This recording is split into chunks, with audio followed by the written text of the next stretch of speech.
Talk the Kēki, not in Iran.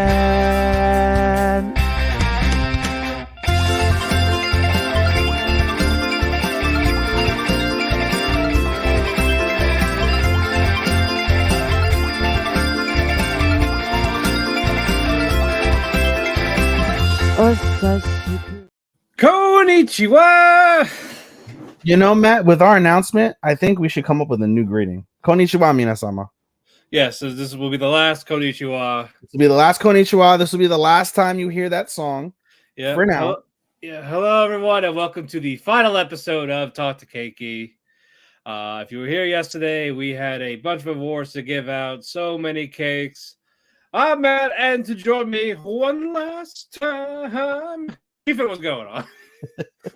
Hopefully, it's not one last time for. I know. I had to get that in there. Yeah. How you doing, buddy? Tired, man. I'm tired. I'm on fumes. Like, are you off tomorrow?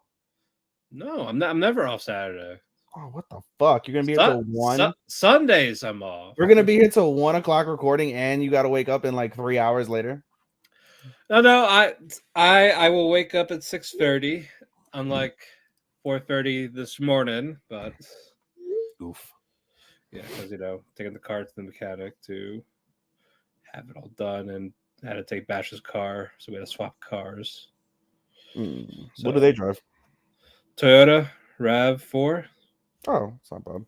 No, yeah, it's a good car. So yeah, but we did that. But guys, for those that tune in, thank you so much. We had plenty of viewers. We had about like 7 or so. Yeah, it was a very consistent up and down, but I think the max we had was 7. So thank you guys for tuning in. It was like it was mostly on Twitch. So no, and on W2M Twitter, W2M Network, at W2M Network. Nice. So yeah, so good shit with that. Thank you. You know, something I thought of. How come you've never attached Chairshot Media to the group, to like this lineup that we can broadcast live on their channel? I never asked. Well, maybe you should ask for research purposes. I'll ask Andrew tomorrow. Like, hey, is it cool if we just do it on here too? Why not? See more of an audience. Why not? Exactly. Why not? But yeah, we gave out so many cakes. It was like a diabetic coma. Yeah, I had to revamp. Like I said, like I told you, after we got off the air, and I realized I added a lot of like 5th places. I didn't add for many of them, but I did add for several. So I had to just put an entire 5th place column, and whatever I didn't put, I just put NA on it.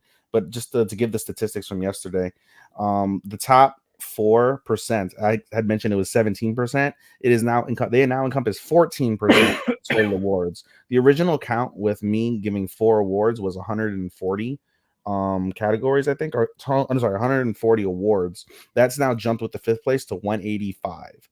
So I've given out, there was a total of 185 cakes that we gave out yesterday, in particular, all 5 of us, if you did 5 through 1. And as I mentioned, over 60 different anime titles won at least 1 award in 2023 on my list. If you want the information, Trigun was my number 1 anime based off of awards won. They won 10 different awards, either 1 through 5, followed by Bleach at number 2 with 6%, followed by Gundam Witch at 3 with also 6 or 3%.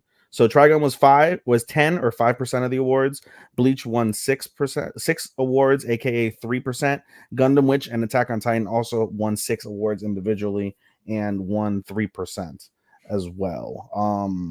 And I think there was like another one. I forget what it was, but they had like 5 or 4, and that would have encompassed like 2% of the awards themselves. So, but yeah, a lot of great awards.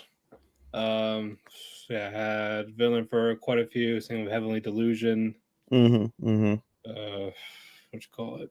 Gundam got a couple on mine. Trigun got a couple. Hold on, let me look at my thing while we are waiting. Freeing got a couple, even though it will conclude in winter, which we will be talking about in just a bit. And Skipolo forgot a few. But yeah, while we are waiting for Starman and Chris in a few minutes. We're going to talk about our winter watch list. What are we all going to watch for winter? Not as much as last season.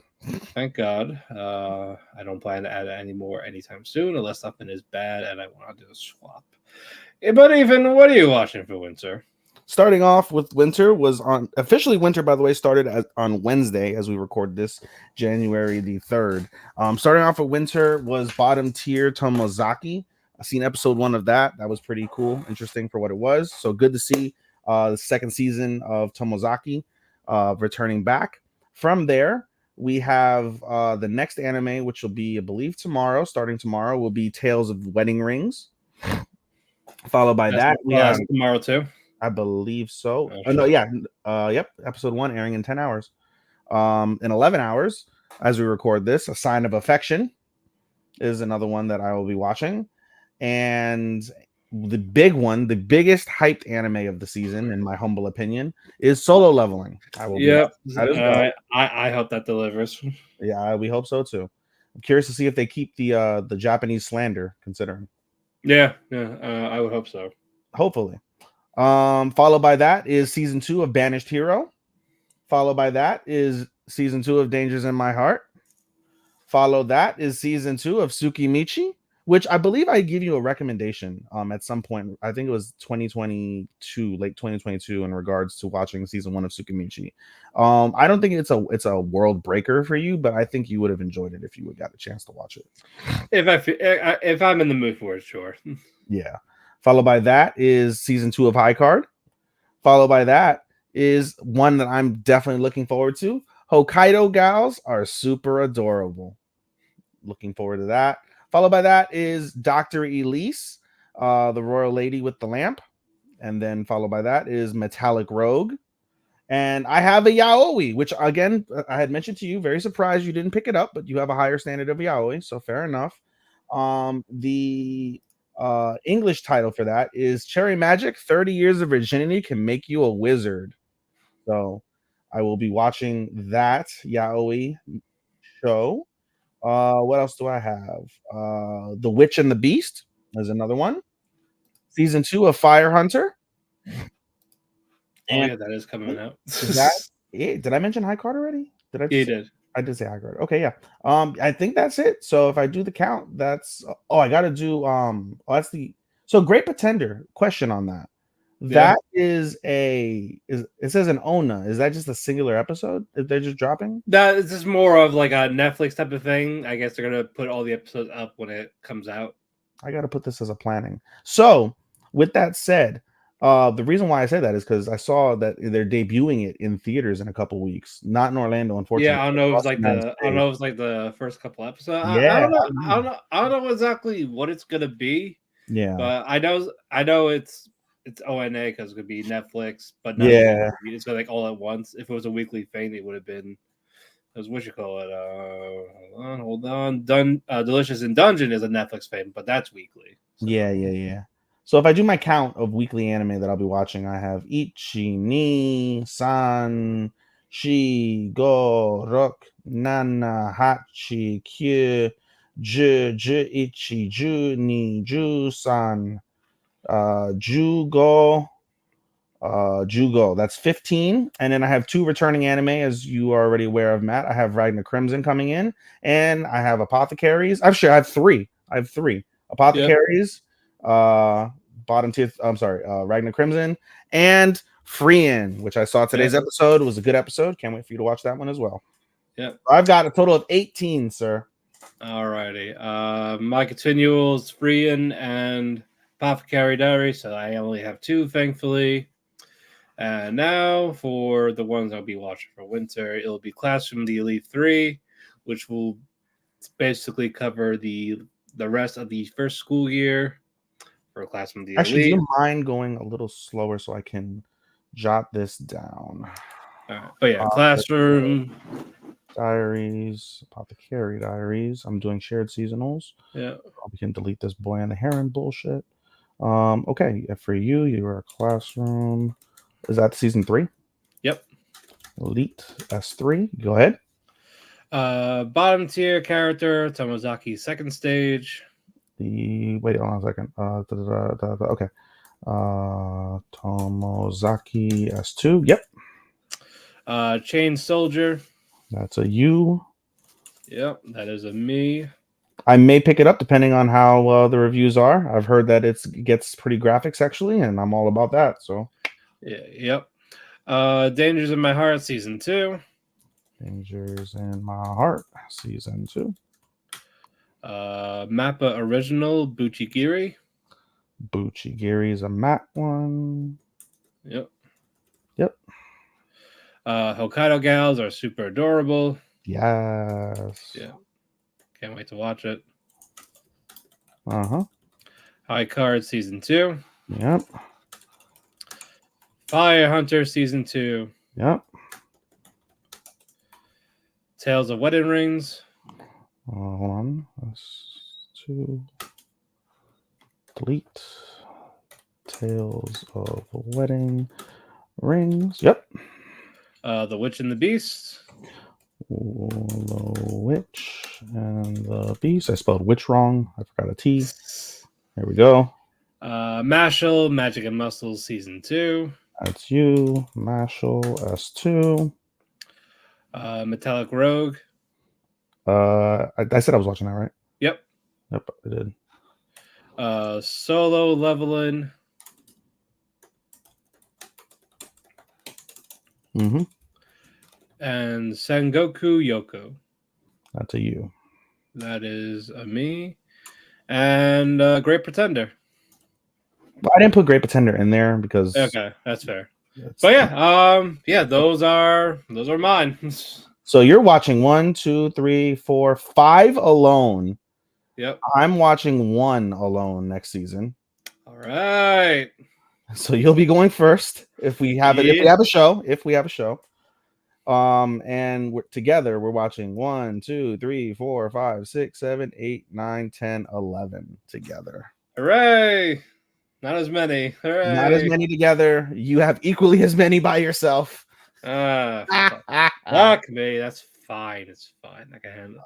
As long as I don't pick up any more, unless I drop something, I am good. Looks like someone is here already. Oh, I've got to put the cherry magic as mine. So I have 2. Cherry magic is mine. I feel like I'm missing them because I have only 13 here. We have 11 shared, and I said I have 18, so I'm missing some clearly. I just got to figure out which one is which actually. But now, if you want to bring that person in, that human being. Yep, I got him. Ladies and gentlemen, entry number 3 in the Royal Rumble, aka Starman. What up? Yeah, and entry number 4 here as well, Chris. Yeah, we didn't plan this. I just, I know, yeah, just come in, guys. Welcome back again for day 2. Chris must be exhausted. Chris today sucked. Out a fucking bear. Oh, dude, I can imagine. It's a whole hour 25. Amazon. I was like, okay, Chris. I was about to go on a nice little. I was about to take a trip to Walmart and Target, and Bro, I literally watched an entire New Japan Pro Wrestling show. Waiting. While waiting. I seriously did. Ban. Actually, I have a lot more. I think I might have ones individually that more than you, Chris. Banished Hero. While I write these out, Chris, do you want to read us your long fucking list of anime that you'll be watching? Starman, I didn't ask you because you normally figure out shit later on, so I will let you figure that out, and you'll come back on the show at some point. You to assume. Am I wrong though? He's like, sort your life. Am I wrong though? I mean, you're not wrong, bro. I don't really be stressing shit, man. I watch, I just look, I'm kind of traumatized about the first entry of the year I tried to watch. I'm like, yeah, man, let me just fucking wait, man. I'm not even aiming to jump on that no more. He's like, I don't want to watch anymore. He's done. Tapped out. I'm done. Tapped out. I'm gonna chill, and I'm gonna just wait for whatever pops up that pops out. You know what I'm saying? It ain't even no big deal. 2, 3, 4. I'm just trying to decompress right now. 5. You need more time after the Magical Girls. 12, 13, 14, 15, 16. Why am I missing 2? I feel like I'm missing 2. Because I 5 individual. I voted in a group of what I'm watching, and I've already the animated I want to like do threads for. So, Right. Why that in God's Green Creator? Fire Hunter, yep, we had that. Witch and the Beast, yep, we said that. Cherry Magic, that's me. Metallic Rogue said that. High Card Hokkaido, yep. Is it not on there? What the hell? High Card and Ohio, yep, I got those there. Did you miss Banished Heroes? I put Banished Hero as one of my individuals. S2, I gotta put S2. Thank you for that. S2.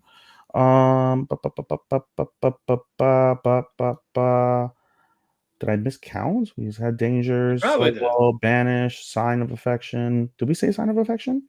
Yes. Yes, you did. It's not on my. You didn't write it down. I didn't write it down. Okay, a Sign of Affection. Does that look better now? This is making me like super anal right now. Tomozaki S2.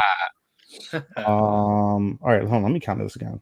1, 2, 3, 4, 5. Oh, wait, no. 5, 6, 7, 8, 9, 10, 11, 12, 13, 14. Are you doing this for the fans? I'm doing this. He's doing it for himself. Really anal, like just. No, so I recount. I miscounted. So I have 14 and then 3 returning. So I have 7. That sounds right. Okay, so yeah, then that makes more sense. We have a show. We have a show for the people. The people. 12, 13, 15, 16, 17. Yep. All right. So all right. I'm good. I'm good. I'm solid. I'm solid. Matt, I have 5 now too, but I'm working individually. So we're 5 and 5 this season. I'll go first. I'll go first next time. Didn't you go first? Oh no, I went first. No. You went first the last 2 or 3 times. So yeah, that's right. Okay, you'll go first this season. But guys, assuming there's a show. Yeah, because again, this is the last show. So it's the last Talk the Kēki. Yep. Ever. Not ever. Quite ever. We'll get. It's ever. No, we're done. We're tired of shit, Sean. I'm kidding. Taking a hiatus. Wait till later. We'll talk later. They don't. I forgot. They don't know our announcement. Yeah, we'll talk later. We kept them in the dark. First off, if you have alcohol, cheers. Have alcohol. I got work tomorrow. I have water. So do I. Pussy. Cheers, guys, to a wonderful 2023. Cheers to our partnership. Yeah. May we have more years, everlasting, loving, hating, and all the above years with the 4 of us. Matt, to you. I love you, brother. Thank you for 3 years of this. Here's to many more to come, brother. Kampai, minasama. But what you call it, guys? This is the top 25 anime of the year, along with some 5 honorable mentions. Guys, when we do our list, we usually do the negative about it, why it's not so high. This is our top 25. These deserve some praise. If you want to talk about, what could have made it go a little higher, we can talk about it. Sure, but let's not bring these down. This is shows that we loved. They're on our list for a reason. So let's top 25 5 honorable mentions, right? Yeah. Woo! Oh. You got what would you forget, sir?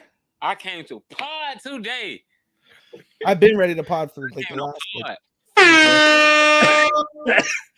But guys, are we all ready? As we're gonna be, brother. This is our 5 honorable mentions. So honorable mention number 5, Chris.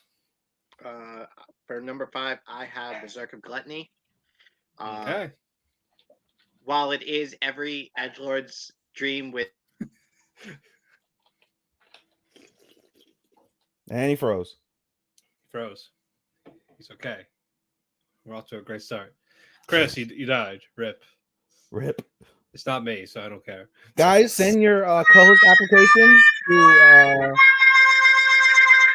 to our Talk the Kēki Instagram at TALKTHEKEKI. That's Talk the Kēki. Or you can send it to our Talk the Kēki Instagram. Again, TALKTHEKEKI. That's Talk the Kēki. Hold on, he just messaged me. Fucking crashed. No. Yeah. All right. We'll come back to him. While we wait. Oh, he got a B-side. Starman, he got a B-side. A B-side? Maho? A blue screen of death, fool. Oh. You got blue screened. All right. You're 19 now, bro. What do you mean? How you not no B-side? Oh, you work with Max. That's right. You work a lot with Max, right? Oh, Max. I thought you was like Max is an HBO. I'm like, No. Yes, not you work at HBO. AF. No. Anyway, honorable mention number 5, good sir.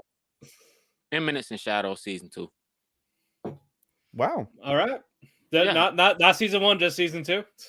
I mean, Eminence in Shadow. Let's just say that then, because I guess All right, so just put them together, yeah. Because first season did end weirdly because they gave us 20 episodes and not like 12 or 24. But season 1 was still better than season 2. But 100%, it is a must-watch anime out of everything that I have on my list. Like Eminence in Shadow, I think it's quite over the fucking hype. It's overhyped like a motherfucker. Like there is no plot, but it's a very entertaining show. Like you have to see it. I think for some people it's a 9. It's like an 8, 9, or a 10. For me, it's a cool 7. It's like it's better than mid, but it's just like, bro, there are better anime, but Eminence of Shadow was a cool ass watch. Like it's good fan service, good action. John Smith was a fucking beast with the strings. Shadow is a badass, and Sid is annoying. You know, hate him or love him. You know what I'm saying? Like, you know, he's like a female Freerin. You know what I'm saying? Like, Nah, fuck. Don't put Sid in the same category as Freein. You must be out your goddamn mind. Sid is a male Freerin, bro. No, Freein is just so. you talk about Freeing's a bitch. Let's be real. So like Sid no, is a fucking putz. Freein is not a putz. no. I just mean in the sense of like I didn't mean the direct sense. I just mean like when Freeman's like a badass, she's a badass. But when she's not a badass, Freeman's she's funny. Sid isn't funny. Sid is fucking hilarious, bro. The dude is, he's got hilarious moments. He's not hilarious as a whole. But no. Okay, maybe that wasn't a fair comparison because I actually do adore Freeman. Sid, not so much. We hate it. You and I, we trauma bonded on how much we hate Sid. I What don't you trauma mean, bond, sir? he says as he drinks his wine. As he drinks his wine, Mr. Sophisticated over there. Just sophisticated. Yeah. You know what's funny? Eminence did not make my list. What about you, Matt? No, me neither. I'll say it's your turn. My number 30, my honorable mention number 5, Rent a Girlfriend season 3. Okay. I put Rent a Girlfriend season 3 as my honorable mention. There were 29 other anime I enjoyed more than Rent a Girlfriend. However, I will say Rent a Girlfriend had its strongest season thus far to date during season 3. To all of Starman's points that he made, I believe yesterday and probably throughout that summer season. I believe it was in summer. It was not a calm, not so much as it was like a serious slice of life, which was interesting. We see Kazuya really double down and really make the most progress he's ever made with Chizuru. We see Chizuru become like a real woman, now that she's lost her last surviving family member. She is completely alone and she struggles at times with that prospect. However, she's warmed up now to Kazuya and has really like embraced him as someone that can be, if not potentially is, someone that is integral in her life, and that's something really to be proud. There was very minimal mommy, so that was fantastic. What's her face? That's Sumi. Sumi's still best girl for me. And as I mentioned yesterday with what's her face? Whose name I'm forgetting now. Ruka. I still feel bad for Ruka. Ruka, I just generally feel bad for. Yamori was such a huge addition for Rent a Girlfriend season 3. I adored Yamori. I thought she was the glue of that season, in my opinion. And I enjoyed Rent a Girlfriend for the most part really, really well. The most that I've ever enjoyed a Rent a Girlfriend season. Matt, I don't recall. Have I put Rent a Girlfriend in my top 30 before? No. There we go. So progress for you. Number 30, I'm gonna rip up the band-aid. Ethan already knows it because he fucking spoiled one thing that he predicted I got rid of, and he was correct. But number 30, Mobile Suit Gundam, Witch from Mercury season 2. I liked it. Again, it's been a while since I've seen a Gundam series, so this was a nice addition. Again, very fun. I love season 1 of it. Season 2 is started strong. However, the second half, when they basically got to Earth with Minoru trying to negotiate with Earth, it's where it started to fall apart. And there could have been so much more we definitely should have gotten a season 3 because Gundam series are usually long, but unfortunately with this one, they just cut it short, and basically they took it out of the oven a little too long while it was baking. So with that was why I couldn't, in good conscience, put it above stuff in my top 25 that felt complete, that I had a satisfying ending. But as a whole, though, I still enjoyed it. It could have been better, sure, but it's still Gundam. If you like Gundam, this is a fine addition to the Gundam franchise. So I will definitely give it that. Number 29. Starman, while we're waiting for Chris. I want to do this to Chris, man. You're gonna have to catch No, up. we'll DBZ Kayem. He'll catch up. You want to have a kumbaya moment instead? Let's kumbaya. You want kumbaya? Man, it's up to you. I can fire these off. I'm ready. I came to pod. That's what I love to say. I came. He came to play. I mean, hey, if you're dedicating your time, the next 4 hours of your life with 2 niggas, 3 niggas, you might as well come ready. Pause. You know your Mark Anthony Puerto Rican ass. Yeah. I get the pass, sir. I'm from New York, bro. I'm a Puerto Rican from New York. Was that my Secret Santa gift? My pass? It's the cat out of the bag, man. You will get your gift Sunday. I'll tell you what did happen to your gift, right? So your gift, I sent it out like last Thursday, and it was supposed to be there by Saturday because I did express.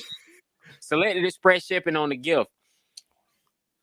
I had something happen with my bank card when my bank card got hacked, and Wells Fargo had to send me a new one. I used the expired gift card for the expired bank card for the payment. So man, you have to update your payment. I did not check and then I was away for New Year, so I didn't check until Monday, and was like, sir, you need to update your payment information. I'm like, fuck, I selected the wrong card. So Tuesday is when they processed the payment, so they didn't ship it to Wednesday.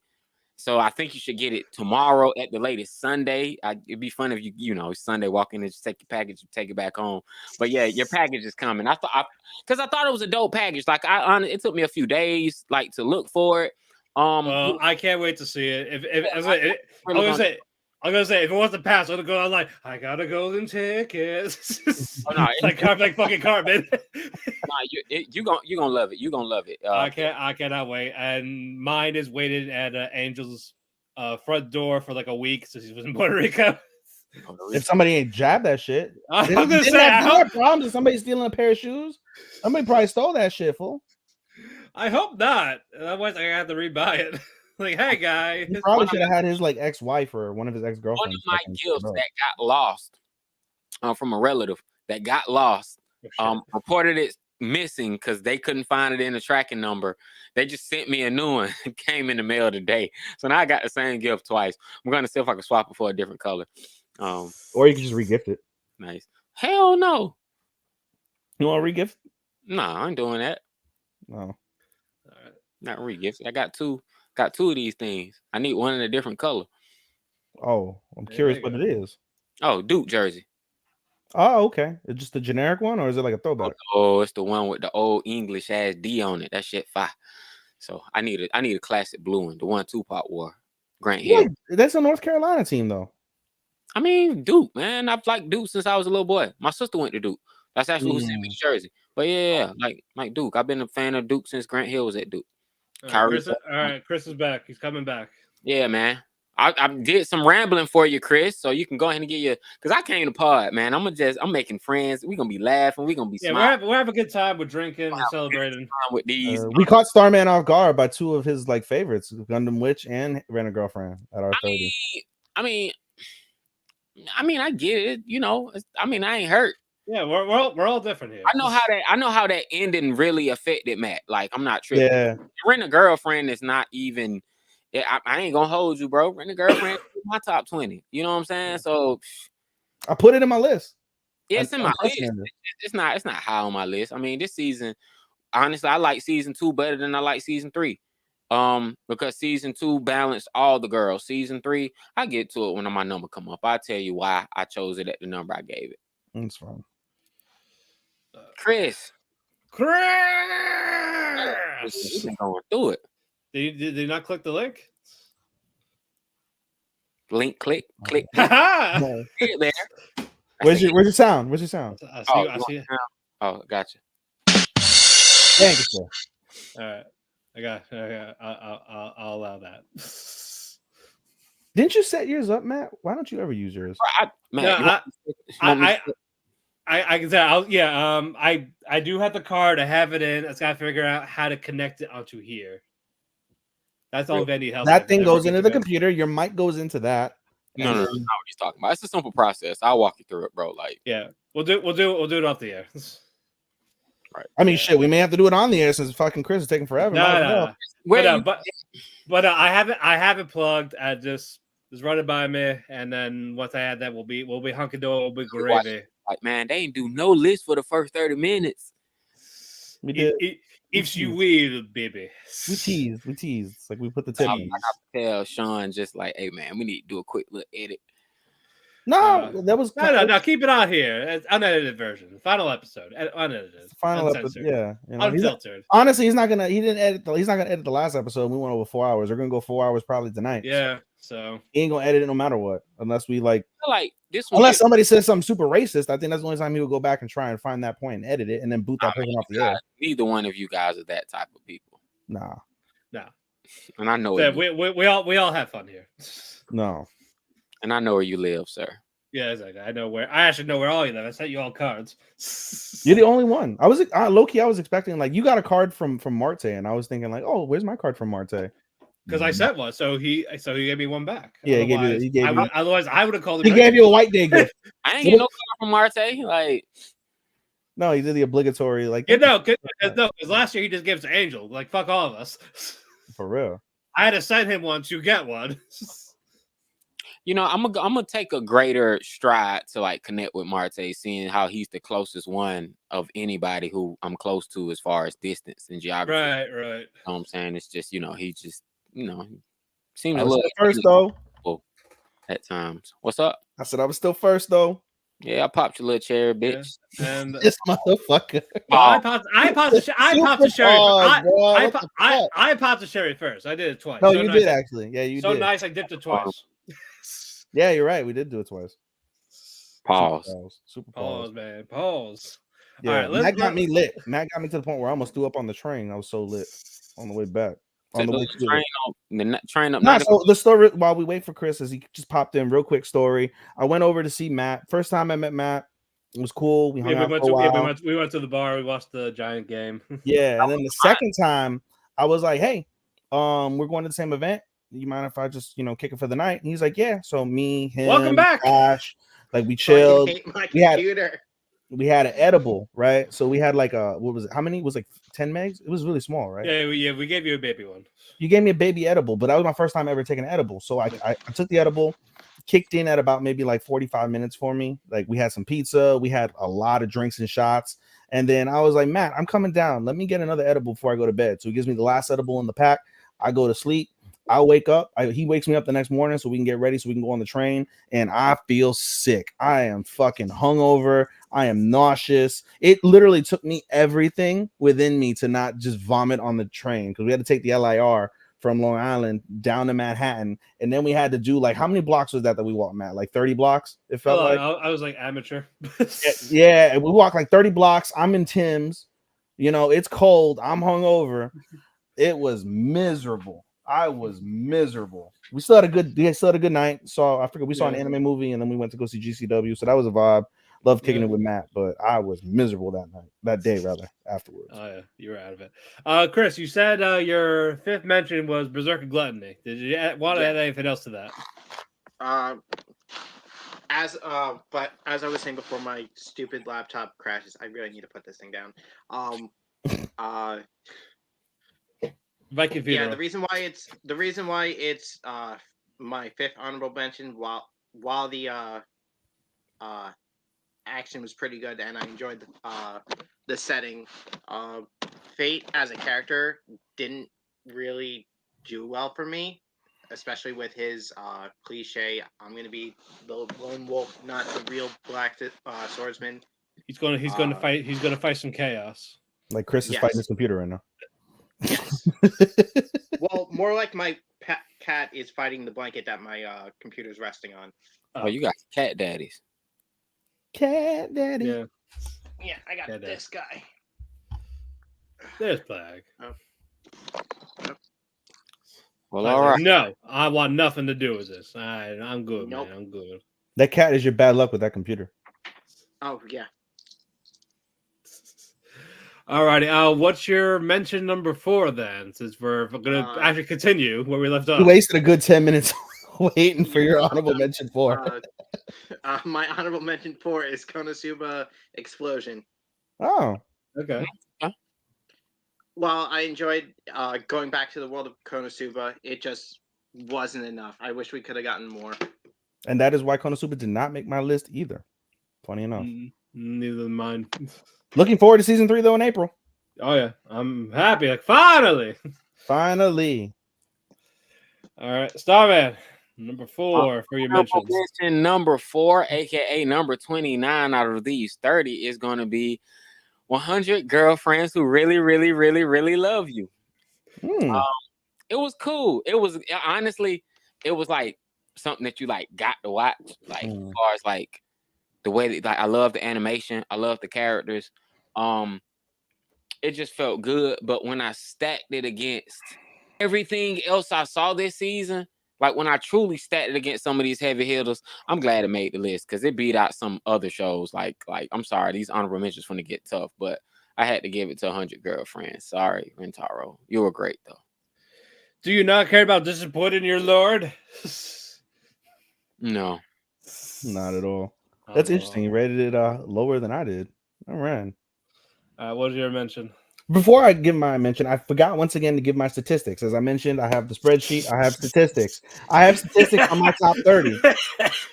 I compiled these statistics over the course of about 5 hours one night. He's here doing math. I did a bunch of math thanks to my Google. Hey Google, what is this, etc. Approximately 86 anime titles were watched by myself in 2023. As I mentioned yesterday, I did give these pieces of statistics out.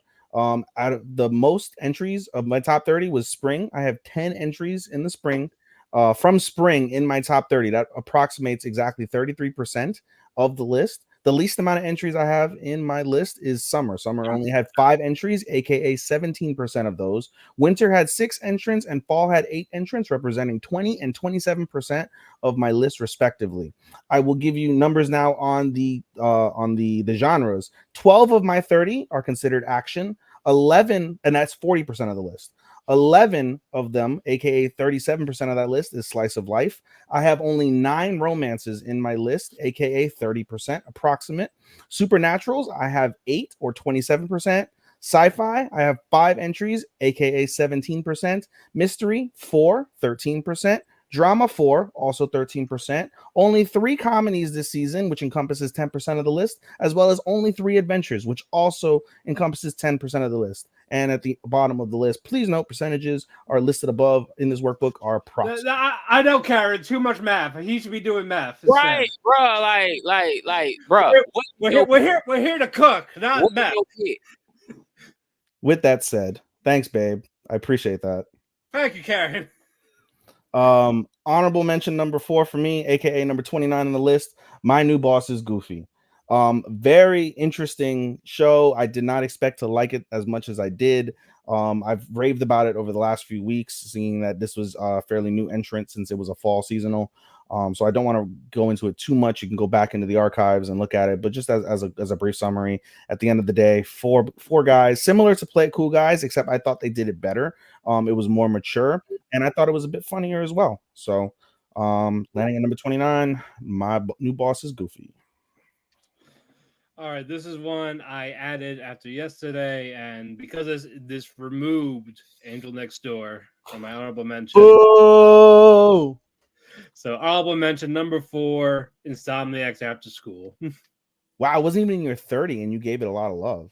I do give it love. This is more of I liked a lot of other shows better. That was the issue. I watched a lot, so that's what it is. But no, I like. But no, there's a lot I liked about it. Just more, a lot of stuff was just better. I liked Ganta. I love Ishikawa. I love the dynamic together. They were fun. Stargazing was beautiful, visually nice. I know, yeah, I can watch stars. I can go outside to see stars. But you know what though? Well, this is how they did it. This is how they explored the connections. Smell that? Smell of Ethan's tears. Tears don't smell unless you're burning. I mean, they could be burned. But yeah, as I said, I liked it. I really no real complaints. It's just more of a lot were just better for me. So yeah, but yeah, Insomniacs, honorable mention at the very least. All right, I'll mention 3. Chris. Oh, What here, sir? Did you crash? I ain't gonna what's spare up? you. My number 3? No, I'm Okay. good. I'm good. Honorable mention 3. Basically for the same reason I put Nier Automata for my as you did for Insomniac for number 3. Okay. They did a really good job with the adaptation. It probably would be higher, but it's not done. There's still like the other half of the season. And I can't really fully judge it unless, or rather, I can't really. We're not getting to the meat of the matter compared to the games yet. Yeah. There's still so much shit left. Yeah, just play the game. I wish I wish I would have played the game so I could love it the way you bro. Just play the game. After watching it, you can still play the game. There's still another half of the story that you don't know about. There's a lot of story left. I just don't have the time to play games. That's just my thing. I want to go back and play Harry Potter, and I struggle to find time to play Harry Potter. Gotcha. Uh, All right, Starman, honorable mention 3. Oh, okay. I'm gonna make this quick, man. Number 3 was season 3 of Rent a Girlfriend. For all the reasons we mentioned earlier, man, it just wasn't as good as season 2, but I still enjoyed the growth. Everyone had character growth. It's just that I like seeing all the girlfriends. It was just really Chizuru doing her thing, and honestly, I think it should have been a two-part type season, like. But hopefully next summer, this upcoming summer, they'll give us another season, keep it going. But shout out to Yamura, adding a new character, really spiced the whole show up, and really like it. It definitely is worth mentioning. Like it's definitely worth checking out. All right, Ethan. Number 3 honorable mention, aka number 28 on the list, is Our Dating Story. I wanted to love this so much, and I just know. What story you talking about? Zero Kimi? Yeah, Kimi Zero. I wanted to love it so much more than it actually ended up falling in there. I had it pretty high. You did. Every week, just lower and lower and lower.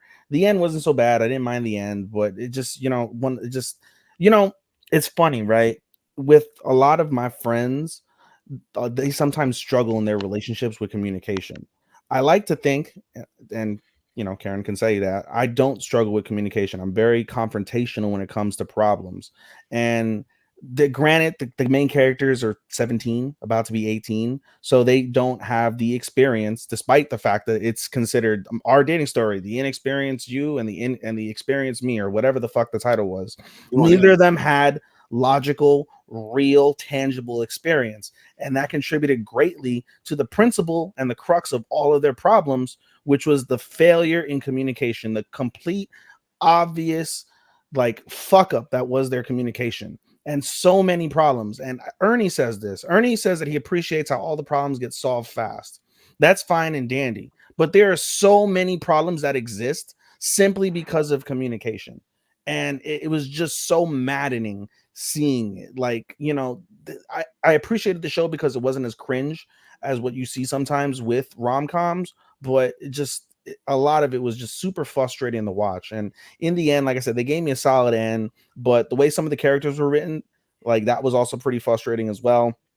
So I appreciated, as I've mentioned before, over the last couple of weeks, I appreciated the crux of the story, which is 2 lovers that their end goal was to have sex, right? Which is something that you don't see very often in anime. That is the end goal. It's talked about openly and discussed, and it's a real life teenage, romance problem. That's very fitting, and that was welcome in my book. However, just all the ways that we were trying to get to that was just really frustrating, and so that's why it landed so low on the 30. Alrighty, honorable mention 3, My Happy Marriage. I was with it. You know what? It was like a Japanese Cinderella. I was with it. With how she was dealing with everything with her awful family. Kyoka, I talked about him a great deal yesterday. Just burning people for her. That is just husband material. The supernatural stuff did throw me off. It was like, what are you? Are you gonna be a more fantasy type with the romance, or mix of the supernatural? That did throw me off a little bit, but I was with it for a bit. But after that first half, it got rid of the romance. The romance wasn't important, except for a couple of times. It's like as the title's called, Happy Marriage. Yet the lack of romance in the second half is just like they're not even officially married. Exactly. It's like they're only engaged. It's misleading. It should be My Happy Engagement. So it's like, well, it doesn't sound good. That's why it doesn't. It's not. It doesn't sound good. So it's like, figure out what you want it to be. So, but second half threw me off, except for a couple of things. But the first half I loved. If I had more of that from the first half, it probably would have been a little higher. But there's still some good stuff outside of that to stay on here at the very least. So there you go. My first Netflix show on the list, My Happy Marriage. All right. This shit's honorable mention 2, Chris. For my number 2, I have The Legendary Hero is Dead. I really like the premise for the story, and all the characters were great. It just, I don't know. It didn't reach a for the one season that we got so far. It didn't really reach a fulfilling conclusion for me. I'm not sure if anyone else saw it among you guys. The basic premise is there's this dude in this one village who he first worships thighs, loves to put like stockings on anything that or on any woman's thighs, and he also likes to play tricks on people by making pitfall traps. Legendary hero who's supposed to slay the Demon King comes to town, makes fun of the main character, so main character pushes him into a pitfall trap and kills him. Wow. The necromancer who traveled with the hero puts the main character's spirit inside the legendary hero in order to masquerade as him, so that he can continue to save the world, and shit goes off from there. That does sound interesting. Yep. Okay. All right, Starman. All right, man. This is when shit gets real. All right, number 27. My fourth entry on my honorable mention is Jobless Reincarnation Season 2. Ooh. Wow. Yeah. It was cool. It was cool. It's when I actually sat there and thought about it though, it was man, the first season was just epic. You just can't give me like 20 something episodes and then yet again, second season, you want to cut it in half. And then you want to like, it was really like interesting seeing him like really go through his ED issue and really try to get the girl that he likes. But honestly, that whole dance with them playing back and forth with Master Fitz and all this other, that shit got old. That shit got so fucking old. And by the time they got together, it was cool. But I was just like, bro, y'all could have wrapped this up in 3 episodes. There's no fucking reason why that shit should have took 8. So that's why I was just like, you know what? It's a good intermediary between what's to come. But yeah, man, it wasn't at the top of the list. It's very convincing. I'm gonna move it down because of that. Thank you. Go ahead, Ethan. Oh, that's before I move it down. Let me give my number 27. Yeah, go on. You can do it. I believe in you. My number 27, the fourth entry, honorable mention number 2, is The 100 Girlfriends Who Really Like You. I warmed up to it at the end of the day. You know, they did the polyamorous relationship better than Girlfriend season 2 in my eyes. To what Starman and Matt constantly said, there was actual romance in this. The main character, what's his name, Rentaro, he is, you know, He is a really solidly drawn character. He is, or not drawn, I should say, solidly plotted character. And the girls were all very different, but all very respectable. I had my favorites, which weren't the same favorites as you, since I'm not a fan of the lowly characters. But in general, though, each of them served the purpose. Each of them provided comedic relief in their own way. This was my comedy of the season for the fall. I laughed many, many times just due to how like outlandish a lot of the ecchi stuff was. However, to its point, the ecchi stuff isn't overly done to a degree, and it's not tastelessly done, like you would see with some like hentai anime. So I thought that was pretty decent as a whole. And in the end, you know, there's still kind of questions to be raised, but I'm sure like we'll get a lot more in the next season when that comes out, and I look forward to that. Okay. All right. I am sorry to do this one. Alba mentioned 2. Spy Family Season 2. Well, I didn't make my list, so I'm not sorry. Don't be sorry for me. Look, I love the Yor arc. That was a great arc in general, but everything before and after, I cared about more about certain moments and not episodes as a whole. Like, I am watching you for 23, 24 minutes, and if I had to get like very little joy out of what you are producing between like before and after the Yor arc, before the cruise arc, is just again, I liked a lot of good stuff. I didn't need a Yuri episode. I love the Becky after the cruise arc. That was probably one of the funnier episodes. But it's just more. But there's a certain episodes in there I just didn't care as much, except for like maybe Bond and Lloyd bonding, and Lloyd showing some humanity for once in this fucking marriage, this fake marriage of all things. So yeah, if the rest of the episodes did deliver, it would definitely be a lot higher. But just being carried by like 4 to 5 episodes, it's just not enough to make it higher. So that's why I had to give the Spy Family in the honorable mention at the very least. All right, Chris, what's your last honorable mention?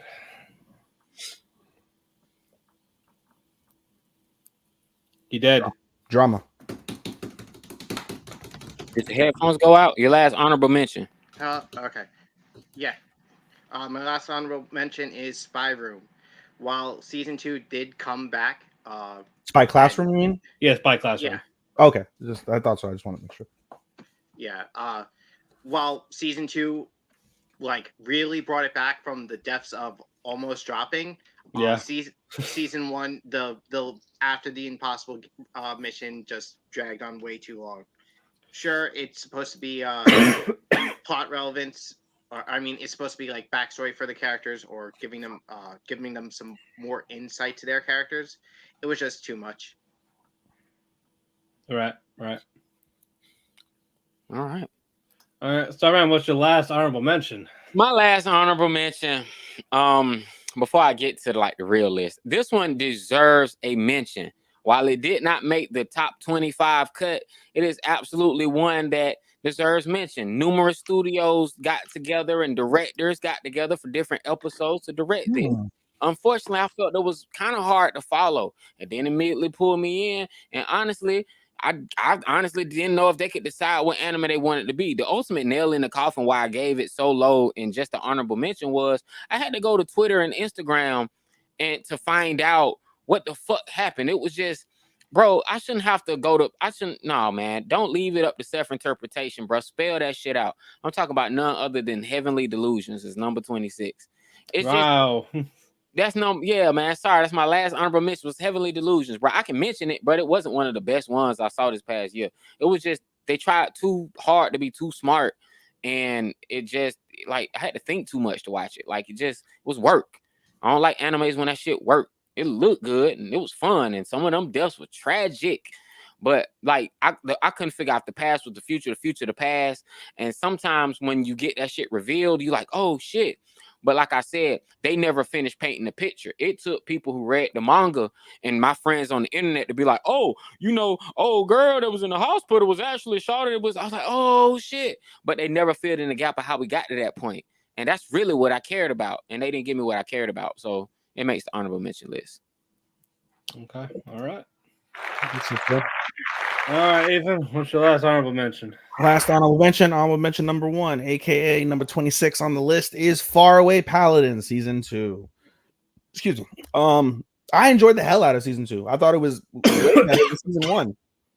Not way better, but I thought it was greatly better than season 1. Agreed.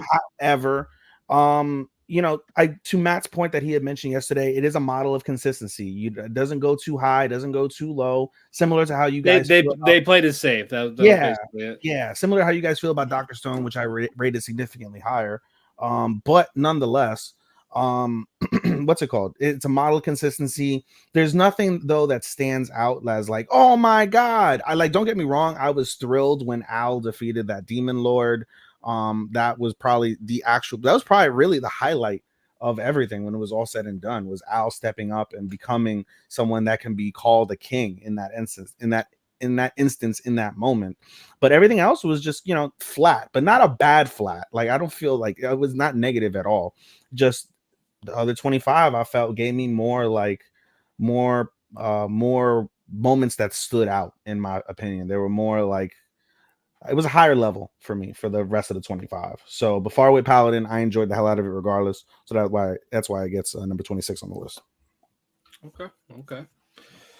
All right, number 26. I'm going to put this in context. In 2021, this was number 2 for my anime of the year.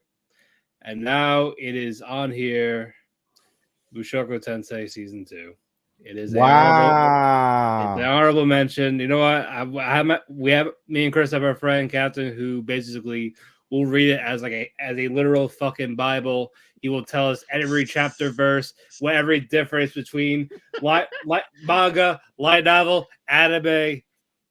I respect the grind for it, but I don't have the patience for that. But this every time he would compare, the more I got upset with it. Like, man, this would be so much better if this was actually in here. And it's just like, ugh, like no, like, and also production was very sloppy. Rudy digressed. Like, he was slow growing. I will say it again. Rudy is a piece of shit. As you get down to it, he's a piece of shit person. He is trying, but this one is definitely he took like 5 steps back, and that was like a no. He took as many steps back as inches he lost. Exactly. So, so he has a long way to go to be a better person. But this Hero Notes comparison is like, man, this is just disappointing. And then, if I had an actual legit disappointment, if I wasn't going by worst anime, this would be up here as a big disappointment for how much I love season 1. And then just season 2 is just part 1 is just very bad. I am sorry, because it didn't feel like much like Mushoku Tensei except for Sylphie. The world building, the explorer, the adventure, that's always great. But just in the school, I just don't care as much. It's a hit and miss. So and he got there all for just so he can get an erection again. That's why he went this high. That matters, okay? That matters. I don't want to hear it. That matters in life, man. I want to see you go with ED and see how you function in your mind mentally. Okay, I've had before, so. Really? That's unfortunate. I'm so sorry, sir. Yeah, so not a big deal. So. Oh, that would crush my world, bro. It's like we're two opposites. It happens. It's life. It happens to anyone. I will most certainly seek therapy if that ever happens to me. Guaranteed. It's called Blue Chew. If only we were sponsored by them. If only we were sponsored. It's a hot tag for your wieners. Son of a bitch. But honorable mention Mushoku Tensei for those reasons. You just helped me drop it down another 2 places. I just want you to know that when this episode started, I had Mushoku Tensei at number 6. And it's dropped down considerably. You're too nice. I don't even have it on my list. Yeah, Chris doesn't have it at all. We giving him this season was mid as fuck. I enjoy Mushoku Tensei, and I'll get to it when it gets to I said you're easy to please, though. I am easy to please, but shit. I mean, y'all like really though. Y'all spitting facts, so I got to give it to you. That's why you just knocked it down a whole bunch of places. Yeah, no longer in the top 10. It's now 25. It's now 25. It's not 25 for me. It's still all right. Now let's go to the legit number 25. Chris, 25. My number 25 is Eminence in Shadow Season 2. Okay. You don't have season 1 in general?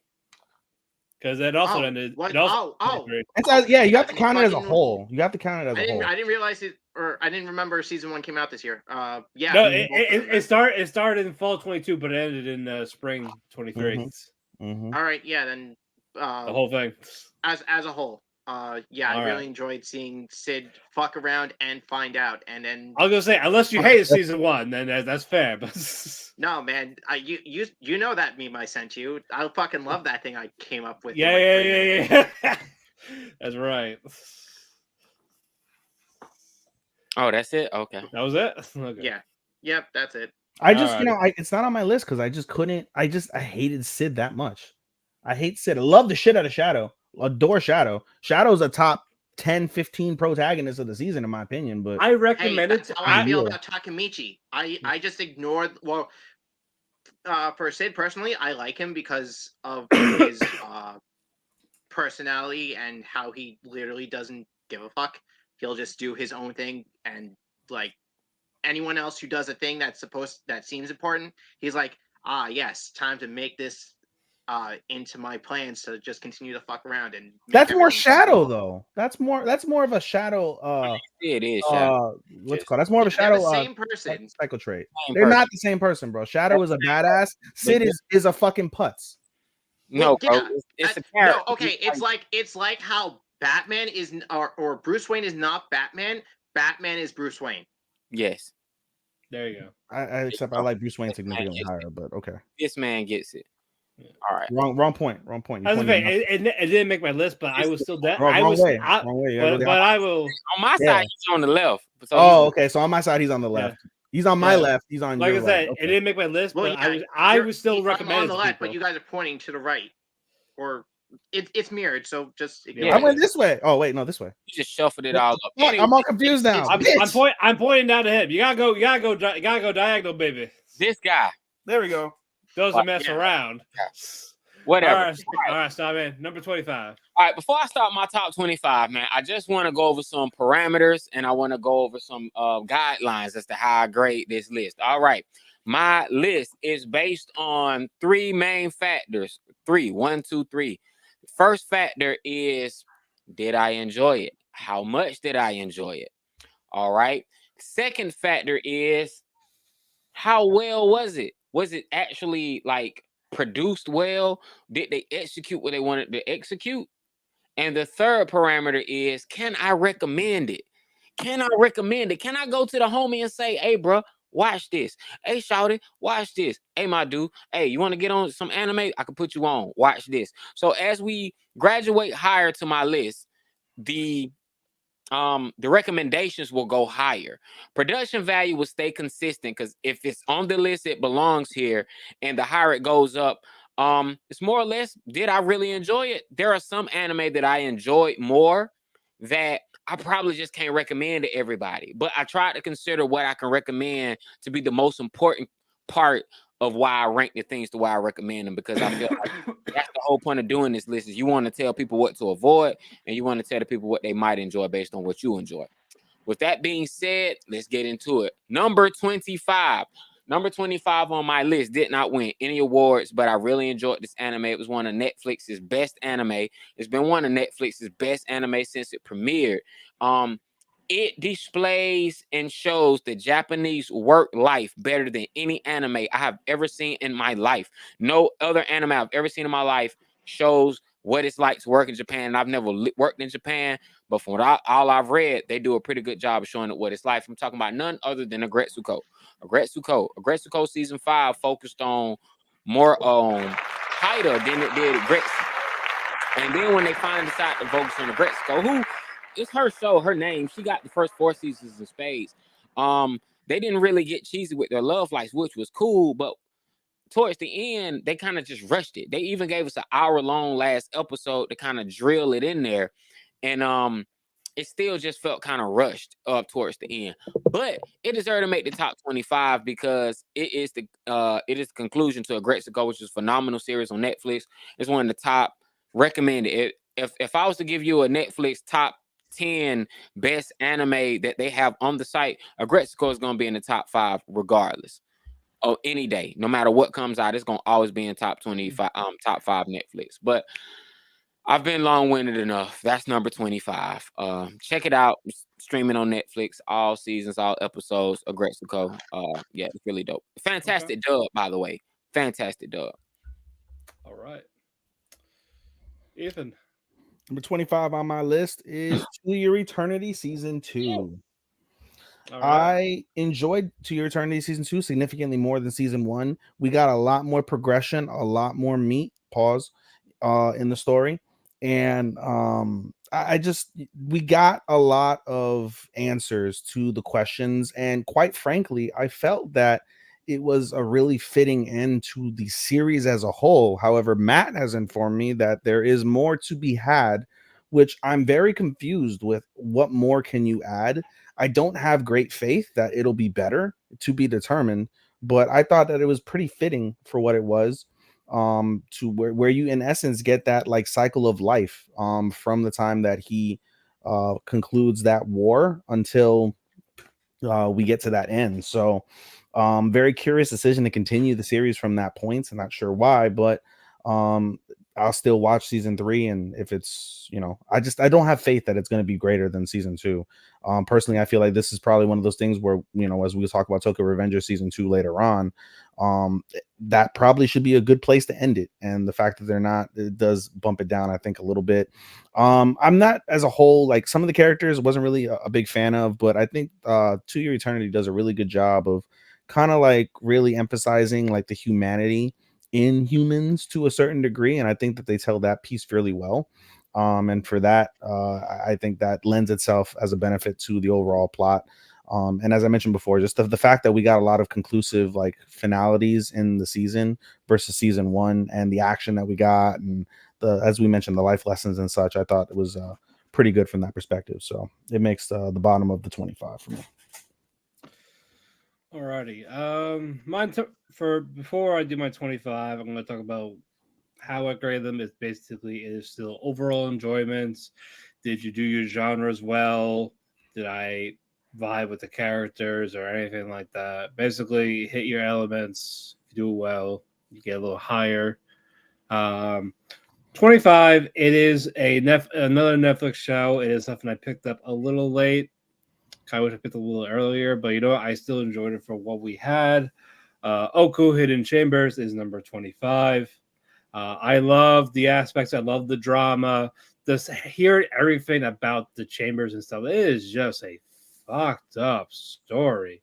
Like, my goodness, it's the stuff you hear over and over again, the stuff you see, like killing of cast, trigger warning, fucking rape happening from some of these from these guys service type of things, and just how the system works, how the packet order is. I do wish we had more from the current time instead of from the first episode. I think that's what I'd like to more like see how it affects now, because we got stuff in the past and that was like, holy shit, like I need a minute here. But a little more, maybe in episode 2 for the current time, like after reading these stuff, I probably like to more like go in full circle. Would have made it go a little higher for me, but from what I got though, there's that drama though. Very good drama. So yeah, number 25, Oku Hidden Chambers. I'm glad it made your list. That makes me happy. No. It was a good show. I liked it. So 5. I'm pleased enough with that. Exactly. Number 24, Chris. Let's see. My number 24 is. Oh man, my list is fucking. My number 24 is Hell's Paradise. Okay. I really liked how well drawn it was, but like I had like so many other choices I could have made for this one.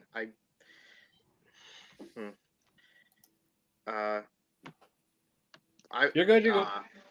Basically, I read the manga for Hell's Paradise before I like started the series, because I heard that was made by the same guy, or made by the one of the assistants for Chainsaw Man. So I looked into it. I really got into it, and I can't really put it any higher due to this not being like the full story for the thing. So I'm just putting it on here. Okay. All right. 24. 24 for me was an anime that also broke the internet. It's extremely popular.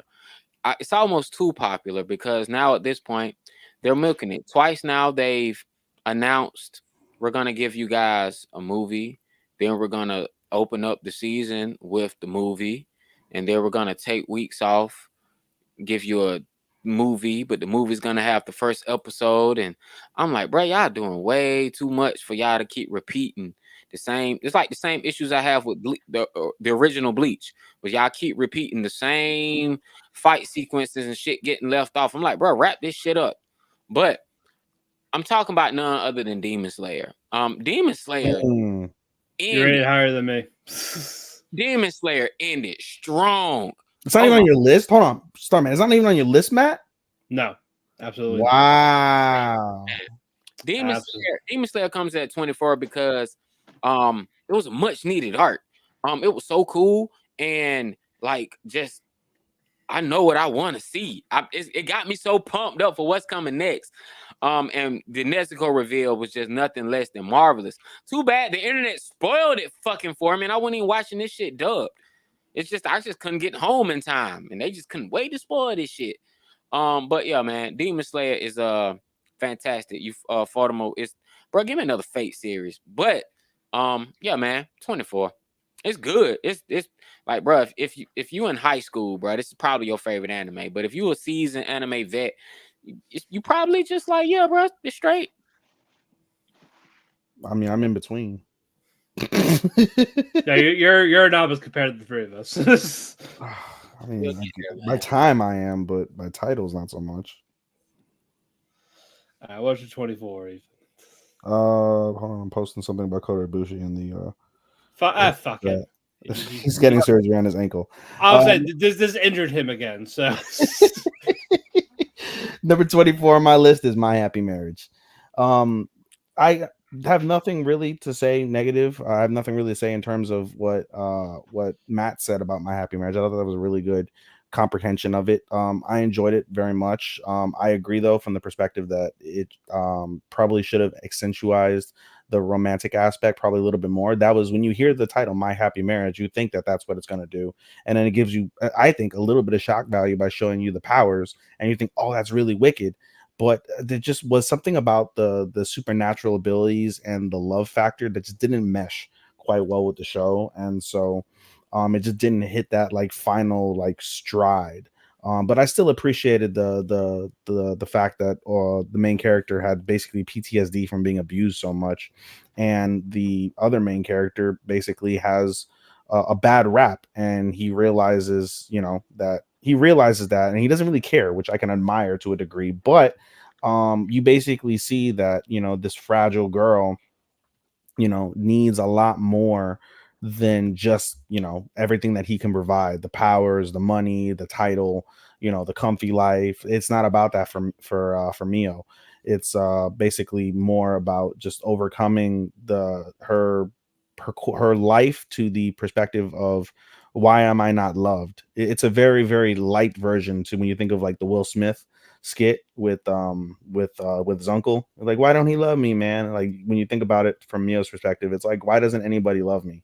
And the fact that she does find that love in some capacity is something to admire from that piece. So I did enjoy that aspect of it. It's a beautiful anime. I wanted so bad for you to rate this higher than Angel Next Door Spoils Me Right, and I really was rooting because this was your shit the whole season. Like, you love this trauma. I do. I love it. Like, you love when the character suffers and they're not loved, and then someone on a white horse sweeps in and, I will love you. You love that shit. I do. So I'm shocked that this came in so low for you. I do. I just enjoyed everything else significantly higher. This because I've seen so many better romance dramas, but it looks so great. Like, yeah, visually it's great. Visually it's great. I had no problems with that. Musical composition is fine. Was a badass. Kudo was a badass. Wow. Yeah. Nah. I mean, I just like everything else better. I'm shocked. You shocked me. That's my first shot. I gotta take a shot. Sip on that wine.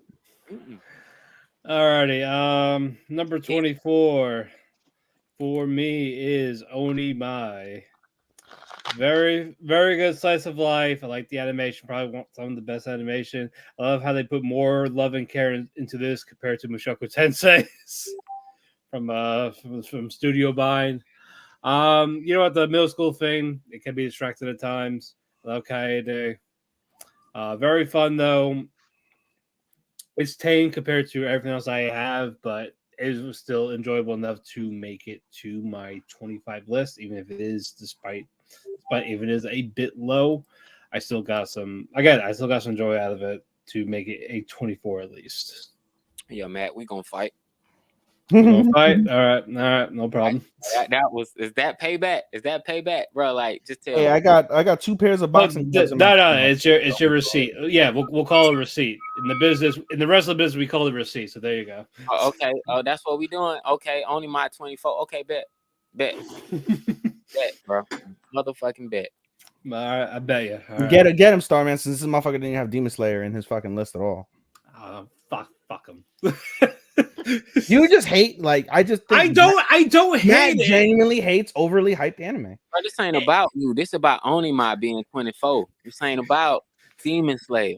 Onima was better. I'm sorry, Demon Slayer was a mid arc. I am sorry compared to everyone else again. Yes, say that, and I guess that's the win I can take from it. But damn, bro, I did not expect that. You'll unclench your bird puss later, but all right, clutch my pearls. I'm gonna go get actual pearls just to clutch them shits. All right, there you go. Unclench that puss. But number 23, Chris. My number 23 is Shy. Okay. I really like this show. I really liked the fact that while the main character did have similarities to another hero protagonist, I'm not going to name Hero. Deku. I like the fact that unlike Izuku Midoriya, she actually moved past her shit pretty quickly and didn't go about being a dumbass through it. I just hope that we can get more of Shy and it's not just a one and done series. Okay. Shy let me down, and that's why I didn't make my list, because I told people to watch Shy, and then I felt bad for telling people to watch it because it kind of just let me down. It started off so fire, like the dynamic scenes that it had in the beginning. I was like, oh yeah, this is gonna be one. This is gonna be one of the top ones of the season, and I'm talking about that shit. Hey, you called it a hidden gem, basically. It was a hidden gem. I'm talking about the first 6 episodes had me feel like, oh, there's no way this shit gonna fall off. And Lord have mercy. Then it focused on Spirit's mom. It just stopped moving. It just stopped moving. Yeah, I'm good right here. I'm not doing any more. All that fire shit you like, I'm not doing it. And I was like, damn. Man. All right, what's your 23 then, Starman? 23 was one of Mappa's best visually compelling anime of the whole year. It looked great. Story was simple enough. I love the characters. Unfortunately, they killed off way too many characters too fast. And typically, I like when you do that Game of Thrones shit. But they killed off way too many characters too fast. And the characters that we were left with, it was just like, y'all ain't the characters I wanted to live. But they had a badass that was also named Yamada. There were a lot of Yamadas in this shit. In this season. This was the year of Yamada. But no, Gabimaru was best boy for me for a season because he was really cool. You know what I'm saying? Like dope ass ninja. And I thought he was one of the most original characters I've ever seen in the anime. Like, damn, he's a cool ass ninja. So yeah, I'm talking about none other than Hell's Paradise is number 23. It was good. Don't get it twisted. Hell's Paradise is good. It looks good. It's great. But when I stack it up against 22 other anime that I have on the list, that I cannot in good conscience put it ahead of nothing. But hey man, it's almost in the top 20, but it's in the top 25. Yeah. Hell's Paradise 23. Jordan number 23. I was just thinking that. All right. Jumpman. Them boys up or something. All right, Ethan. What's your 23? Number 23 for me is Tomo-chan is a girl. Okay. I enjoy Tomo-chan as a girl very, very much. Huh? Didn't make my list. I ain't gonna hold you. It made my list, but then I took it off my list. It is what it Oh is. man. It is what it is. No, I enjoyed So Much Chance a Girl. The whole tomboy thing, it was quite hilarious. But at in the same regard, just seeing the effort that she put in to really get the boy that she loved to recognize her as a girl, as a woman, is admirable from that perspective. Again, a fresh take for me, at least, on what you normally see with romances from that perspective. Normally, it's the guy that's trying to do everything under the sun to try and get the girl to recognize him. This time around, it was the opposite, which was welcome from that perspective. We've lauded so much about Carol. At first, I hated Carol, and the more I watched Carol, and she got funnier, and she got more important, and she got even more funnier. And Carol was probably the best character on that show, no doubt.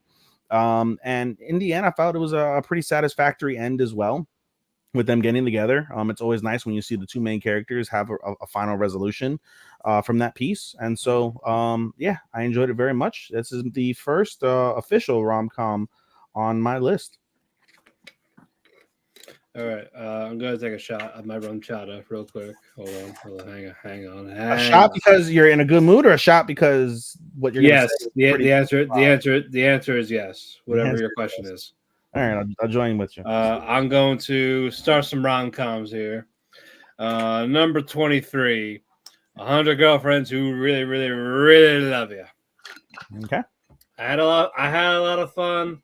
Other stuff was better, but I like a harem with actual romance in it, with the comedy. They found a nice balance with them. Rensar was a great character. So again, I was very satisfied with how it ended, and I'm excited for season 2 whenever we get that.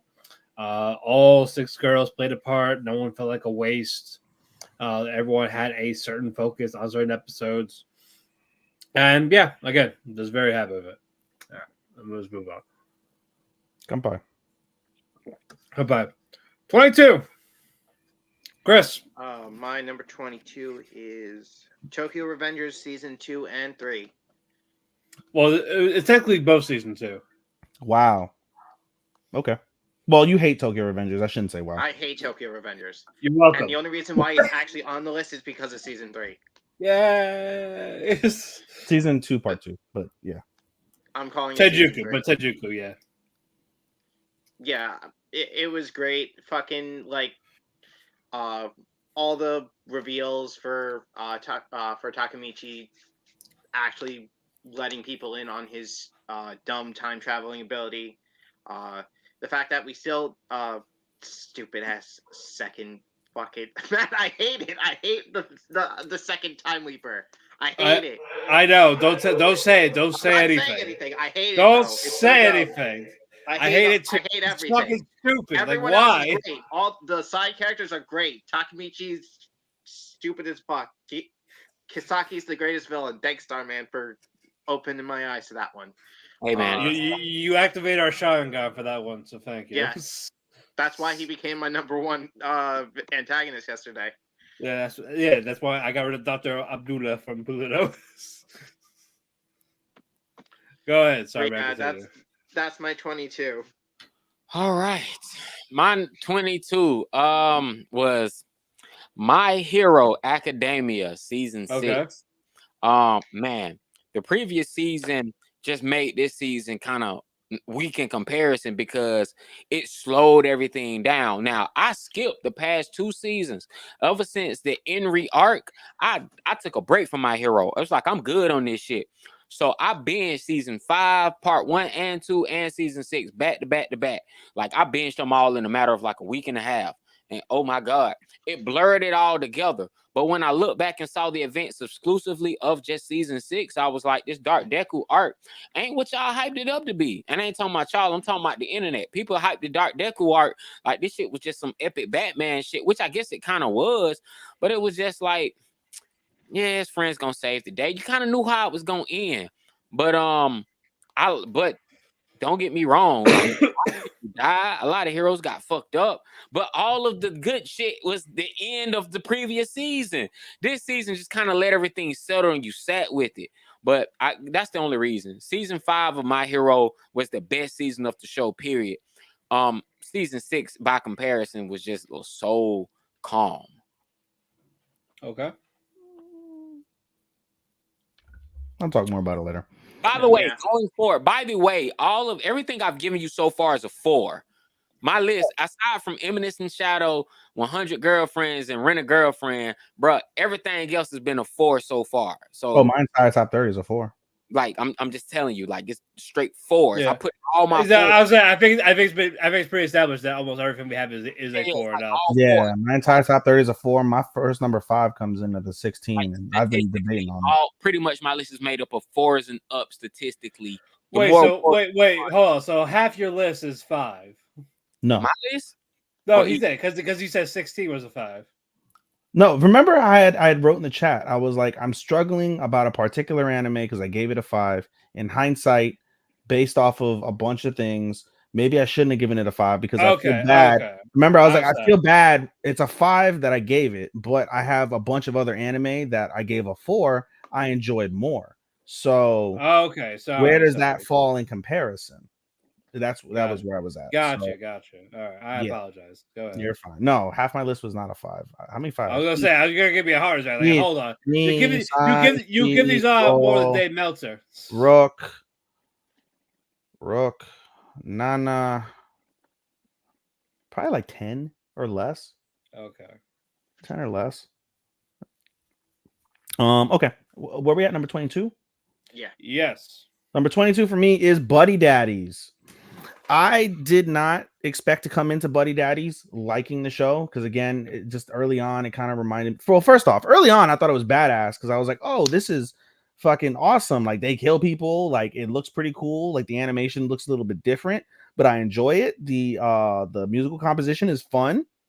It fits the action. I like it. And then we have Mary. And I just, at first I didn't like Mary. I was like, oh God, she's another fucking Anya. But as I've said before, I like Mary a lot more than I like Anya. And I like Ray and Kazuki way more than I like Lloyd and Yor. Although I will say, like I said before, Spy Family did not make my list this season, but the Yor arc was fantastically done. Yor shined. I enjoyed the hell out of Yor. But what we got for 6 episodes of Yor, I felt we got with Ray. With Ray for a majority of that whole season as a whole. So in the end, though, I came to love Mary. I love Kazuki. I came to really love Ray. That's why I gave Ray the what's it called? One of the husbando of the years or seasons from that piece. And I just enjoyed the overall composition of the show very, very much. I felt like the drama wasn't so like overwhelming, but it was still there. The action, although I wish I probably wanted a little more action, the action we did get was pretty solid. And the ending I thought was really, really, really well done. That ending with you see a grown-up Mary and they've moved away from assassinating and stuff like that was very wholesome, very sweet, was very fitting as a conclusion of that. I just enjoyed the hell out of that ending, and so I gave it number 22 on my list. I knew I forgot a show. I forgot about Buddy Daddies to put on here. Same. So do you want to revamp it? That's it. I would just give it a Gundam if I did that. Again, it didn't stick. Oh my God. I was like, it slipped my mind. So if I were to put on here, I would have to give it a Gundam. So yes. So you're putting at 30? Yeah, it would have to be at 30. Okay. Chris, what about you? You putting it on your list at all?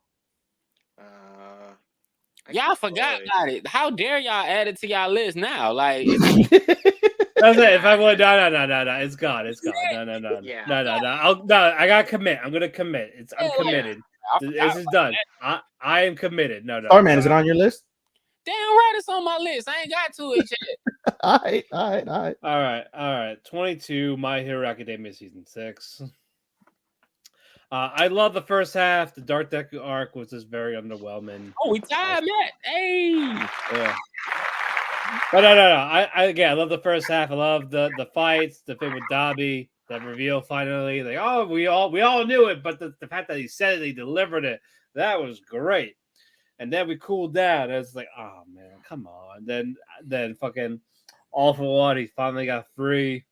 And then we got the Dark Deku shit. It was like a light Batman, like not a good light Batman. And it's just like, Very underwhelming. I wish we had a cool fight involving Dark Deku to sell it more, but unfortunately, it didn't happen. And I love the design. The design was badass. Don't get me wrong, but wasn't a complete change, and it was just a underwhelming second half. So that's why I gave it Academia 22.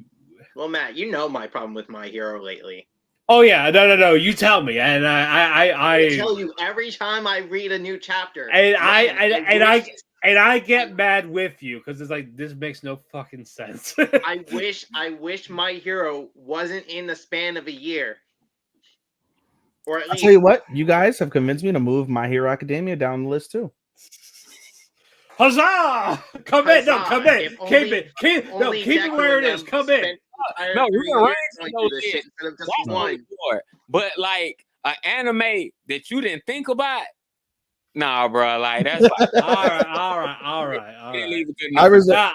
I'll take the L. Subject to change. I will take the L for Buddy Days. That's fine. That's same. Fine. I can't believe you did that, man. I'm so disappointed you forgot about it. Yeah, you raved about it. You liked it more than me.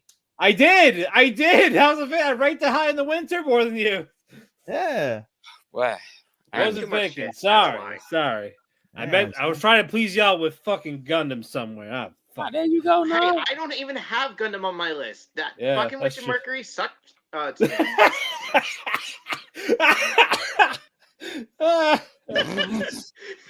didn't see. I kicked him out now and brought him back in. Oh, bro. All right, 21. My 21 is. Where the fuck is it? No. Magical Revolution. Okay. I thought the relationship between. Oh fuck! I forgot their names. Chris, you watch so many anime. It's totally fine if you don't know names. Yeah, that's why like Homeboy, MC. I just do all that now. When it I don't remember things. I do FemC too. Like Anis and fuck, I can't remember the silver haired chick's name. I love the developing relationship between the two female characters, and the magic in the world was really great. The whole coup. Yuri? Huh? No, I was going with the coup. No, the whole coup by Anis's brother was really nice. I like the fight between Anis and him. I think his name was Al. Fuck, it's been so long. But yeah, I would put it higher, but like just like with my main problem with it is that they seem to cut like a lot of the explanation of how the magic works in the world. Okay. As I read, because I read the manga as soon as I finished the anime, just so I can like see the differences. Right. That's what I tend to do. I'll watch a series and then want to see more, so I just go to the manga. Okay. All right. Well, for number 21, I have by far one of the most consistent anime of all time. I must say this anime is by far so consistent, but it's so safe. But it is so consistent and it is so good, and it deserves to be included on every list anytime you do a list. That is not other than Dr. Stone season 3. Higher, but that's fine. Go ahead. That was my number 21. It's just so consistent. But it didn't win any awards from me. So like as you see as I read up my list, like top 20 has everything in my top 20 won an award. That's what determines it. Like the more awards you win, the better chances you have of being number one. So by award, do you mean like number one? Or because I considered, technically, like when you place, that's an award. These actual cakes. These actual cakes yesterday. No, okay. Cake.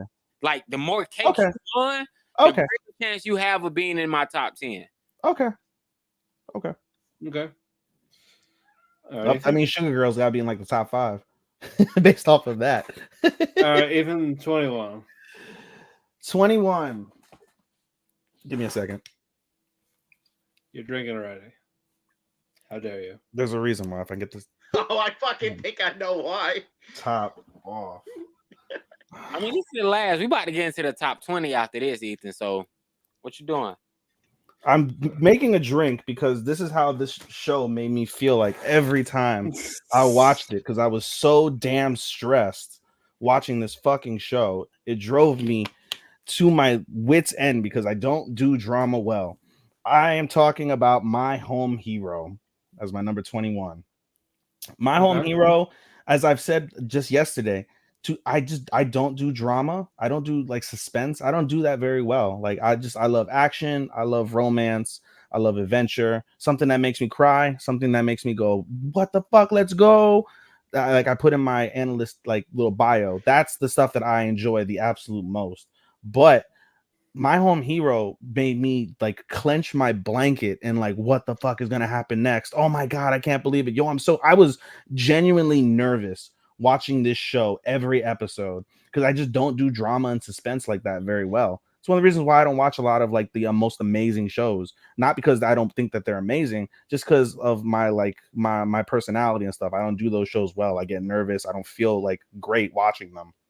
But My Home Hero was really different.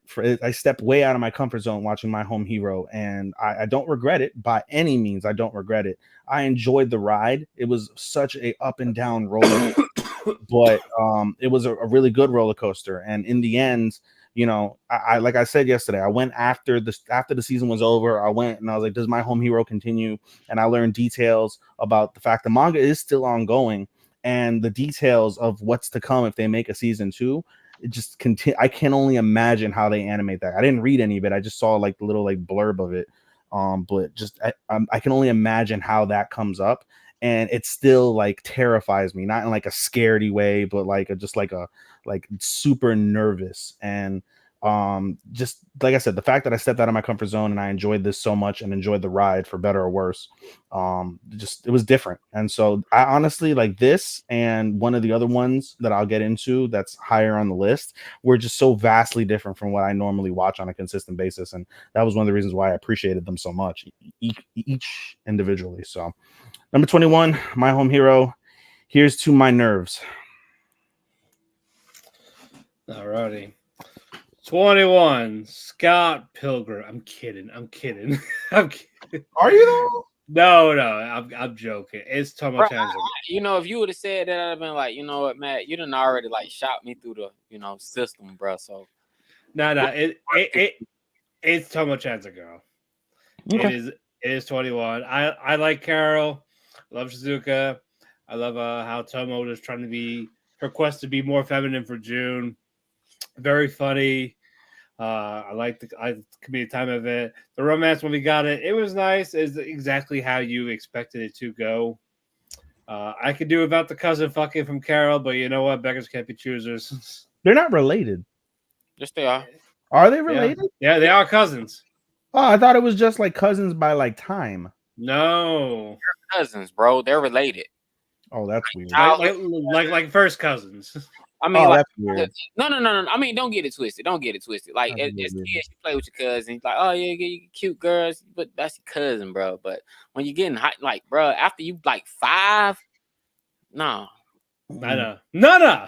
I mean, I got good-looking cousins, but I never thought about that way about none of them. So that's no. Like, I'm like, yeah, if you're a little baby, I mean, oh yeah, no. Yeah. I had a crush on my aunt. You know what I'm saying? Like one of my big cousins. I was like 6. She was pretty. I think she was like 20. You know what I'm saying? Like, yeah. I mean, but you know, pretty babysitter type shit. How is she now at 50?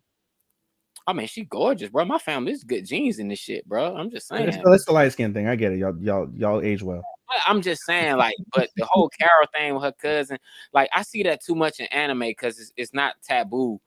It's not a taboo thing. So it's just one of them things. I guess it's so taboo here because I ain't with that, you know, that Sweet Home Alabama shit don't really fly. Man, you from the South. I don't know how it's not taboo in the South. No. I mean, there are people. I went to high school with people who dated their cousins because their granddad had a second family and nobody fucking knew about it.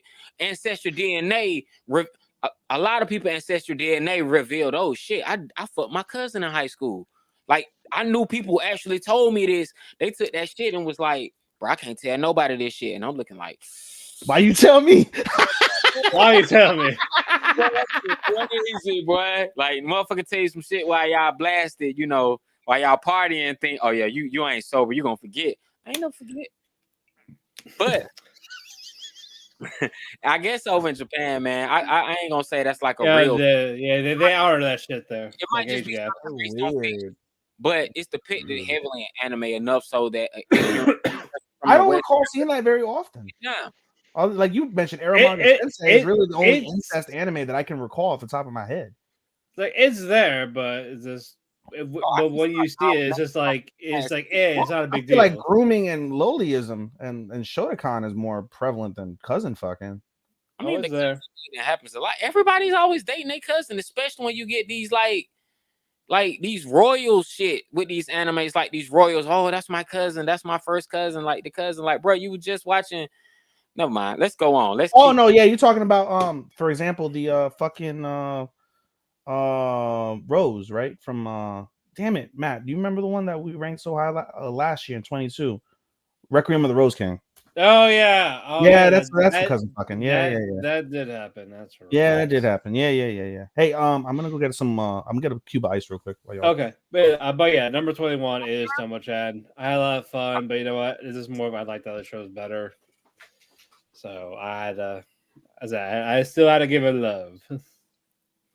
All right, 10 down, 20 to go. Chris, 20. My number 20 is Handyman Saito. All right. I didn't go into it much yesterday due to more so time constraints. I didn't want to slow everything down. But basically, I really enjoyed the show. The comedy was great. The party was something that you would see right out of a D&D campaign. Fucking comedy was gold. Fucking the whole world's system of measurement is based on this one dude's dick. But yeah, that's my number 20. All right. Starman, number 20. All right, man. Let's kick off the 20. Ethan ain't here to hear this shit. Fuck it, we're here. Spy Family season 2. I say Spy Family season 2 for the exact same reason why Eminence and Shadow got the ranking it did, why Jobless Reincarnation got the ranking it did, why Demon Slayer got the ranking it did. Man, you just can't give me a short ass season. Season 1 of Spy Family, I got both parts back to back. Season 2, like the second curve, they was like, we just gonna give you a movie. And I'm like, so y'all gonna give me 12 episodes in a movie, 13 episodes in a movie? I'm like, psh. So I mean, the first 12 episodes was like I said, the art with Yor was phenomenal, man. I forgot Spy Family could be violent. Like it was blood, it was gory, it was so gruesome. But the first 3 episodes, I'm like, man, it was kind of like a slow ass build, and then it just peaked off. But for the rest of that, it ended pretty cool, even with Bond. You know what I'm saying? I'm like, okay, yeah, this is cool. Like I loved it from there, but I felt like you wasted your first 3 episodes giving me Yuri, and I don't care about this nigga. So it's fuck Yuri, worst character in that fucking show. I hate him. I fucking hate that motherfucker. But I have to put it down to like just number 20. It is so good.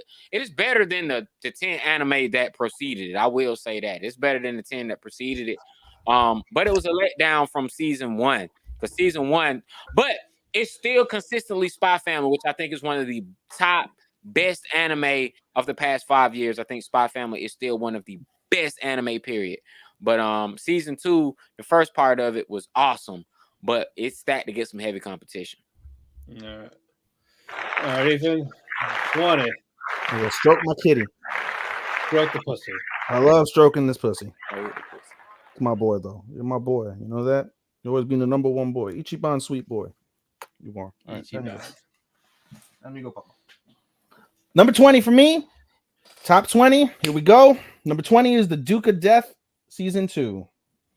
Duke of Death in his main season 2. I thought this season was better than season 2. As usual, you know, I feel like Duke of Death is one of those other consistent ones. You'll get your random song and dance, but I enjoy the music composition of that. Maybe not the singing per se. Not a real big fan of that, but I enjoy when Bo-chan is on the piano. I think he plays exquisite. Probably second only to Shadow / Sid. Honestly, playing the piano this season or this year rather in anime. I enjoy that piece. I just enjoy the romanticism really between Bo-chan and Alice. The forbidden love aspect. It's done and told quite well. The emotions from that perspective where you really delve down, you really think about it, I think is really well told. And this season in particular, we get a lot more answers in terms of the curse. It's no longer this random curse. Now we know who cursed Bo-chan, perhaps why they cursed Bo-chan, and all of the other pieces that surround it. And so now think of Duke of Death as like if you're playing a video game, right? And you open the map and the map is like you're in the central location and everything else is foggy or like like you haven't reached that point in the destination. This season did a good job of opening that up and like being able to expand upon the world and show you how every single person ties in, which I love when shows do that. And so I think it did a great setup for season 3, which will be coming up, I believe, also in April, correct? Or is it summer, Matt? For what? Duke of Death season 3. Spring. So it is April. So I am very much looking forward to that finale. Again, this is one of those ones that's just super consistent. You know what you get. What you get is good. And if you really think about it and you really dwell on it, I think you can find appreciation by watching this. Starman, you said you don't watch it because of the CGI. Can't get over the CGI, bro. I just can't. Like So, CGI threw me off of girl with her glasses. It threw me off of Master for Cat. It threw me off of like some shit that you do recommend. Like I can, I don't like. Honestly, did you like Beastars? I didn't like Trigun because of that for the most part. Like, would you like Beastars? Kind of flu. Yeah, I love Beastars, man. Beastars are phenomenal. Okay, well, we can delve into a different conversation at a different time. But I will say, Duke of Death. It really, they're not people. I've never been big into furries. I'm absolutely not into that. But I mean, it just like the animation just works for like the autonomy of the anatomical for animals, like the way they move, like making it fluid, like the way that works. Like I don't know, Duke of Death. If it was 2D, I'd be all over that shit. But I don't know, it's just something about them 3D shit. I don't want Pixar. I think Duke. So the reason why I asked that question is because Duke of Death, I think, really does. At least we're opposite ends, but I respect your opinion. I just feel like Duke of Death does the CGI well. Like there are so many. I think you know what it is. I think I got my low bar of CGI with Cestus. Do you guys remember Cestus at all from 2021? Cestus. Yeah, it's like a Roman Colosseum type of like anime. I did not watch that. So it was really good in terms of the violence, like very, very good in terms of the violence and the blood, but the CGI was just god awful. It was horrendous and I hated it. That's why I didn't rate it at all, really. Like I gave it like a low 3 because I loved everything except the CGI. And the CGI is literally what you're staring at for the entire episode, every single episode. And it was just so bad. So when I feel about Duke of Death, I think does it well. Especially with that like Tim Burton type of vibe that it does give off at times. I think that fits and I think that helps it in terms of that piece. So outside of Trigun, in terms of CGI, they do this really well, but that's just my opinion. I understand where you're coming from, Starman, with that, so I'll respect it. But yeah, anyway, I'll get off my soapbox on Duke of Death. Number 20. Okay. This from here, this was very, very fucking hard because we had a lot of great shows, and if you guys call it punishment, fine, but it's just more. I just like a lot of stuff better. But number 20, Dangers in My Heart. I really liked it. If they became a couple that probably would have excelled it, but I know we are getting more. I am heavily excited for season 2. But I still, however, I cannot ignore the fact that the first 3 was a letdown. I was about to drop it, but I'm so glad I convinced you guys to keep it. I was like, there is something there. I saw that glimmer of hope when it. I feel like, Matt, I was the first one to say that I was going to drop it, and you're like, I'm kind of getting there.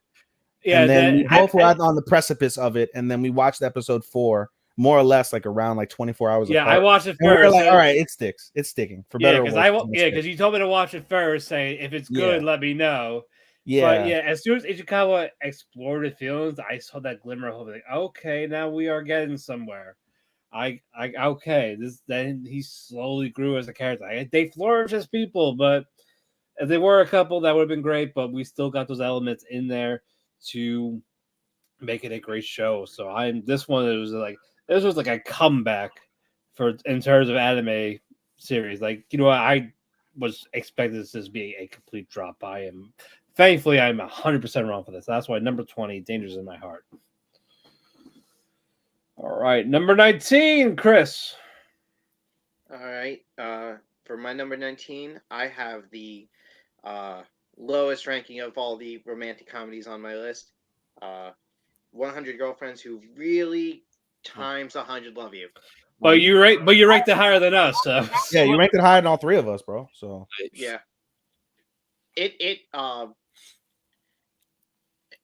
girlfriend walked so this can run.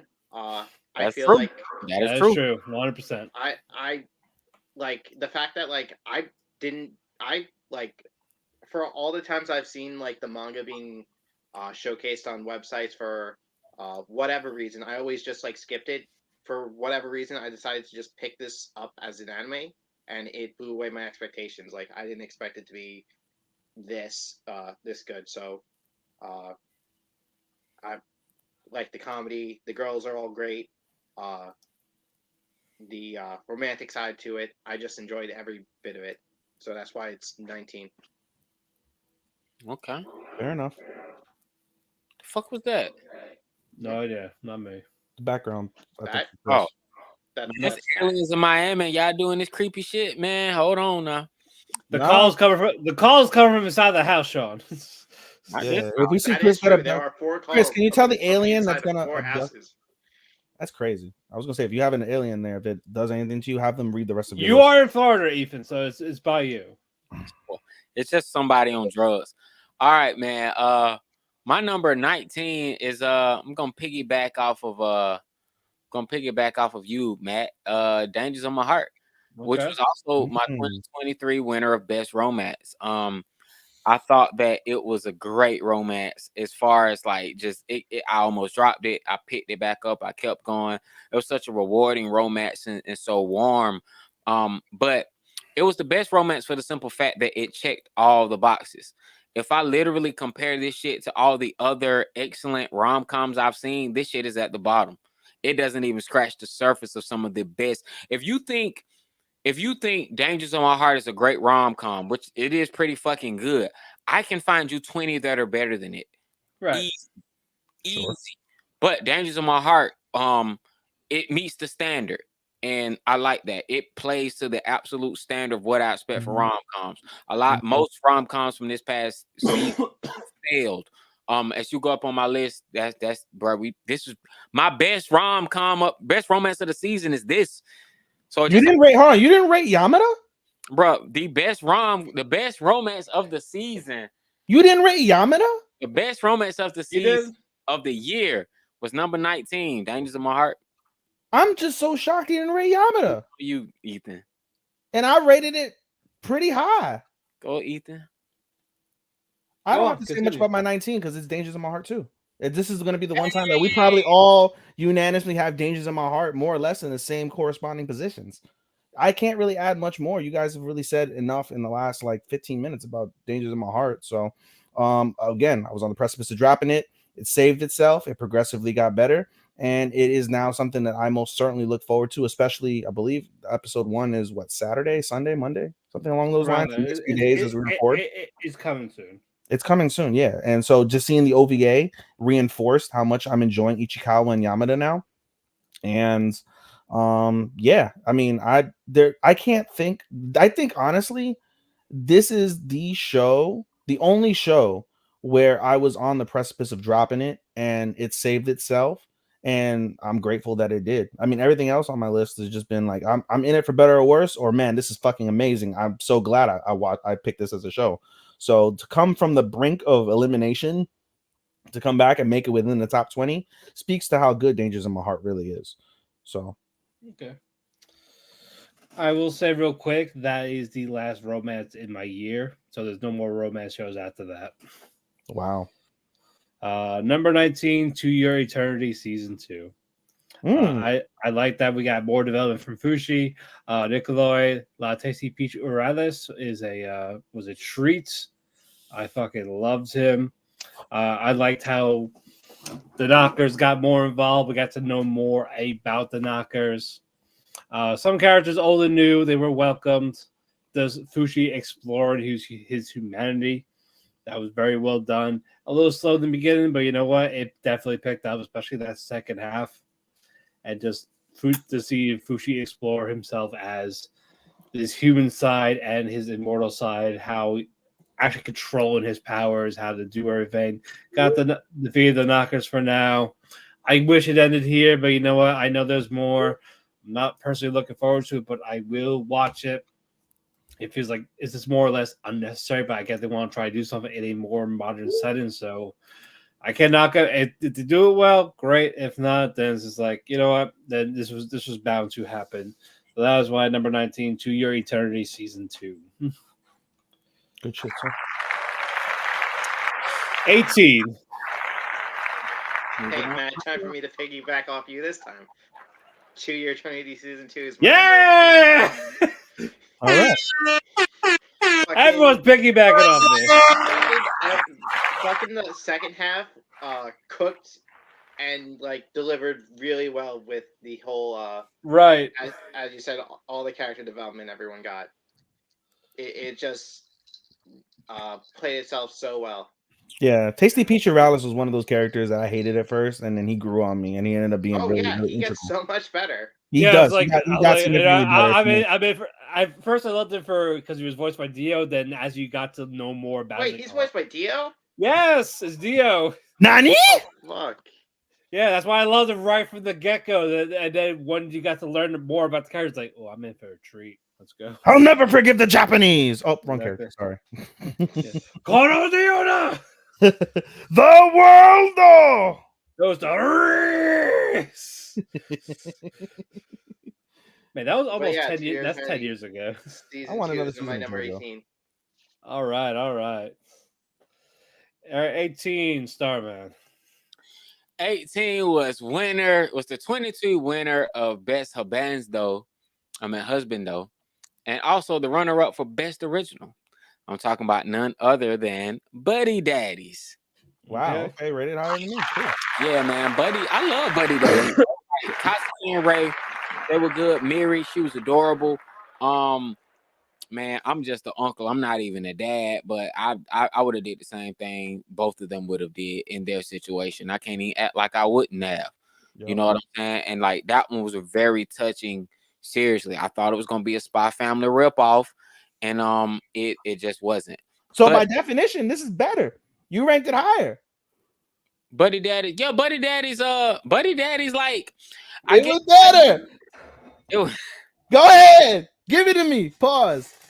Give it to me. Man, no. Buddy Daddy's like, because Spy Family didn't win no awards. Buddy Daddies did win some cakes like throughout the season. But Buddy Daddies, and plus they wrapped up their ending. It was short, it was simple and sweet. Only thing that would have made this shit better is if they would have did more assassin work. That first episode was a lot to follow up to. Like the first episode was a whole 5, and then from there they kind of just dipped down. Then they picked back up at the end. But they show you so much on the sentimentalism. And the soundtrack was just banging. Yeah, it hit. It fit. Yeah, they gave you feels, and it was supported by a good soundtrack. Like they did everything else to support their lack of action that they kind of sold the premise on. It's kind of like they put the sugar in the medicine. And okay, you sold me with this action, but I stuck around. It became a slice of life, then it became a drama, then it got back to action, then it finished off with wholesome slice of life. Yeah. It did all that. Yeah, you know what I'm saying? So that's why. Yes, it was better than Spy Family. Yeah. I'll take it. 18, Ethan. My number 18 is the show that I'm so surprised Starman did not rate at all. My Love Story with Yamada, or not My Love Story, Loving Yamada level 999. I was pleasantly surprised. This was 100% a Starman recommendation.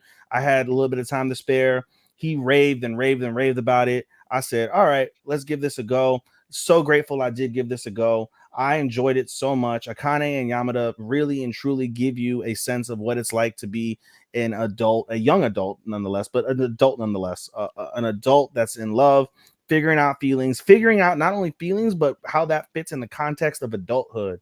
And I think that really is impactful. Again, something different. When you get normal rom-coms, they're always high school based or younger. So anytime that I'll get a romance that involves adults, I'm always going to be with it in some capacity at bar low, bare minimum. As I said, Eita was one of my supporting boys of the year. I adored Eita. He was my favorite character. He was the most supportive friend that a sister could probably ever ask for. He wasn't even gay. That was crazy. I expected him to be gay. How much like he was so helpful. Like, you know, like every girl has their gay best friend. Wasn't even gay, and he still gave them so much like impactful wisdom and a push, and it was there for them in their low moments. Akane, hilarious, but waifu-esque in terms of how she does things. I definitely love Yamada in terms of how like chill he was and how it really took a lot for him to really find himself. And keep in mind also, he's a senior in high school. This was a tiny bit of an age difference anime, not by much, but it's a little bit. He's either gonna tear your theory apart or be cocky because he recommended it. No, Starman's happy. I can see it in his face. He's not going to tear anything up because he didn't even rate it on this fucking list. I didn't say. So You said that. But in any case, I didn't. in any case, though, I enjoyed the hell out of Yamada. I would love to see like just an OVA with them as a happy couple. I would love that. I am so proud that you put this, that it even made it this high on your list. Yeah. Like, it ranked over Dangerous, and I did not expect that to happen. Even though I knew it should. Because there was not a part at any point in Yamada where I was like, this is trash, I'm gonna drop it. Dangerous, the first 3 episodes, I was on the precipice of saying fuck this shit. So good job, Larry. All right, Ethan. This is for you. I'm going to put this over you because you could shut the fuck up about this. I put this over Demon Slayer, so shut your fucking mouth. Bleach. Bleach, 1,000 year. I put Bleach over Demon Slayer, so don't say I hate Bleach. I will give credit where credit is due. Prequels before that, it's still fucking Bleach. That is it. But it is just a mid-series as a whole. But 1,000 Year Blood War arc, it is a good arc. So I will give credit where credit is due. So shut your mouth, boy. Matt, boy, that's racist, Matt. How dare you? Nah, it's only racist if he said it to me. listen, child. Matt, you gotta just remember to drink all your milk. All you gotta do is drink all your milk. That's drink right, some Chris. milk. No, it's from the live action Bleach movies. That was an actual lyric in the movie. All you gotta do is drink all your milk. That was Ichigo's theme in it. They didn't do number 1. Okay, Kurt Angle. He's not lying. That's the problem. What Kurt Angle said: "Drink your milk, say your prayers." That's Hulk Hogan. That's Hulk Hogan. Say your prayers, eat your vitamins, take your steroids. Yep. Say some racist shit. Hold on. Yeah, why? I haven't even watched Bleach. I'm sorry. Why Bleach over Demon Slayer? No, baby, you watch Bleach. You watched the one creepy episode, remember, where they had like that one Stern Ritter that had to deal with like fear, and you like literally we're in bed and you turn your eyes into my shoulder and you're like, no puedo. Ay, no puedo. It's too dark. This is too real. And then we had sex right afterwards. Come on. Look, I had a lot of fun. Action was great. The final battle was definitely a blue ball. It just felt so abrupt. When you talk about getting clapped, and it's all of a sudden like, that's it? And then we just got this comedy shit after the credits. Like, come on, man. Don't waste my damn time. It was like, God damn it. That's you were cooking and you just flipped a little. So now it's well done. Like, God, fuck you. But on that, again, I love the action. The fights are great. I love the tone of the atmosphere. It still stayed the same in that area in the Soul Society. I liked it. There's no light. It was like a dark, some bright colors in theirs, but it was still had that dark type of setting. Again, fights are great. I love the final fight, but the fact that it was so abrupt is like I felt blue balled, man. Like, come on. Final fight. We haven't had the final fight yet. But I said the final fight of the season. We still got another 3 final fights. Yeah, I talk about for that part 2. Sure. Okay. Sure. It's like and you just again, you disappointed me in that little flaccid. So, but I still liked it. I'm still excited for more. I know apparently the end is just shitty, but you know what? Until we get there, I ain't going to enjoy it for as long as I can. So yeah, 18. Is it really? Is it really shitty? According to Marte, yeah. And according to Chris, dude, you read it too, right? Oh yeah, I read it. I mean, Yeah. I'm disappointed for the fucking like letdown they did with stuff, but like I'm okay with how it ended. Like, I'm not one of the people who burned like any of my Bleach books for who Ichigo ends up with. That's what, because that was what fucking Marte did. But since I didn't read it, then Marte don't watch anime. He don't count. Yeah, he hates anime. That's true. He hates anime. He don't count. Starman came in years after Marte, and he was already a billion times better as an admin. He don't count. Oh god, yeah. Hell, fucking Marte has like Reds, Blue Exorcist, and Solo Leveling. He's gonna ruin both of those. Watch. Does he have Blue Exorcist? He's the only one that's watching it. There's like 7 people voted on it. Hey, I'm watching it. You're not in the group, Chris. So you're not an admin. Why don't you join Facebook and join a group? We'll make you He a doesn't fucking... do social media, so I respect that. I do too. I mean, damn, bro. It's an evil place. I really don't like Facebook. That's true. But you're in a group with a bunch of nerds. All you gotta do is just interact with the nerds. But why would the fuck would he do that? Yeah, because he's superior. He's a superior nerd. I don't like interactive nerds either, but here I am with you 3. Hey, at least we interact with wrestling too. That's true. We share something a little more. Yeah. A little deeper. Pause. That's true. We can go deeper. It's okay. Yeah, Matt, I showed you a great wrestling clip like a couple of days ago. I don't. Shut the fuck up, Chris. Stop. I don't want to hear from you. Give me a heart attack with your fucking blow up dolls and shit. Number 17. Now, to be fair, if I did remember Buddy Daddies, this is where it would go. But since I didn't, commit, commit, Chris, commit with me. He could have rearranged it because he didn't even say it.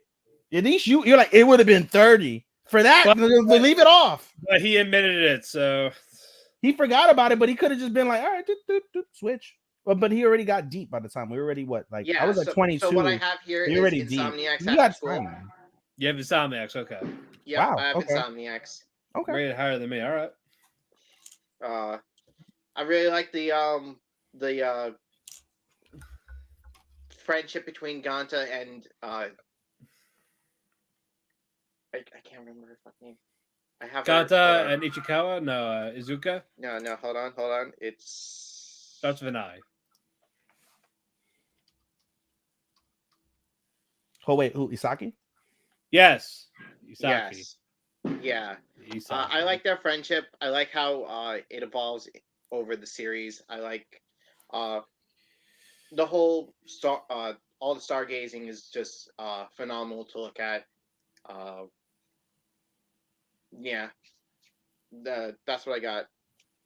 Okay. Man, I wish I remembered Buddy Daddies. All right, Starman 17. All right, 17, man. Oh man. All right, 17 was a funny, etchy, and it was unlike any other anime I've seen of the year 2023. Oh my god! Also, it won 2023 Best Fan Service, and it also won 2023 Best Comedy. Oh my god! Other than Kamikatsu. Kamikatsu was hilarious. Kamikatsu, I've never seen nothing like Kamikatsu. Like, it was just, it's a hard sell on a recommendation because this is like, bro, what the fuck am I watching? And I'm not gonna lie, the first couple episodes is like, it's kind of like hit or miss. But then, like, once it gets like going, it's really good. I think the worst thing that will turn most potential fans off from the series is the horrible CGI. The CGI for this series was gross, terrible. It was so bad, it was good though. It was so bad, it was funny. But yes, Kamikatsu is absolutely one of the best. I thought it was the funniest anime I've seen like this year. So if you haven't had a chance to check it out, I would definitely say check out Kamikatsu. it is definitely worth the watch. It was tremendously hilarious and funny. I enjoyed it every week. I told everybody about it. It was a sleeper this spring when it dropped, and it was definitely worth it. It made the list just because of that. Won a couple of cakes along the way too. I think me and Chris are the only ones that watched it. I did not watch it. Yeah, I watched it. You did, okay. And to be fair, given how the show starts, I don't think anyone's going to take it serious enough to like care about the CGI. That's true. That is true. All right, Ethan, 17. 17 for me is Hell's Paradise. The third, if I recall correctly, the third. Is it the second or the third of the Dark Triad?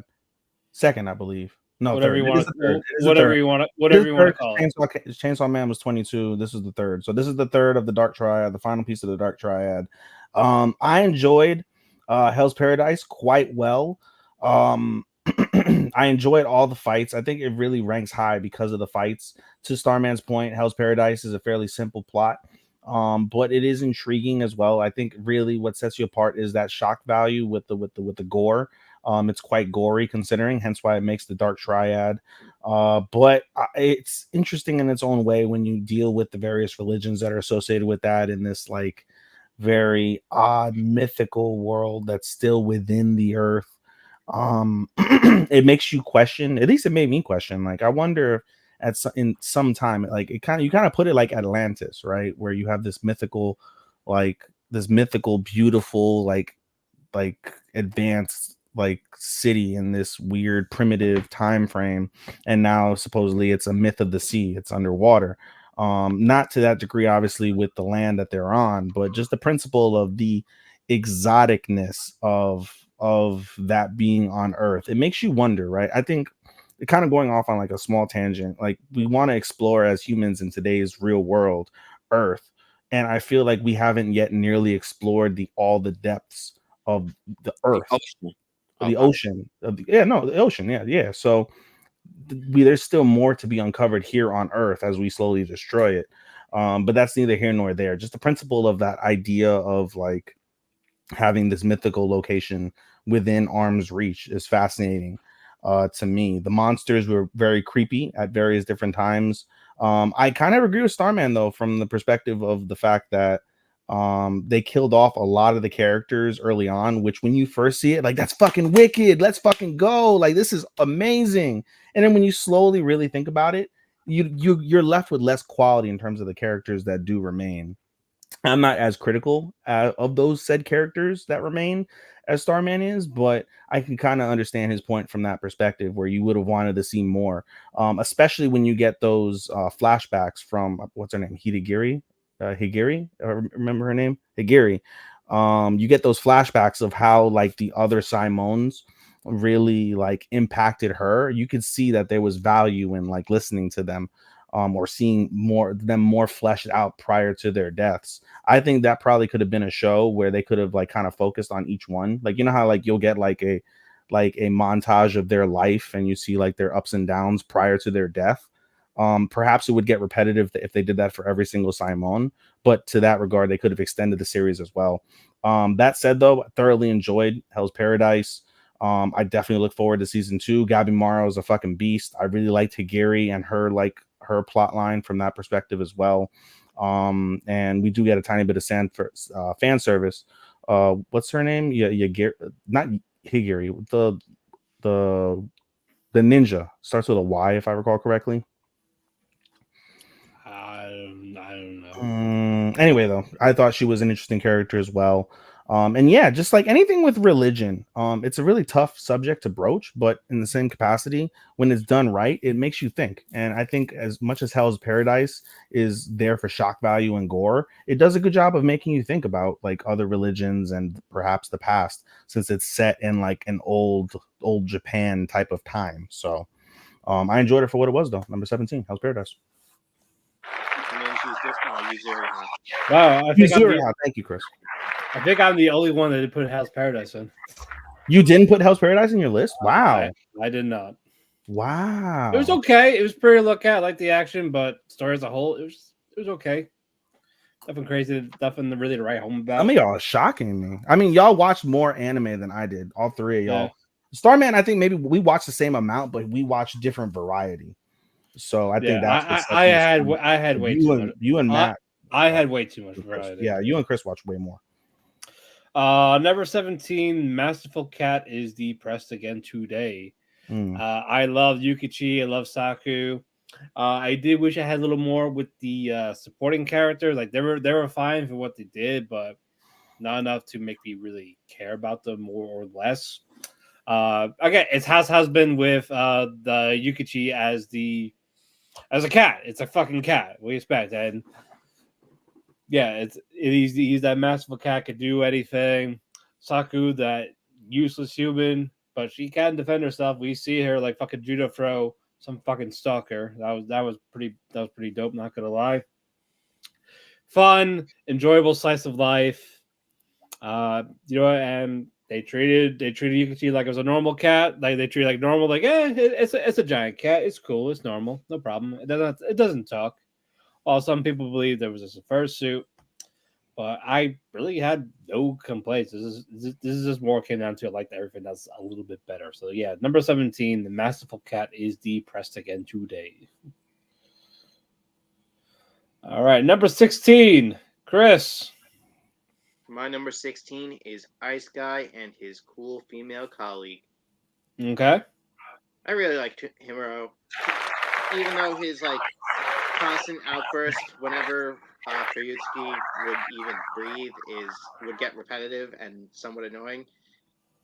Mm-hmm. I mean, like, I get it. Like, he's got a crush on her.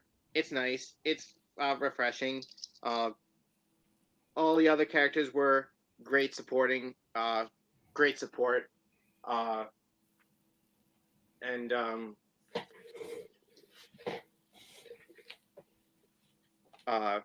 As a manga reader for it, I'm excited for whenever they do the next season.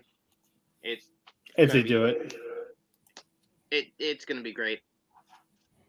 I love how he said manga reader, and like I thought he said margarita. I was like, oh, Chris is getting a margarita. He said, fuck it, let's drink today's sorrows away. My man. Yeah. All right. Yeah, that's my number 16. All right, Starman. All right, man. Number 16. I had so much fun with this anime, and it kind of shocked me that on the seasonal when we ranked it, I ranked it higher than Matt, but maybe he's gonna beat me to it with the annual. But when I stacked this anime against so many other anime, this was one of the best animes. This was the true Harry Potter anime of the year. I enjoyed this anime. The soundtrack won the award for Best OST for 2023. I'm talking about none other than Mashle, Magic, and Muscle. I'm not gonna hold you. The first 3 episodes, I was gonna drop it. I was like, look, man, Matt, you done sold me on this show. He's like, keep watching. I was like, you know what I'm gonna do? I'm gonna watch this shit dub. That's what I do whenever I have a doubt about a sub I want to drop. I just watch it in English. Man, I started watching this dub, and I was like, oh, this shit fire. And I stuck with the dub and the entire run of it. I think I probably watched the last 2 episodes subtitled just to give it the review for the season when it came out. But oh man, I love Mashle. Mashle is dope. I didn't find it too funny. Like the gag got dry on me real quick. But when Mashle stumps his foot into the ground, and bro, when Mashle just starts beating niggas' ass, like that's when the show get good. When Mashle just like with a straight face, just start beating everybody ass, OP'd as fuck, just start kicking ass like it's nothing. I'm like, okay, that's what makes the show good. But it's one of those shows, there's no big overarching plot. The power friendship wins, and the guy's OP'd. It might be, I think it's a good, easy recommendation, but in terms of like just, some people might be good on it, but I think it's a great show. So you should definitely check it out. It's currently streaming on Crunchyroll. Season 2 is coming very, very, very, very soon, and I can't wait for it. Mashle. All right. So this is still better than Mashle. What? One Punch Man is not better than Mashle. Don't even act like it is. They switched. He skipped season 2. They did. Yeah. Yo, calm yourself. No, it's not, bro. Mashle is better than One Punch Man. One Punch Man is up there for me as like top 5 comedy.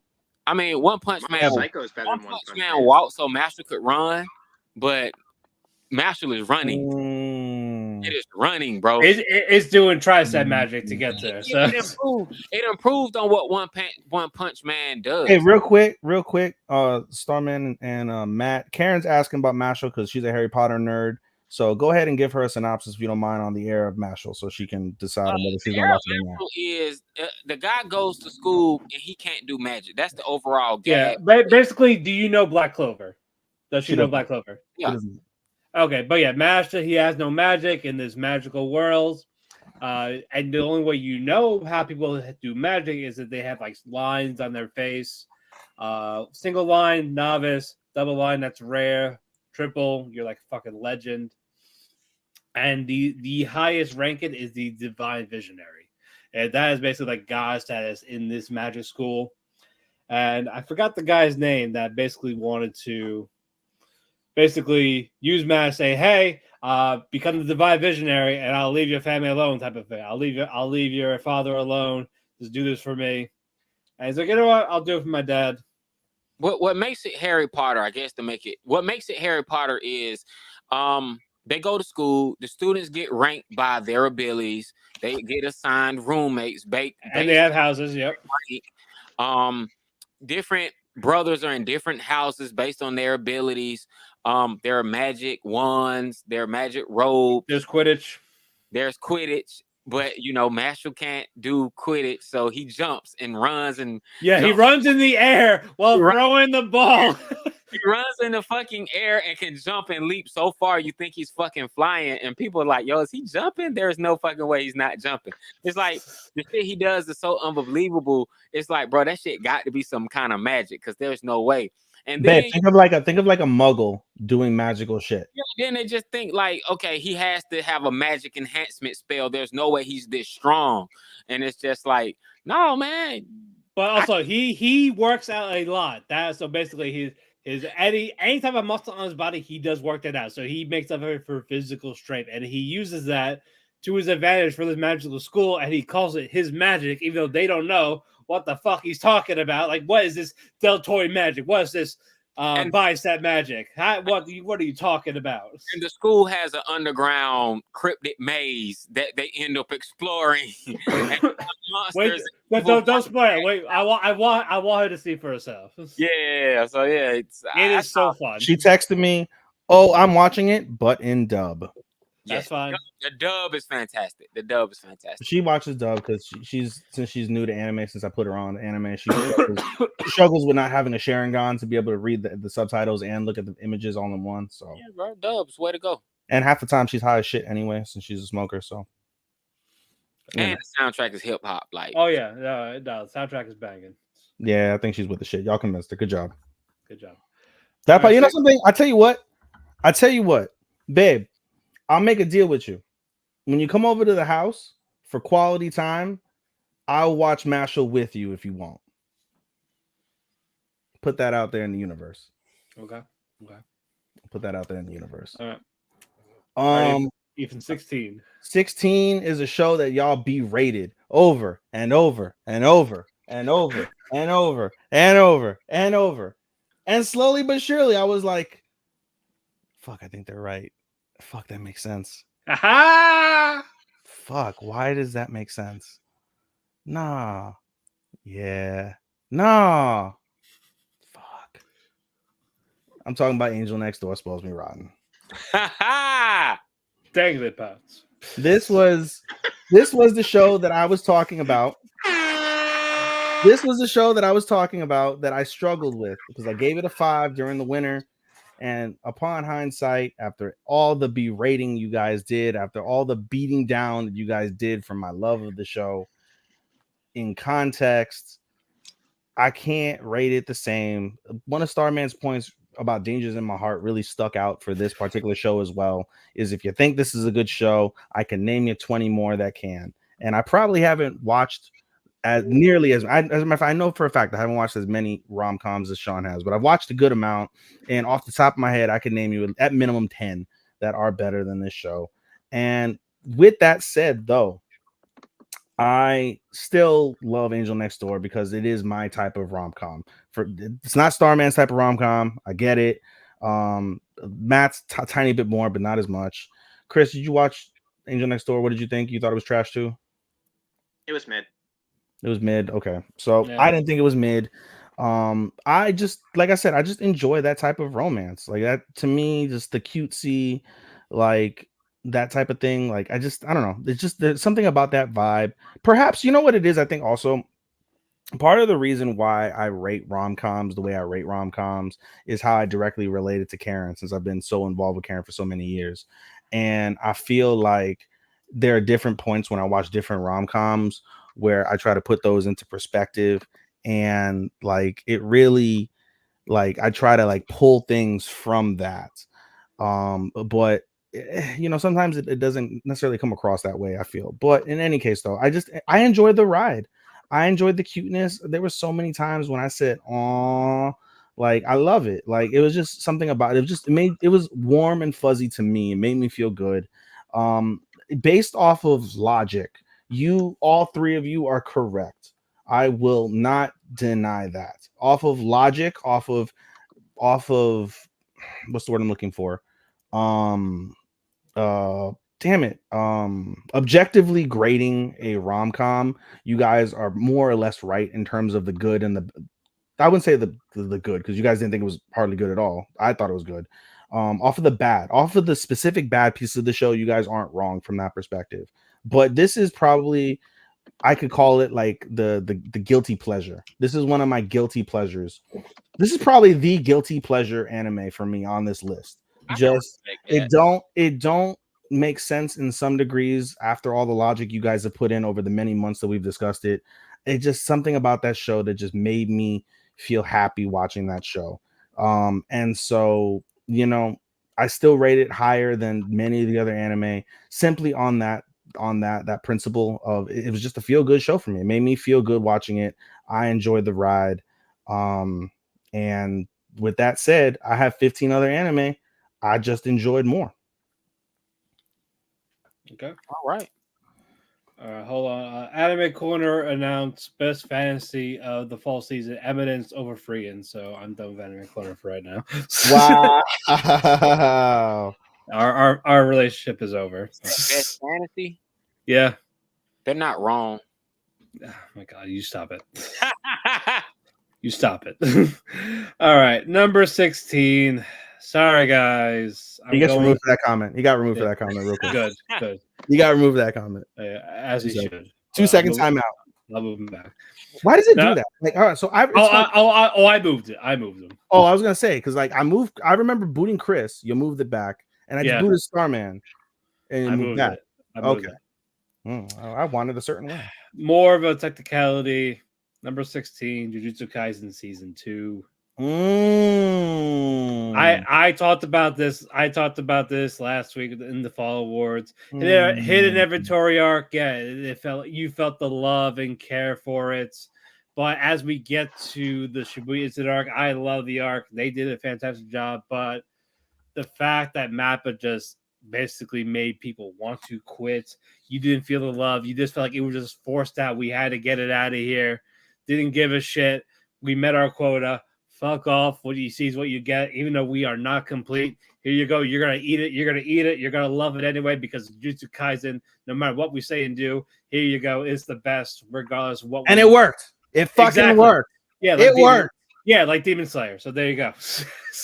Hey. Yeah, heads for horses. But great fights. But you know what? Animation. It didn't go, but it was fight after fight after fight.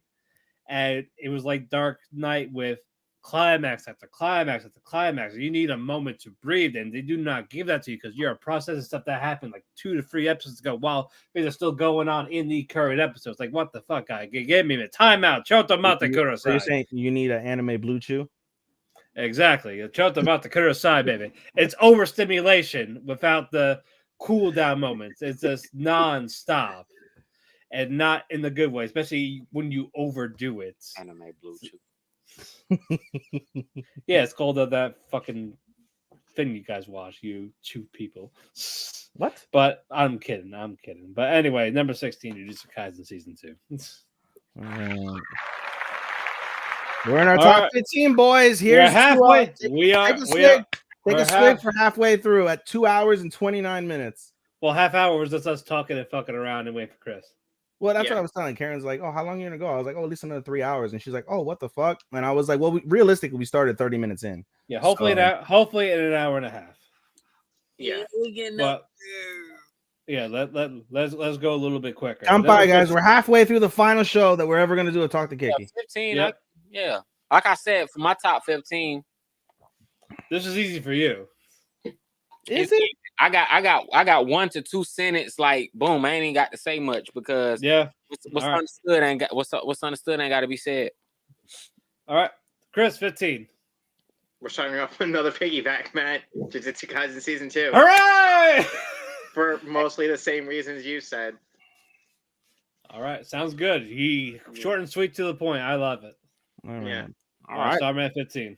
Number 15, man, was the best sci-fi of 2023. It was best animation of 2023. The series was solid despite the lackluster ending. I'm talking about none other than an anime that absolutely deserves to be in my top 15. Gundam Witch from Mercury. Gundam Witch from Mercury was solid. It was solid. I don't care what you say. Character designs, new characters. They kind of dropped the ball on the dub. I'm not gonna lie about that. But just a diverse character design palette. No one else had Asian characters, white characters, Indian characters, black characters. No one else thought that these people deserve to be Drew. And that's why this shit lands at 15, on top of the fact that these were some badass Gundam fights. And they did so many dope callbacks to numerous other Gundam series. Yeah, man. Like I said, they dropped the ball with the Yuri shit at the end, but I ain't give a fuck about them hoes getting married. I thought the shit was dope. You're not cultured. Sure. Oh man, you're supposed to back me up on that. No, I mean, I didn't pay attention. No, he said I didn't give a fuck about the Yuri shit at the end. I mean, bro, I really didn't give a fuck like about the Yuri shit, bro. That wasn't one of the selling points. To be fair, they dropped the ball with it, and then fucking man's like, just leave it to your imagination. Fuck you. To be even more fair, Iron-Blooded Orphans did it better when that show finished. Yeah, they didn't commit to that, but it was one of those. It did, to me, that didn't drop the score. What had they listen? I tell you what, if Gundam Witch had like finished the story, to quote Cody Rhodes, had they finished the story the proper way, it would have been man. Either 6 on my list, bro. Somebody had to die. I'm sorry, bro. Prospera can't live. I agree. No. I agree. I'm talking specifically about. Name's dad. He did too much for Prospera. Did nothing wrong. She was. I don't know about that. Than Aaron did. She did nothing wrong, bro. On episode 0, they shot up this lady with her infant. They killed everybody. There. They killed her husband. They shot it up. And did it just for power, just to have everybody betray him. I mean, Marion's dad had to go. That's the reason. I agree. Marion's dad should not have lived. I'm not talking about that. No, I agree. Yeah, that's the only reason why I couldn't rank it higher, bro. He shouldn't have been. Yeah, there should have been consequences. More casualty, more consequences. Yeah, fair. That's fair. Orphans, they have a drive-by shooting. Somebody shopping for a teddy bear and gets picked off randomly. Yeah. Damn, I really like that character. She is dead now. Just out of blue. You watching the show, the episode about to go off. Car pull up to the damn right to Toys R Us. Skirt, hop out the car. Do. That's it. Then the episode go off. And you like, what the fuck? Such a good scene. I fucking love that scene. That's a dope scene. It was like, yo, this shit is cold as fuck. I ranked it way higher than you guys, but we'll get into it when I get into it. Okay. All right, 15. Top 15. Again, not much I can really add from what Starman said earlier. This is the absolute model of consistency. It is Dr. Stone season 3. It was my top 15. At the end of the day, I recommend this for anybody that has children. This is one of the best anime you can let your children watch, in my opinion, because this is a literal science project anime. It is always going to be, if it airs, it will always be my sci-fi of the year because it is literally science. They literally teach you legitimate science on how to make the most amazing things that we all take for granted in life. And you can do it with a tiny bit of funds, a lot of elbow grease, and a little bit of ingenuity and creativity. I love that about the series. On top of that, with Dr. Stone, we got so many questions answered through this entirety of the season 3, from spring and from fall. We got a bunch of questions answered. We have a definitive direction now for the final season, season 4, which I am very much looking forward to. And as I said, I enjoy the consistency. You know what you get. What you get will never be bad. And a lot of times during the season, you got a lot of great points. This was probably the best season in terms of real drama that the show has done. The show also kind of expanded about to counterpoint my point of showing children a lot more cursing, a lot more, not, I wouldn't say adult themes, but just adult language, which I appreciate. I love when I can see like shit, damn, ass, things like that, because I'm just a degenerate. So that is what it is from that perspective. But I enjoy it, and it just, it's interesting really when you really put it into context. Dr. Stone really puts it in your face that in 2024, now that we're in 2024, the things that we take for granted that have been out for hundreds of years, that have been built up over the course of time and success and failure, what's the word, trial and error, that's the word I was looking for. Through trial and error, we've accompanied this, and the principle that through ingenuity and brilliance, he's able to create these things out of nothing over the course of months is just truly fascinating and awe-inspiring. And I think that speaks to the greatness of humans. For all the things that are wrong with humans and society, Dr. Stone does a really good job of showing you the greatness of people that, like, really excel in topics such as science. I was never a science buff at all in high school. Shut up, Papa. Your mama. Anyway, I was never really excelling in terms of like science, but just seeing this, I wish I would have seen this in high school. I would have loved the fuck out of science a billion times more had I been able to see Dr. Stone when I was in high school. Right. So, what, Okay. puppy? Okay. You're not getting all right. You guys rated it higher than me, so I'm happy for that. Yeah, it's a model consistency, Dr. Stone. That point is perfect from Starman when he says that. Yeah, that's true. It is very consistent. Good or bad, it still stays the course. It's never bad.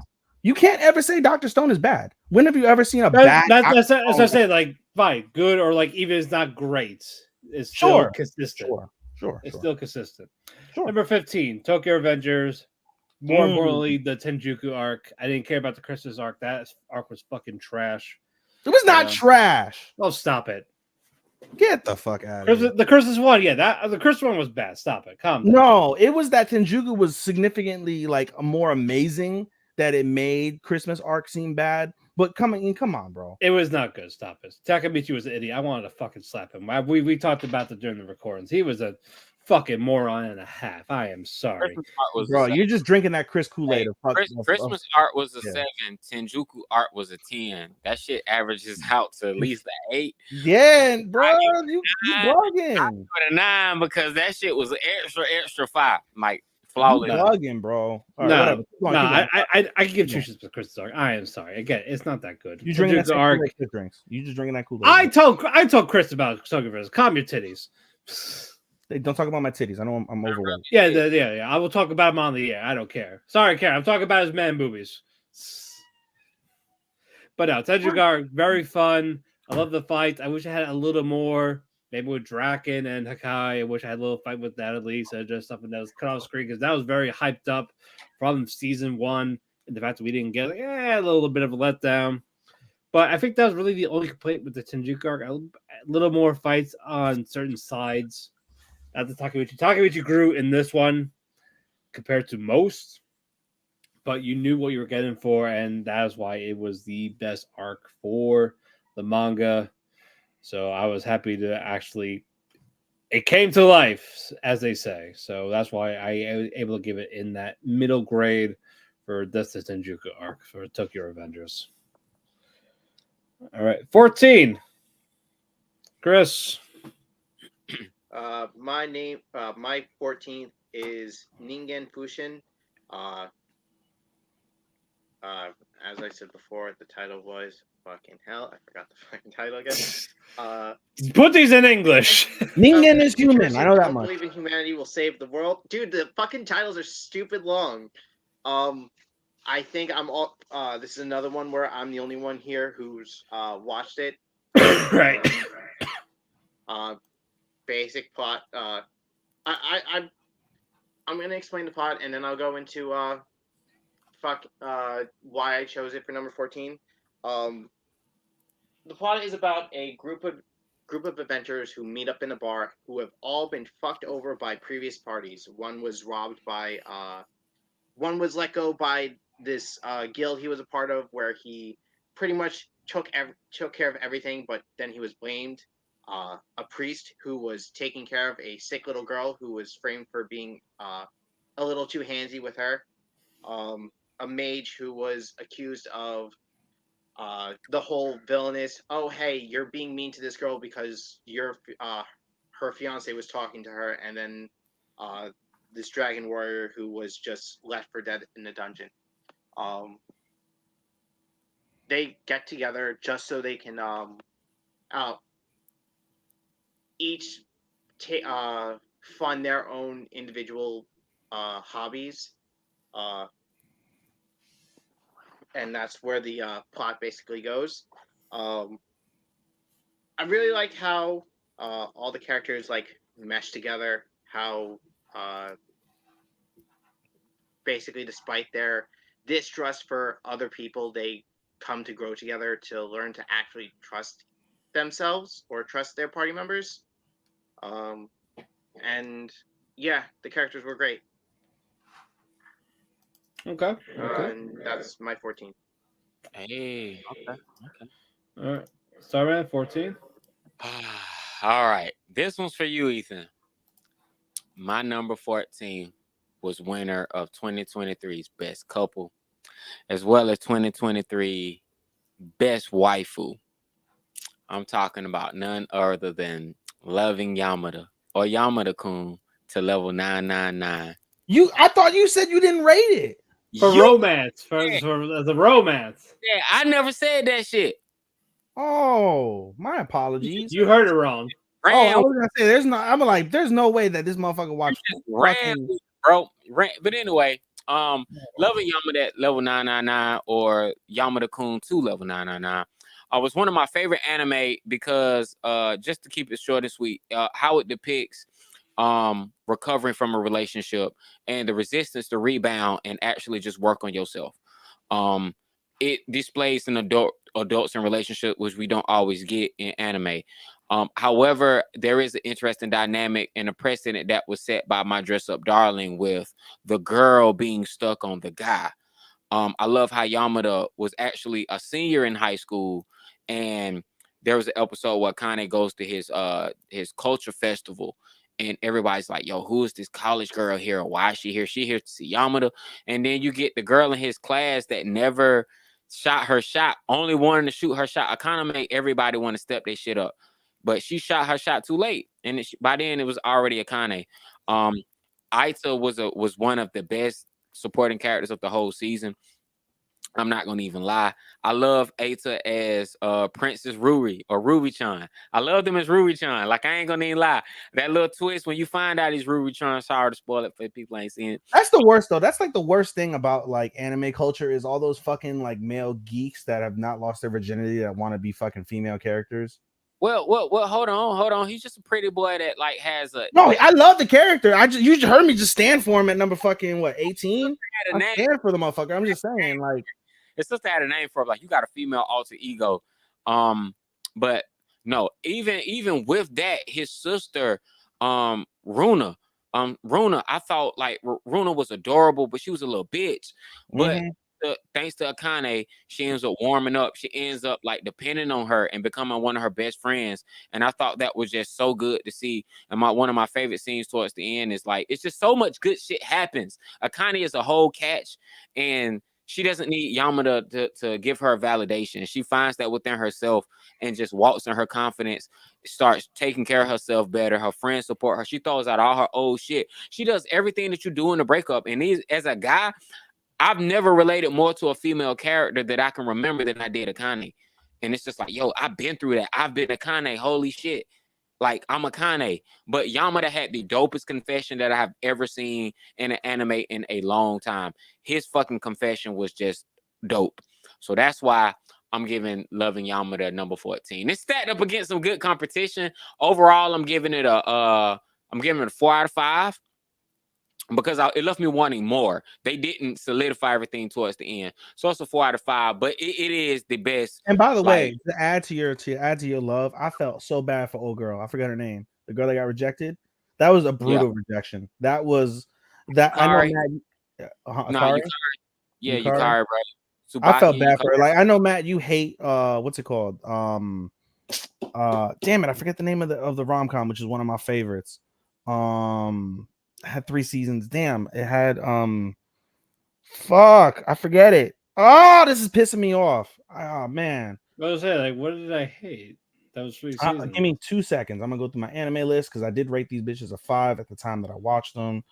I'm curious now. Oh my god, which one is it? But yeah, it's a great anime. I definitely recommend if you're a fan of rom-coms. This goes into one of the best rom-coms of the past 5 years. This makes the list. This was the best. I may have said Dangerous was the best romance, but this was a slice of life, a rom-com, a drama, and it was realistic. It was one of the absolute period. Okay. Why can't I not find this? This is do you know a character's name? I'm blanking so bad right now. Alrighty. Well, while you're using the Google machine, tell me you're 14. I'm blanking. I really want to find this. All right. Well, while you do, I'm just gonna post a new apothecary. No. Hold on. You fuck. What's the dude that was like? Fuck. This is gonna irk me. All right. I'll come back to it. Point of what I was trying to make is the fact that was a brutal rejection. I felt so bad for that girl. Anyway, my number 14, Matt. I'm gonna give you your flowers now. This was a show that I picked up late. You had praised it over and over throughout that season. I am indeed welcome. Thank you, sir. And this was probably, if I look at the list, the most wholesome and fun anime that I watched in 2023. I am talking about Skip and Loafer. Oh, yeah. Skip and Loafer was another feel good. I'm happy to watch this anime. I love the story, the burgeoning love story between the two characters. I love all the other just like slice of life feels with Mitsuki and her and all of her friends as she travels from being a country bumpkin to being a city girl to meeting all of her friends. Like I said, her and Yusuke is a vibe. Fuck, man. What's her face? The girl who I rated as one of my top waifus. What's her name? Hayasaka, I think it was. Was it correctly? Supporting girl. Where the hell is there we go, supporting girl. Yuzuki. Sorry, Yuzuki. Way off. Yuzuki was one of my favorite characters as a whole. They had a creepy friend. Didn't they had a creepy friend, right? The darker the drama club? Fuck. She was like, oh, the nerd one? The one that hated. The one that hated your girl? Yeah. She wasn't creepy. It's just more of she does assume that the social norm that she thought she was just a pretty popular girl. That's not who I was referring to, but yeah, I'll talk about her too. Like, she frustrated me at first, but seeing her warm up was really nice. The show does a really good job also of integrating an LGBTQ character with the trans aunt. Mao. I thought that was really well done. You normally see them as like super tacky or super creepy, you would think, but she was done really tastefully as well. Like I said, just a lot of feel good. That's how I felt watching that. I felt good watching that. It was such a pleasant surprise on how much I really thoroughly enjoyed it. And it left me for sure wanting more. I cannot wait. I pray to God that they adapt the season 2 to this. I want to see this show develop. Like, this is out of all, let me go back, minimize my list. If I go and I look at my list in terms of slices of life, because I did rate this as a slice of life, this is this is my number 1 slice of life of 2023. Honestly, I've got nothing else that's a slice of life at this stage. So this is my number 1 slice of life. This is a true slice of life, just a high school girl living her high school dreams, and learning to be a young adolescent adult. from that piece. I can't. This would be for sure one of those animes that I would recommend. This would probably be in my top 10 easy easy recommendations to people if you like feel goods. Cannot recommend Skip and Loafer enough. So thank you, Matt. You're welcome. All right. Now I'm gonna go back on my search of trying to find what the fuck. that was a good one. It's a shame we didn't have more slots because it definitely would have made my list if we had more space. Yeah, I thought it was gonna be. Now I don't want to hear it from where I place Onimai. So there you go. You didn't place Skip and Loafer, Matt? No, it's all about him. I thought he didn't play Skip. Oh, I thought you didn't place it. I was like, bro, there's no way that you recommended me the show and you didn't place it. Like, it's here. Don't worry. Don't worry. Obscene. Skip and Loafer, I didn't place it.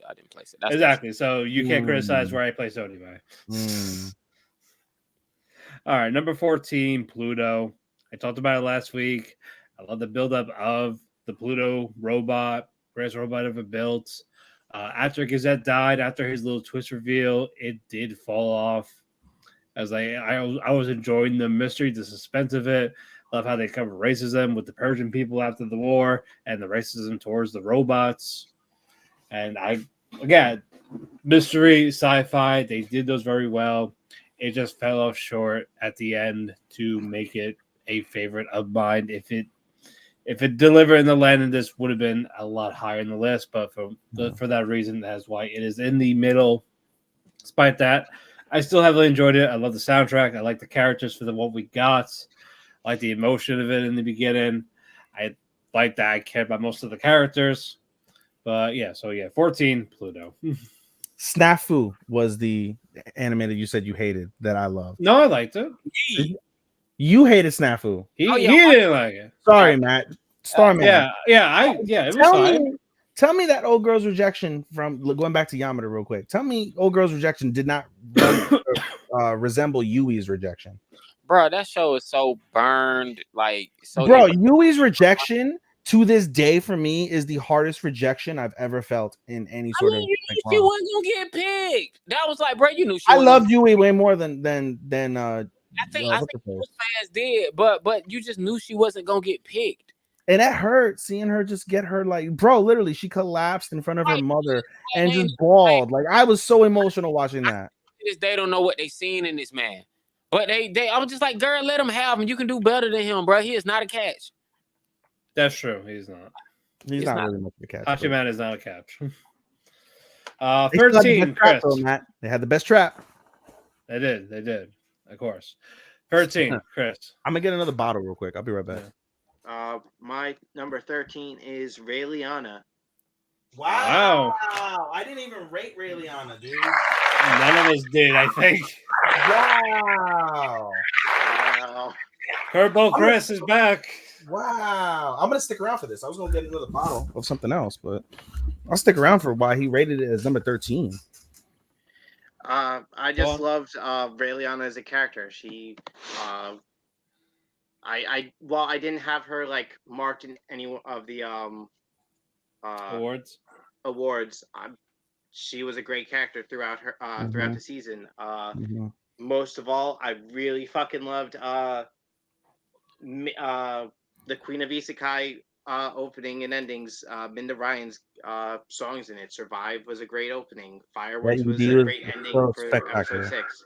Huh? No, that ED was spectacular, dude. I loved it. Okay. And I hope we get a season 2 because I haven't started I haven't caught up in the manga for the series, but it's completed and I really should get to that. You know what dawned on me when Chris said that? Like, when I think of Raeliana as a protagonist, you know who she reminds me of? A slightly lesser version of Mao Mao. Like, her attitude, a little bit. I can see like a correlation there. So that kind of like that hits. Okay. Starman 13. Oh, yeah, I'm gonna keep 13 sweet. 13 was the Ooku. Ooku was runner up for best drama, but the summer it was the best drama. It's where politics and drama collide in this historical, fictional reimagining of the Shogun era in Japan. Which, if you're a history buff, I like history, and the one thing I liked is it paints a picture where you really have to imagine if women dominated society it was a matriarchy in lieu of a patriarchy, and it shows the cruel nature of men, and like in a world ruled by women, the things men would do to other men to grasp what little power is left. And oftentimes it came from just like dominance or sexual dominance, or just like it's kind of like that whole, it's like an ancient Egyptian, it's like the ancient Egyptian story of like Set and Osiris, or how like Set or Osiris, one of them had to like overpower the other, and to get back at him was like, all right, I'm gonna just nut in your food. Yeah, eat my shit. Now now I'm the Whoa. Go read your history. I'm just saying the old cool, these men did nasty shit to men to assert their dominance. Like Wow. they did whatever and then in the midst of it, there's a sweet but yet tragic love story in it where, I don't want to give it away, but there's a love story that is the most tragic love story that I have ever. It's some Shakespearean tragedy, like tragedy, bro. Like you in the palace, you got no power, and this woman that you love, she can't be completely yours. Mm-hmm. You can't completely like be her number one guy, and it's not even your choice. You a eunuch. Mm-hmm. You know what I'm saying? Like, yo, it's just people placed in some weird predicaments and situations. And I think the thing that got me the most was when they talk about how the men dominated. Only thing men had to do was have sex and make babies. But when men got old, none of the women would care for the men, so they would drag their old asses to a fucking field, sit them in front of a tree, and just let their ass die in the field. All these men died. They fucked their whole life, dragged to the woods, and women were cold. Like women had to be more ruthless than the men because they knew that they could not let up on these men, or the men would try to take the power back. But you can't let men be in charge because there's literally a disease that only affects men, and it completely twists the entire power dynamic. The only thing I wanted from the old cool is I wanted to know, did other parts of the world get affected by this disease, or was it only isolated to Japan? They never answered that, and that's true. I really want to know, did the whole world. But I like envisioning a world of the matriarchy where women made the rules and women had to like figure out what was best for everybody. And just to see these women be so fucking ruthless with the power, where they had to be worse than the men because they was like, man, we can't be soft. They think we soft. Give 50 years, bro. We'll see it in our lifetime. You never know. But yeah, man. Shout out the old cool. That's one of Netflix best sleepers. If honestly, if you like the Apothecaries, if you like Raven of the Inner Palace, you like any of that old ancient palace shit, I think the old cool is better than all of them because it literally just is better drama, better story, and the characters, like, it just means more. Animation is better on Apothecary. I get you that. It was on my list, and so I moved it up with your description. I'm like, all right, I'll move it up. So I'm gonna watch Cyberpunk at some point, and then Oku right after, because I need to catch up on Cyberpunk. So I'll do that. All right, even 13. I'm getting stronger. Switched up the whiskey. I went with Yamato whiskey the first time from ABC Liquor. Now I'm getting Fuji whiskey. This is a 92 proof whiskey. For those who don't know, I have about $400 worth of Japanese whiskey at home. Starman can tell you. I legitimately have whiskey. And drink some. I was like, come on, let's go. Oh, you want me to hurry up? Okay.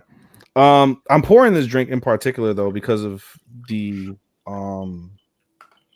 what's it called? The fact that they did not give you a trigger warning through this, and I think I rated this higher than everybody minus Matt, because I don't think Matt has said this anime yet. I am talking about Heavenly Delusion is my number 13. I didn't say it yet, no. You haven't said it yet. Yep. So I rated it a little bit lower than you, Matt. But Heavenly Delusion is my number 13. Well, you know, when it really boils down to it, you really need to sit down and really appreciate the fact that they did to what we've said already with Heavenly Delusion. The fact that they had multiple producers from multiple studios come in and produce various episodes, which I think is fairly unprecedented. I don't know enough about it. But I mean, yeah, like it's rare. It's a rare occurrence that they did that. So the fact that they managed to get all these studios together, all the time, actually, does it? It happens all the time. No director, it happens more times than not. Directors will oversee the series. They will bring in guest directors to direct certain episodes. It happens a lot. No, but I'm talking about like the animation piece as well. Yeah, they bring like this does happen. I think it was just one particular episode you could tell, like, oh yeah, somebody from Trigger animated this one. It looks just like a Trigger episode. Yeah, I see what you're saying. Distinct, but that does happen with some anime. Yeah, I see what you're saying. And so, but still, though, I'm not exposed to that. So I thought that was very noteworthy. I poured the drink, like I said, because of that lack of a trigger warning. That was one of the more shocking scenes of 2023, only topped by Oshinoko, which everybody will get to later on in the show. But just in terms of just how dark and graphic that was, that left me purely shocked. I agree with Starman's point, and when he said that, where like it was a little bit hard to follow. If I didn't have Matt here, kind of like putting pieces together, and then me doing my additional searches on like on Twitter, it would have been even worse to try and follow. But with that said, though, I still appreciate the effort of the fact that they had the two separate timelines, and how when you are able to put the pieces together, the fact that you can really tell that this is really kind of masterfully crafted. It is very unique in terms of its plot style, and something that you don't get too often. In a way, it's kind of similar to like Pink and Blue, like we talked about yesterday, fellas, where you have like where one piece affects the other. Not to that degree with Heavenly Delusion, but you do see where the events of one particular circumstance are now affecting everything as a whole as we get to present time. And I thought that that was really fascinating. The duo that I'm sorry, Marte, what the fuck I say, Matt, that Matt had said, Maru and I forget the other character's name. Kiriko. That was really well done. The twist where you see Kiriko is really got a boy's mind in a girl's body, and then the fact that, do we say they, Matt, or is it still a she? Him. It's a him. It's a him. It's a him. Yeah. It's still him in her body. Is still him. He is his consciousness. It is him. I guess when you look at that type of that dynamic, Yeah. I guess you could say that. Yeah, that's fair. Okay, so the fact that you still have him still struggle with his identity because of the fact I'm a boy, but he recognizes I have girl feelings, I have a girl body, I have girl desires. I think they tell that really well. It's not etchy in any way, shape, or form, but it does speak to like the sensual aspect of the human body. So I think that's noteworthy as well. And just the principle of seeing like a dilapidated and destroyed Japan in this like world, I think is really eye-opening and eye-catching. To Starman's point, like we said, the animation never faltered, and there were points in that animation where it was just pure brilliance that we saw. So I enjoyed it very, very much. My only knock on it is it left me wanting more for sure. I pray that we get a season 2 on this, so it kind of delves further in the story, answers more questions. But for what it did tell in season 1, I thought it did a really good job of giving you enough suspense, and being able to kind of follow up on that with giving you some sort of like definitive answers, even if you did have to search, which is a negative from that standpoint. So, all right, very good. Number 13, Dark Gathering. Talked about more last week. I love it. Love the creepy visuals. Yo, it's on here. Relax. No, I'm making that face because of this drink. I was talking about Starman. Oh, Starman. No, I had a lot of fun with it. Creepy visuals. Love the characters. Yaoi is a fucking beast. I killed him. Thank God. I'm kidding. First half I loved. Second half I enjoyed the visuals of the ghosts, but there was some stuff that felt a little bit more or less the same, just different spirits. That's why I kind of rank it a little higher than I want to, but it's still a great ghost story. I love a good ghost story. Will we get season 2? I hope so. It will definitely be a while because there's still not enough source material to fully adapt it. But this was a fun ride, more or less. It's in the top half of my whole list for a reason. I loved it. So yeah, 13, Dark Gathering. Well. Well. 12, Chris. My number 12 is Dead Mount Death Pie. As I was saying, most of the time I brought it up yesterday. I love the characters. The creator of Durara and Bakano really knows how to make really interesting side characters who not only have their own agendas that happen in the background of the main plot, really knows how to make the story move, even when it's not focusing on the main character. Okay. All right, Starman. 12. Oh, sorry. 12 is Miggy and Dolly. Okay. Miggy and Dolly was winner of the best duo of 2023, fall 2023 best drama, 2023 fall best sleeper, best duo, best drama. There's engaging mystery and a very hysterical comedy at the same time. It's definitely worth you checking out if you haven't checked it out. It's a great anime. Okay. That was very short. Yeah, we're almost there. We're almost at the final 10. So I'm gonna stick to my 2-sentence reviews going forward. It's not as fun. Let's make Sean suffer a little bit. Just don't do 10 paragraphs. You know me, and especially I'm drinking. You fucked up when you let me just start drinking. You didn't have to drink. He can't control you. Yeah, that's right. I cannot. It's a Friday. I wish I could, but it's a Friday. It's the last episode of Talk the Kēki ever. Why not? Yeah. 12, right? Yep, 12. Again, this anime moved from 6 down to 12 thanks to you guys' beratement of it. Hooray! Godless Reincarnation season 2. Good. I enjoyed it far more than all of you guys, basically. And I still feel that way. That's why it's in the top 15. I just, Rudy is, yes, no doubt, Rudy is a piece of shit character, but I just enjoy Rudy's development. I enjoy the way he's written for what little that may be worth. I enjoyed his interactions with Sophie. I agree with Starman's perspective of the fact that it kind of dragged on. Definitely agree with that standpoint, but there was something about it that was really catching. It was really nice to see, even if it did get a little frustrating. It was still like I didn't have any true complaints regarding that. The ED stuff was super cringe, but it gave, in a weird way, character depth to Rudy. It also kind of signals how much he values his dick and sex over many things, considering. But even so, I think one of the reasons that really sticks out for me why I was able to kind of let go over the fact that I enjoyed watching the season as a whole is the fact that there is still more to come. This is a split core anime, so core 2 comes out, I believe, in spring, if I recall correctly, right, Matt? Or summer? Which one? Yeah, spring. Spring. Spring is gonna be so heavy this season. This year. This year it's gonna be wild. But in any case, the fact that there's more to come, it resonated with you and Starman said in terms of the fact that like season 1 is just so damn epic.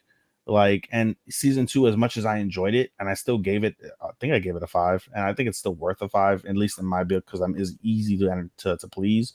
But there's still more to be had, and something tells me though, if season 2 part 2 blows me out the water, I could probably go back and rate season 2 of Jobless a 4, and then basically kind of go on from there, assuming that it does spectacular. But yeah, I agree with you guys' points in terms of the perspective of like it was lacking by comparison to season 2 because of the fact that it was literally half of what season 1 was from that piece. So I can respect that opinion, and for that, you were able to successfully convince me to knock it down from 6 to 12. Okay. Number 12. I watched a shit ton of this to catch up. This was originally in fall 22. Golden Kamuy season 4. As a fact, season 3 was probably the best season for Golden Kamuy, and the fact that I had to watch season 4 like right after is like, man, it's a cool down, but I still enjoy it. I love the adventure of it still. What year was 3? The year before that, I believe it was 21. No, 21. 2021. They made it wait a couple years for this one. Yeah. Matt, I'm curious. Off air, go back to your 2021 and put season 3 and tell me where it would rank. Off air. Oh, it would probably be like number 3. Oh, wow. Number 3, yeah. But no, I fucking love Golden Kamuy, and this is probably one of my favorite dubs in quite some time. So it is funny. You get the adventure part, you get the seriousness, you got that fucking masturbation fight I talked about yesterday. You still get those wild JoJo-esque moments in there, but for some reason they make it fit and work when it shouldn't have. And it's just, and all the characters are just fantastic, and it is still a great adventure. So, yeah, Golden Kamuy season 4, number 12. It was All right. 2021. Yep. Okay. All right, number 11, Chris. I had a real tough decision for this one. Yeah. Either one would have pissed you off, Matt. Which one I didn't put here? Because oh my God, here we go. Here we go. It's not Skip and Loafer. It's not Skip and Loafer, but Dark Gathering is number 11. Okay, that's fine. That's fine. I'll forgive you. What was 11? Dark Gathering. Oh, you're gonna think that. Okay. Okay, we're good. We're good. All right. I was gonna say we're about to fight. Let's go.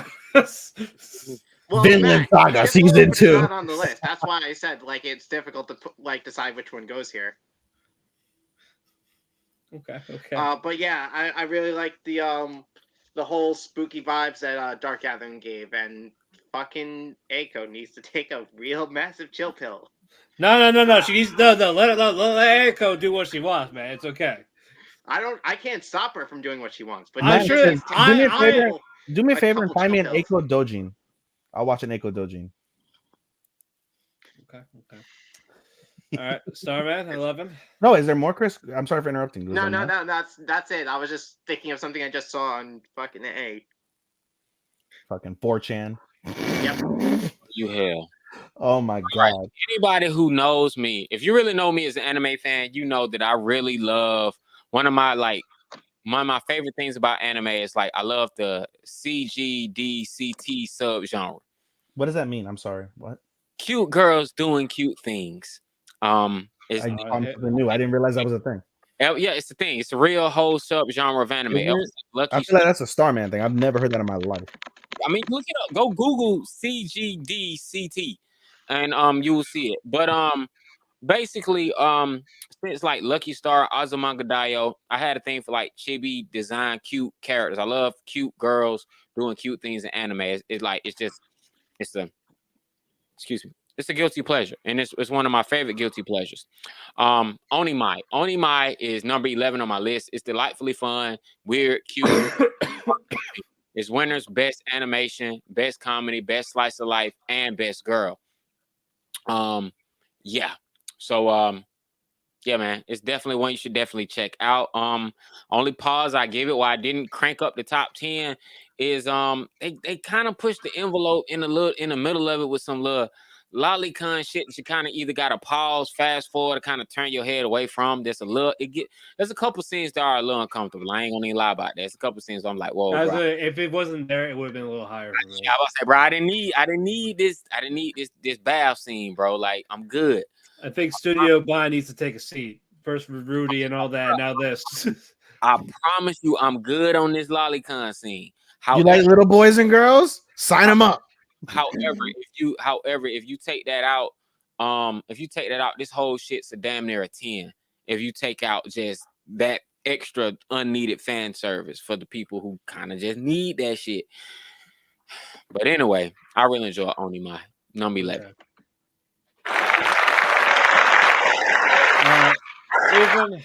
Number 11 is a show that you also convinced me to push down from number 7.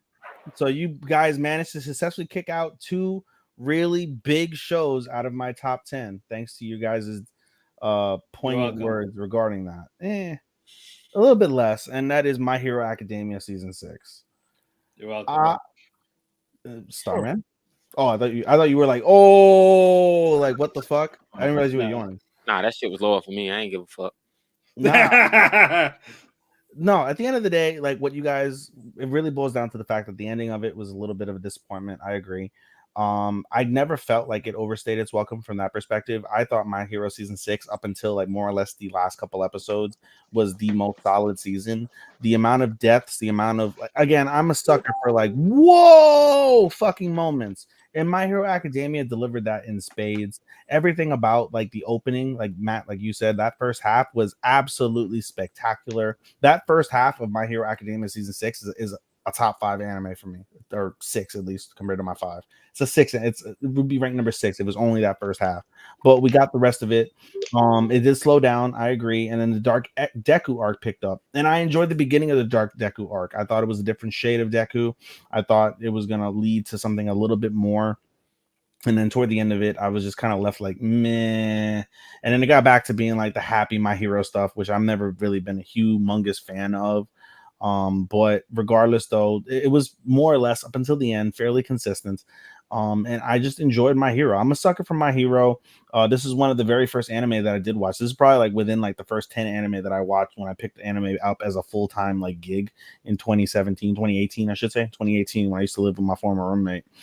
This is one of the ones that she showed me, and it's funny enough, she stopped after like season 3, and I'm like, bro, it gets better. It gets so much better after that. She just does not return to it. But I enjoyed My Hero for what it was. Like I said, those fights were really, really, really great. I would, thinking about it now, I'm in hindsight, in this literal second, I probably could have gone back and like try and look at some of the fights from My Hero, maybe included them in terms of like a 5 in my like as like a 5th place rather in my top 5 scene. But when you think about like the stuff that you get from Bleach, Demon Slayer, Jujutsu Kaisen, it still pales in comparison, really. So it's kind of tough to put it from that standpoint. But I still enjoyed My Hero season 6. I still enjoy My Hero as a whole. Cannot wait for season 7. It's a little bit disheartening to hear that Chris thinks that like it sucks as we get further along in the story. That doesn't make me feel good considering, but I'll see for myself. I don't think it sucks. I just think Horikoshi did a really bad job with the pacing. Like, I hate that the whole like story so far is still less than a year of 1A being a part of UA. I would have loved it. Fucking the entire story took place in the 3 years they are in UA. Mm-hmm. Okay. All right. Starman, number 11. Starman. Oh, wait. Oh, sorry. I'm my bad. I got confused. I was like, wait, Starman. He went. Yeah, I'm talking to him, man. Okay, he rated Mashal. Sorry. Mashal. Redeemed himself at the grand scheme. Look, again, spring was very stacked. There's no question about it. But just the more I talk about it after, is just the more I enjoyed it and appreciated it. And that was like a regret. Like, man, I probably could have just ranked this a little bit higher. But you know, as a whole, though, I fucking love this. I love the gag here of it. I love the action of it. It's over the top in all the right ways. It is funny. It's just more of the delivery of it is what makes it funny. Not just the comedic stuff in general, just how they present it, especially with Mash. Like fucking slapping the fucking daikon to make it fall asleep, man. That was just great. German suplexing the girl. Like, I treat everyone equally. German suplex are the shit in anime. Exactly. Fucking Dot's character was how he thinks he was his protagonist, but he's really not, though. But he still held his own, man. He ain't a weakling. He ain't a little shit. So I appreciate the characters of that. Very fun. Very whimsical with the magic. I am looking forward to season 2 tomorrow. So yeah, number 11, Mashal. Matt, you know what we need in anime? What? One Wing Fairy. Oh, fuck Kenny. Still wish him well in his recovery, but yeah, but still, sure. We need all right, guys, the final 10. Top 10. Let's knock it out. Let's do it. Let's go. Gentlemen. Matt, we gotta stop doing this. I still want, you know what I want to know? Because Karen went to bed. I want to know who was our one viewer on Twitch. We appreciate you for sticking around, whoever you are. Are you right about coattails again, Chris? Yes, fucking number 10's Marshall. Wow. We gotta stop this, man. You leave me alone. Get off his dick. Get out of my head. But yeah, like Matt and everyone else said, Marshall's just really fucking hilarious, and I fucking love it. It's really good. Okay. Definitely a good pick me up anime that someone new to a series, new to anime could probably really get into. He's really fucking hilarious. I love fucking Mash's quips, or his quips. How he just likes to fuck with everyone, fuck with the people he goes against. Oh man, he's all about that shoe cream funky love. I'll tell you. Yes, he Chris, is. I'm gonna remove you for 1 second because you're like delayed. Like your voice That's versus fine. your video is like off. I'm gonna remove you for 1 second and then all right, talk again, please. Testing 1, 2. Better. He's Yeah, good. there we go. All Yeah, All there we right. go. All right, Starman number 10. I gave you guys my 10 in the group chat. Get the fuck out Oh, of here. come on! Get the fuck out of here. That's my 10.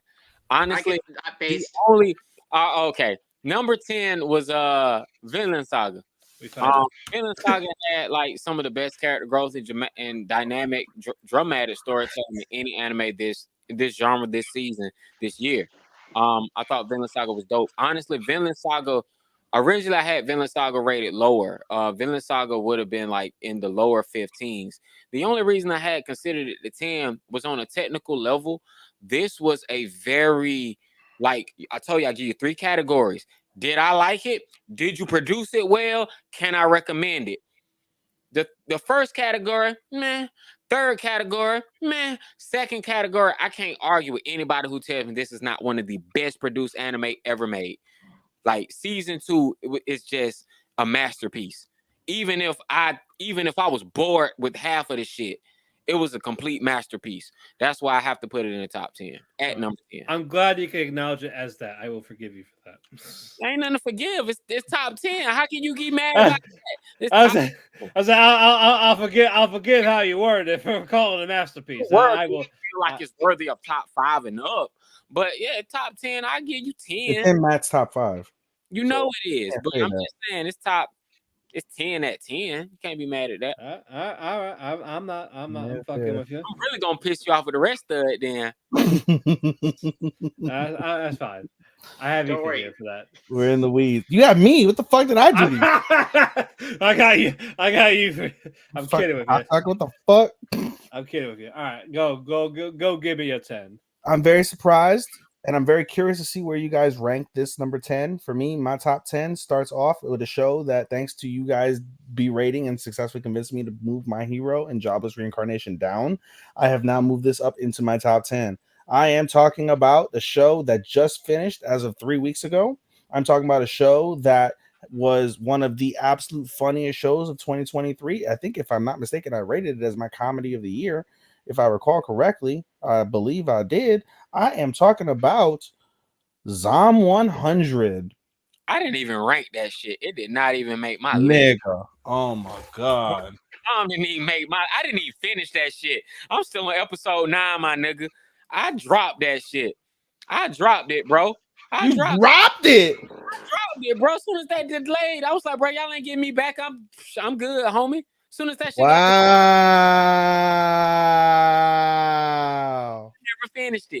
Never finished it. That shit wasn't gonna even be an honorable mention. I wouldn't even brought it up, bro. It ain't worthy. Zom ain't worthy, but keep going. This is your moment to shine, baby. Try to sell him back. Go. No. He ain't going back. I'm just so dumbfounded right now. Drop that shit, bro. Bruh. Oh my. But you kept Uncle for one episode for 2023. You kept Uncle. It got delayed 3 times. You got like months of a gap. Oh you my kept Uncle. And Uncle God. did not make my top list off of the stream. I know, but you still finished it.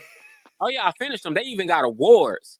They just didn't make the top 10 because they only gave me. All like right, so no, I want to let's delve. I'm gonna take my time a little bit to delve into this.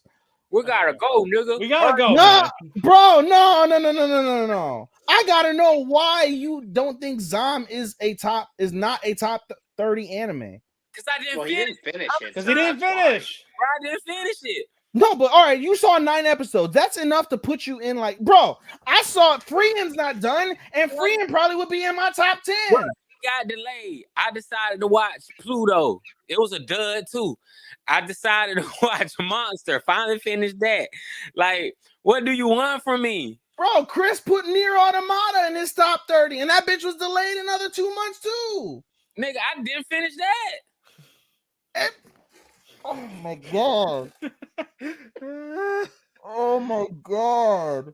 This only helps because I'm like borderline drunk right now. But bro, oh my God. let me get into my Zom real quick. We'll move on. Zom 100, like I said, is one of my comedies, if not the comedy of the season. I enjoyed, huh? I finished near. Let me not cap. Keep going. You finished it. Now you finished it. I finished near, but not Zom. Fuck Zom. Keep going. Oh my god. Jesus Christ. Zom, like I said, is my anime. Please, Matt, drink with me, please. I know I'm not drinking for what he said. I'm just gonna drink in general. Drink for me. Oh, why? Bro, you see me having connections over here with this motherfucker. I'm waiting for you to wrap up number 10. Yeah, bro. You are. Nah, Zom 100, like I said, it was one of my comedies this season. I enjoyed the shit out of it. Every character I felt provided significant value. Akira, like the way they plotted Akira as someone who was just abused in his job and finally was like, oh, all right, fuck it. I'm gonna go. I'm gonna tell my boss to fuck off. And then zombie apocalypse happened. He's like, all right, I'm gonna tell the girl that I love her. I'm gonna get with her. I'm gonna smash her during this zombie apocalypse. Come to find out, the boss that he hated is fucking the girl that he loved. They both turn into zombies. And on top of that, though, I feel like all the bad characters, for the most part, received fitting ends. They all died in some way or another, some more horrific than others. They all died. And I appreciate that. I don't appreciate, to a degree, like I've said before, I don't appreciate anime where they're like, I don't want to kill. That's why I want to make my list and things like that. You know what I mean? Like, I enjoy the fact that all the characters that were pieces of shit got just deaths. Is just I especially toward the end. One thing that did turn me off from it, and why I didn't give it a 5, is, if I recall correctly, I might have given it a 5, but why I was hesitant to give it a 5 at bare minimum is the fact that, he tried to talk no jitsu, that last motherfucker. Like, bro, like, this guy put your whole family in jeopardy. He fucking went and destroyed your village basically on a whim because I want to see chaos. And then in the end, you're like, I'm gonna go jump in a swimming pool for you because that was your ultimate dream. No, fuck him. He should have been like ass fucked by the pitchfork while he was getting eaten by a zombie. Like, that's what the fuck should have happened. But nonetheless, though, I enjoyed Zom 100. I enjoyed all the characters. Each character provided its own like uniqueness and like and significance to it. I love the German girl whose name I'm forgetting right now because I'm lit. B. Who? B. I love B. She was a wonderful addition. What's her face? The really bitchy girl. She annoyed me at first, but now she's coming around, and like I still appreciate like the balance that they give each other, where Akira is just like, fuck it, I'm gonna have the time of my life, and B is like, no, we got to be pragmatic. We have to like really like double down. We have to really be safe. And now they both like kind of like they intersect, and they intersect quite well. And of course, Akira's best friend, again, whose name I'm forgetting because I'm lit. I enjoyed Tendo. I enjoyed the absolute fuck out of Tendo. He is absolutely hilarious. He I think is the funniest character of that entire series. And I just enjoyed it. This is actually one of the, like, I think if I recall correctly, this is probably the first zombie anime I've probably ever watched. And I was hesitant to watch it because I don't do horror shit. I'm thinking, you know what it was? I'm probably thinking like I'm like watching Dark Gathering. I already got one like horror anime. I'm not feeling it. Like I don't know where it's going with this, but you're like, no, Zom is hilarious. And you guys convinced me to watch Zom, and I just enjoyed the fuck out of Zom. So because of that, and because of you guys' relentless and successful pursuit of how you don't like My Hero and Jobless, Zom has been my top 10. Cool. Alrighty, number 10. This was my last one from that carryover from fall 2022. I am talking about Blue Lock. Blue Lock is Blue Lock's my top 10 wow for the year. I love the shit out of it. You know what? I do like soccer. I used to do soccer in 7th grade. I didn't know that. Yeah. It was short-lived, but I still did it. But what were you? What position were you? Trying to think. I was like middle field, like not goalie, like before. I forgot the name. So you have center back. You were center mid. You were midfielder. Yeah. Were you? You seem like more of a defensive type, center defensive. Yeah. I was good at block. I was good at blocking. I feel like I'm the only person here out of the 4 of us that watches sports consistently. So, like I said, like I remember that I couldn't give you the name of the position, but as I watch the games, I do enjoy soccer when I do watch it. Striker. Yes, number He's one only a striker in bed. Exactly. Hey. But I love the over the topness of it. It's like a completely different soccer games. I love the different teammates, different coordinations. I love the characters that grew, especially in the second half. I love Nagi. I love the King. I forgot who was the other antagonist name. What was his name? Chris Rin, I believe. Yeah. The one that Isagi wanted to top it. And then Bachiro was fucking hilarious. Yep. But great games, great combinations, great teamwork. I just enjoyed the hell of it. And the kick SOP with Judgment. I love that one. So yeah, number 10, Blue Lock. I've never liked sports anime. I've never had any, like, I tried idol anime, didn't like it. I tried yaoi anime, I liked it. I've just never had any desire whatsoever. Like, people stand haiku, never fucked with haiku. Like, I never had the desire to watch haiku. Never had the desire to watch haiku. So like, I've never been a fan of, I'm not crazy about volleyball. Otherwise, I probably would watch Hayaku. I love women's volleyball to watch. Wink, wink. Of course you do. All right, Chris, number 9. My number 9 is Yamada level 999. Wow. Better than me. Wow. Chris, go ahead. Good job, Chris. He does what I can't do. That's it? No. I was waiting. He's waiting for the applause. He's waiting for the applause. To keep it short and simple, I just love the story between Akari and Yamada. They're really cute together, and I just can't wait for the season 2 because then I can talk about. There's gonna be a season 2. Oh yeah, if there is. I've seen manga spoilers that I shouldn't have seen, and this shit gets real. I can't wait. Does? I thought that was the end. No. They have really. Their relationship unfolds. You get to see them in their relationship. Like, I just thought they ride into the sunset and that's it. They barely even established being a couple at the end. You know? Wow. No, bro, I saw manga spoilers because I got that deep into it. And I was like, fuck. Like that and fucking Ice Guy. I want Ice Guy so I can talk about the manga spoilers I've seen in that too. That shit gets better. Like, I'm telling you, like, he hasn't ranked Ice Guy yet. Who? Chris? Oh, yes, I did. Did Mine was 16. Oh shit. Oh, I don't think Starman did yet. I didn't rank Ice Guy. Ice Guy didn't make my top 30. Oh, okay. Wow. Yeah, me neither. So. Ice Guy, me neither, but I didn't love it like y'all. It was like it was either Ice Guy or 100 Girlfriends. One of them had to go. And in the end, I chose 100 Girlfriends, probably because of recency bias.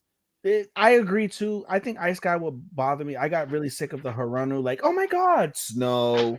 Like, that annoyed me after a while. But that's really one of the negatives, honestly. I think it was recency bias. I would concur. All right, number 9. Number 9 is an anime that's absolutely better than Vinland Saga. I'm talking about Bleach: 1,000-Year Blood War. It was a I'm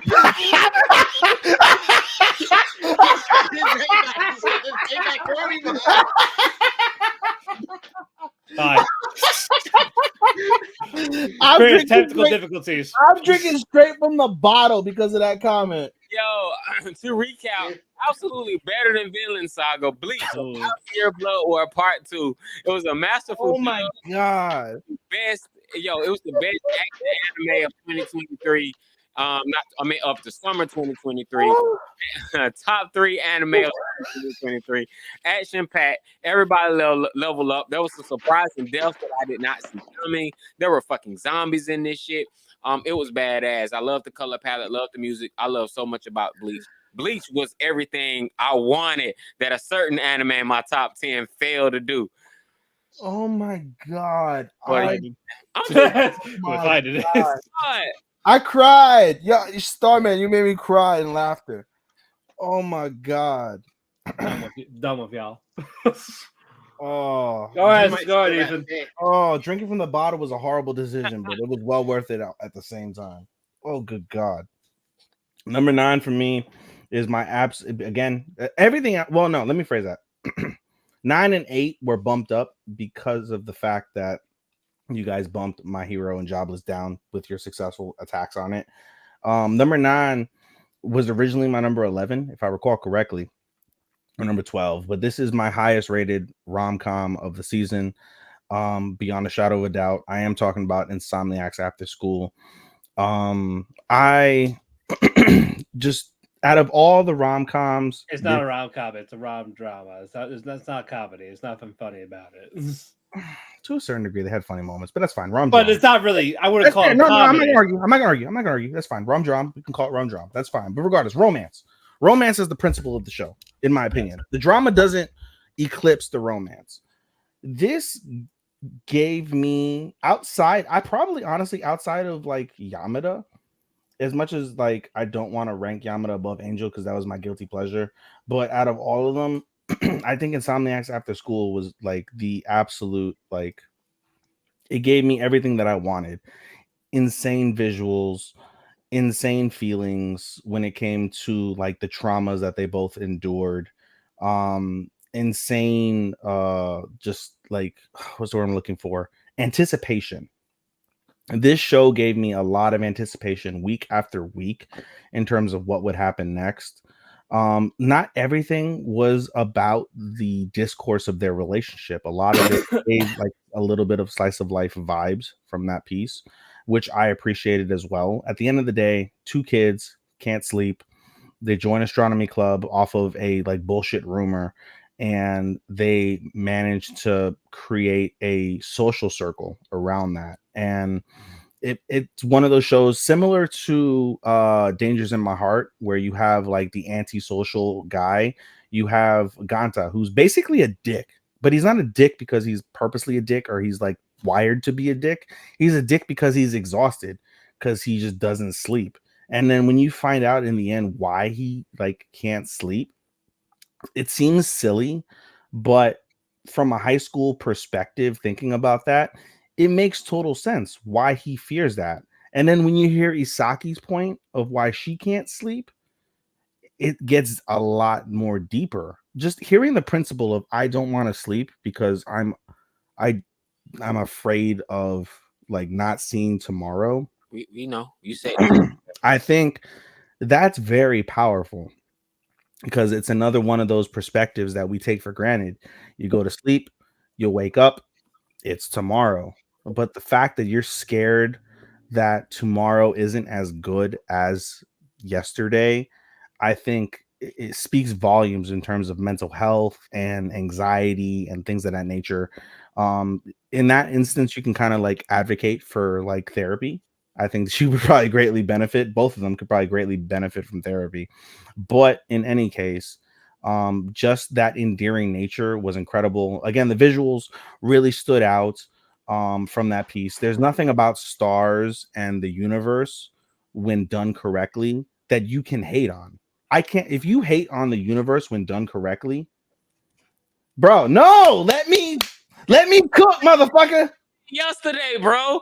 Like, Oh my god, It technically is yesterday now, but oh my god, I was just like, bro, we heard this yesterday, man. bro, you're not even gonna be on another episode for another like month at least until I get behind on anime again. You good? It's a Friday. You ain't got work tomorrow. I do. Yeah, Matt does, and so does Chris. So does Chris. So they're the ones that should be bitching, not you. Anyway, Motherfucker, move. all right. Yes, I sir. can't complain. I was a half hour late. Yeah, that's true. Technically. And 10-minute delay with you. That too. In any case, though, no, like I don't know, man. Like, just the musical composition when it came to Insomniacs After School, it fit the job perfectly. The confession at the end, I don't know. I don't want to sit here and fairly compare it compared to Yamada because I agree with Starman in terms of the confession from Yamada being like sensational. I can't say that Insomniacs After School confession was sensational, but it was fitting. It was very fitting, very wholesome, very sweet, very exciting, very fulfilling. I felt complete hearing that confession and just seeing them happy, seeing them be able to like just be together because of that. It spoke volumes to me. It made me feel like so incredible at the end of the season watching that. I honestly think now in the annual that I'm speaking more praise for it now than I did during the seasonal, because of all the discourse that we've had back and forth. But I enjoyed the absolute hell out of Insomniacs After School. And if there's if there was 2 rom-coms I would recommend from the year 2023, it would be Insomniacs After School and Loving Yamada 999, even above Angel Next Door for what that's worth. Okay. I'll keep this one short and sweet. Number 9, Zom 100. I enjoy the hell out of it. Animation for episode 1 was incredible. If they kept that animation throughout the rest of the things, this definitely would have been top 5. Where was there a drop off? Episode 2. Yeah. Forgive me for not realizing this. You know, like we saw what they could do with episode 1, and it has so much potential. They showed like, okay, if they could do that consistently, they'd be a fucking great studio, man. But I didn't think it dropped off that much. It did. It was a deep drop. You can know, yeah, like it was incredible. It felt like a standard show. Excuse me. Yeah, production aside, so much potential with the animation aspects of it. I still had a hell of a it's still an enjoyable ride, adventure, the comedy, the characters, everything about it. I enjoy it. So yeah, number 9, Zom 100s. Number 8. My number 8 is Oshinoko. Whoa! Okay. While the first episode was great for an introduction, where am I going with this? Go ahead. With this? I might get. Sorry, my rambling has thrown you off. No, it's all right. It's a lack of trying to put the words in my head, out my mouth. It's like we know. Yeah. I want to see Chris drunk and trying to speak this. This would be. Oh, he's fun drunk. He's fun drunk. Oh yeah, I am a fun drunk. He's excellent. He's excellent. I got work tomorrow, and I got to drive. Take a shot at least. Take a shot at least, bro. After you're done speaking, grab something. Fuck. Where am I going with this? I really loved Oshinoko's beginning episode where they basically just shoved the entire fucking first 10 chapters of the manga right in there, and from there it doesn't.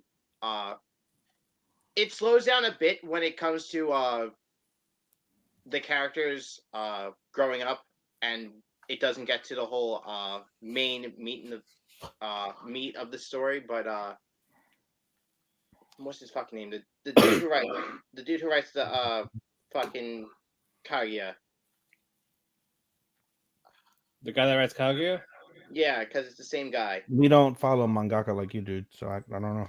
I don't know his name. Creative Kaguya-sama, the manga, he wrote Oshinoko. Yeah. That's fair. The principle of what you're covering. Yeah. He knows how to make fucking good. He knows how to make a good story, and as not getting into like most of the stuff people are getting mad on Twitter for the show.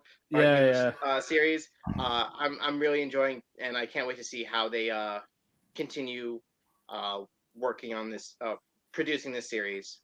And like they continue. Awesome. All right, Starman, number 8. All right, number 8. Another anime that's been. Let me stop. You're doing this on purpose. Go ahead, make me die laughing more. Rubbing the salt in. I'm rubbing the salt all in the wound. This is for all y'all, man. Tokyo Revengers, man. Tokyo Revengers season 2 showed the fuck out. It was one of the absolute best anime. I would have did it top 5, but it made top 10, man. Had 2 arcs in 2023. The final storytelling was some of the best. It redeemed Takemichi. I even awarded him 2023's best boy. Gang shit on gang. I'm fucking with it. Oh yeah. And also it had like the best villain of the season as well. So yeah, man, Tokyo Revengers is a must watch. Highly recommend it. Season 2 of Tokyo Revengers specifically. Yeah. Go ahead, Ethan. Number 8. Yes. 8. You got 10 minutes. No. I'm not gonna go that in depth with Gundam Witch as my number 8. Okay. Gundam Witch was the absolute first anime. Let me phrase that. It's the first Gundam series that I've fully watched. I even received the Gundam. Don't recall. I believe it was RX. I don't know if it was RX 78 or it was one of the RXs. I received it, and my dad and I got into a fight way back, and he slammed my door and it fell on the floor from my shelf and it's shattered. And I don't know where all the pieces went. It's somewhere in this box, what's left of the RX. But regardless, it was the very first Gundam series I watched as a whole. And I was impressed by it. As I've said, I believe I said it yesterday when I talked about Gundam Witch. At the end of the day, as being my first Gundam Witch, I was thoroughly impressed. I understand the fandom, 100% understand the fandom behind Gundam as a whole. And it made me, at some point in my life, assuming I have more time, that was a horrible burp. Sorry. It made me want to go back and want to watch more of the Gundams, because I understand fully that there are other Gundam series out there that trump Gundam Witch. And Gundam Witch, in my opinion, was absolutely stellar. The animation was incredible. To Starman's point that he had mentioned yesterday, when you animate space fighting, that's absolutely stellar, literally stellar. When it boils down to why it's not ranked higher, it is simply because of the ending. That ending was lacking.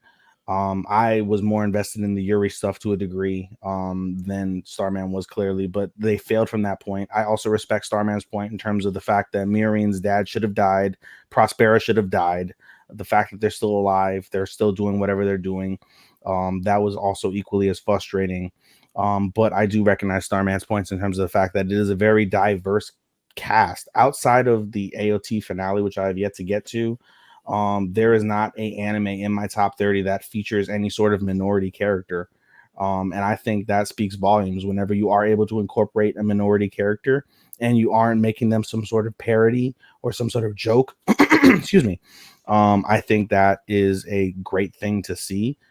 To be able to embrace that diversity. And I think that's one of the best things about Gundam, because it is a universal anime, quite literally a universal anime, that there are other creatures in the universe besides just the Japanese. And the fact that they were able to go into that was really nice.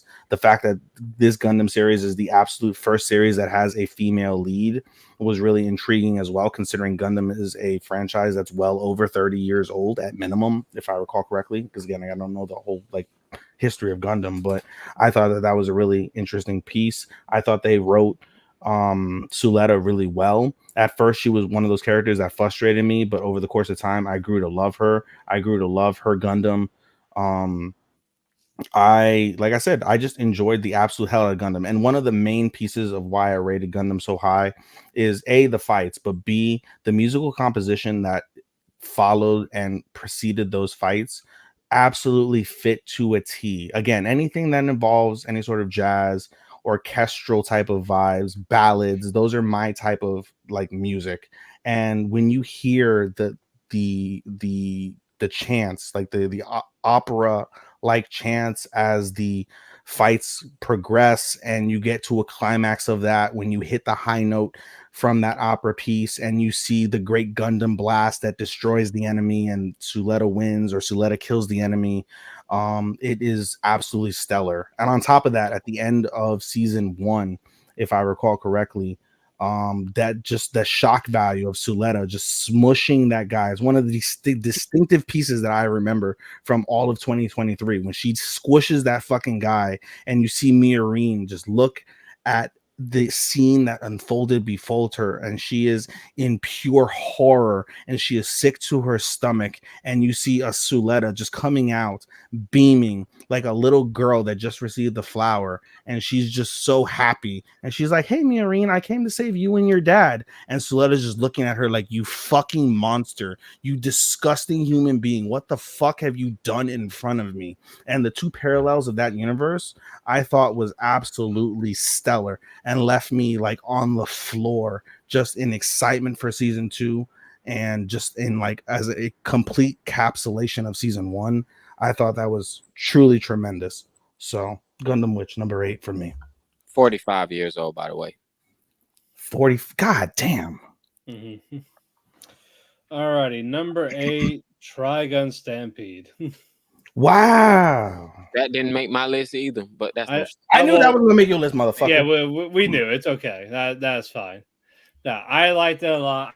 I get Vash was still Vash. I get people don't like CG anime because it doesn't belong. It has to be hand drawn. Shut the fuck up. It's all the not- Ghibli people. It's when you see Ghibli, that's like literally, I think, what you look at. Ghibli, Akira, those type of things. That's what you're looking at. It's like you ruined Vash. Like, no, you didn't. Vash is still Vash. He looks a little different. You got more of that sympathetic despair. He's still going for that trauma. Like, it's still fresh in his mind in this one. Wolfwood got much needed character development. Same with Knives. I loved Knives in this one. He did great. Same with Wolfwood. Roberto was a great addition. He was like that drunken mentor for Meryl. And yeah, people were upset about no Millie. You know what? Fine. Fuck Millie. She'll be there later. Who cares? This is like a prequel. It's a retelling. It fits for what they had. I don't care that it wasn't exactly the same. This just worked for what we were given. The CG animation worked for this, especially when it came to the action, especially at the final episode with Vash and Knives. That was an incredible fight for what we were given. OP, great. But again, I had zero complaints with anything with it. Vash's look, I didn't mind the new look. It worked for him, and then we got a little bit more of his old school look at the final episode, just to shut you people up. It's just the gatekeeping of it. This turn off, like, just take off your fucking nostalgia glasses for it. And just take it as a different take of this old beloved series as something else. You enjoy it a little bit better than just the gatekeeping bullshit of it. That's what it just heavily hated for this the raw reasons. It's not a bad anime. I am sorry. So I enjoyed it a hell of a lot more than I expected to. So yeah, number 8, Trigon Stampede. You took all the thunder out of when I'm going to talk about it. You took all of it. Good. So it'll be quicker for you. I hate you. I love you too. I have a stopwatch for you, by the way. Huh? I have a stopwatch for you, by the way. You have a stopwatch? Oh, how long was the last one? 5 minutes? I don't know. I'm gonna do it starting now. What's my limit? 10 minutes, you said? No, you better not, but I want to see how far you get. But no, I ain't even gonna tell you. But yeah, number 7. No, I'm gonna tell you right now. 5 and 2. I'm probably gonna go, and 3. Well, you took a lot of thunder out of that, but nonetheless. But 5 and 2, I'm gonna go a little long. Okay, but let's continue. Chris, number 7.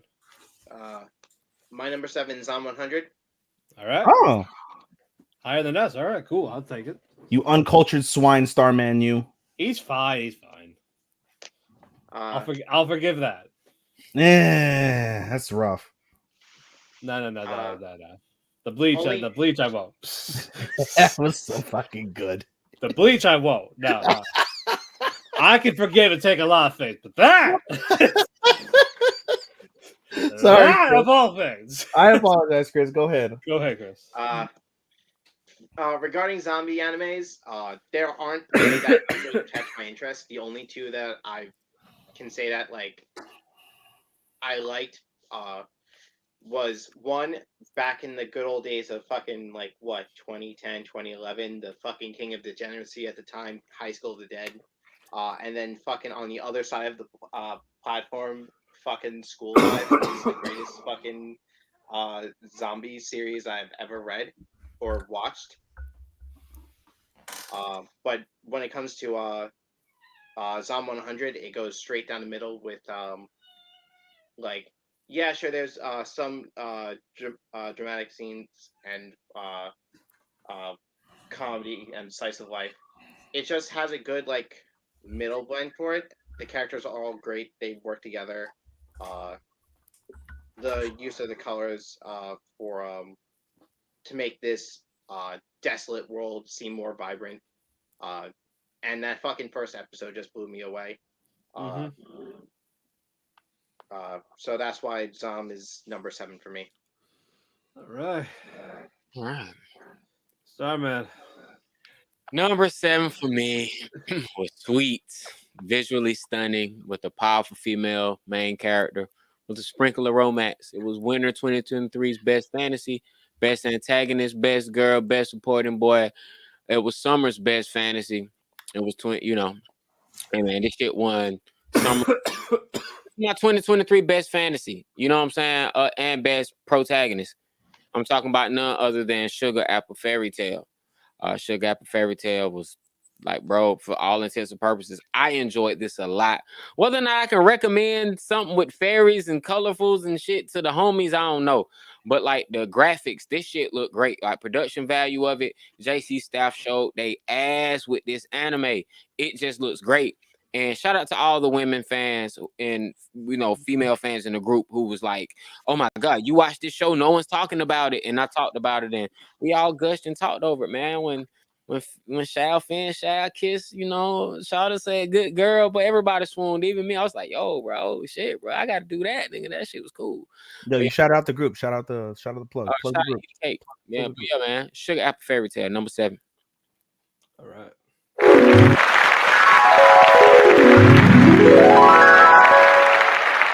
Number 7 is a show that I, again, love because I'm easy to please, but it had its detractions as well. Demon Slayer season 3. At the end of the day, Demon Slayer is Demon Slayer. Demon Slayer is one of the apexes of animation throughout all of anime, no matter the season. I admit that Demon Slayer season 3 is not up to par to season 2. I admit that the beginning of Demon Slayer season 3 was lagging. I admit that the entirety of Demon Slayer season 3 as a whole was just, it didn't hit the strides of season 2. However, I will admit that Demon Slayer season 3, the ending of that season is by far the best ending to a Demon Slayer season that has ever been produced, in my humble opinion. Again, as I had said yesterday on part 1 of this show, episode 98, there is just something to be told about the absolute stress and depression and visceral anger that Tanjiro went through when he was trying to chop down Upper Moon number 4. Just being able to really harness the aggression and the just absolute murderous rage that he had within his soul to try and take out that Upper Moon, because he saw the death of his beautiful sister, his only sister, his last remaining relative that meant the entire universe to him. Death at the hands of the circumstance that they were in because of this one pussy whipped demon. And he cut and he could not succeed, and he cut again and he could not succeed, and he mustered everything within the souls of that particular universe to be able to cut him down, and he managed to succeed in cutting him down. And when he sat there and he collapsed in exhaustion and depression, we see Nezuko, and Nezuko shows, and she's okay. She's fine. She is so pure-hearted that the curse of the demons with the sunlight does not affect her. It is absolutely magical. The revelations with Muzan, and how Muzan is a complete and absolute idiot and moron and bakayada. He is just completely asinine when it comes to like the shit that goes on. But there's something to be told about the ruthlessness involved with that, and the way that they set up the remaining seasons of Demon Slayer, I thought was excellent. Genya was fantastic. The Love Hashira is the Love Hashira. She's just fine as fuck for what it was, even if she didn't do a hell of a lot. The story I felt with the Miss Hashira, it dragged a little bit, but it still had a wonderful payoff in the end as well. With that family trauma that he was able to overcome. I thought that was well done.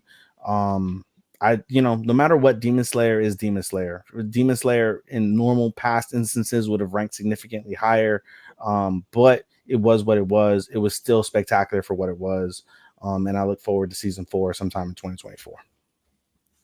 How long was that, Matt? 3 minutes and 15 seconds. Okay. Not bad. Could have been better, but oh god, I'm sorry, I'm not Starman with 2 sentences. No. They're gonna milk season 4. It's a 6-chapter arc, and they're gonna make it fucking 10 episodes for no fucking reason. I'm sorry. Let's go. They probably should have made that a movie. They probably could have made that movie. That should have been that arc, but no. It has to. How many chapters was the Mugen Train arc? Like 8. Okay, yeah, they should have made that a movie. Yeah. Let's go. Number 7, Skip and Loafer. My favorite slice of life. I love the characters. Girl of the Year, one of my favorite duos. Mitsuki, I fucking love her. I love the country girl fit into the new high school life, big city life. I love Sosuke's background, like former child actor.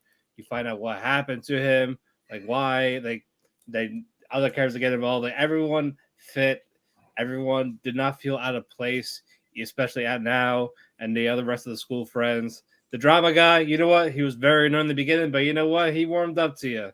It's just people you expect in a high school setting as students, like they have their own quirks, they have their own personalities, they have a certain charge to them. Even if you don't fully like them, there's still something there about them. And I love the visuals of it. I like the animation for it. It's beautiful to look at. Love the music for it. OPDD, they're very fun. If I hope we get season 2 because I would love a season 2. So yeah, number 7, Skip and Loafer.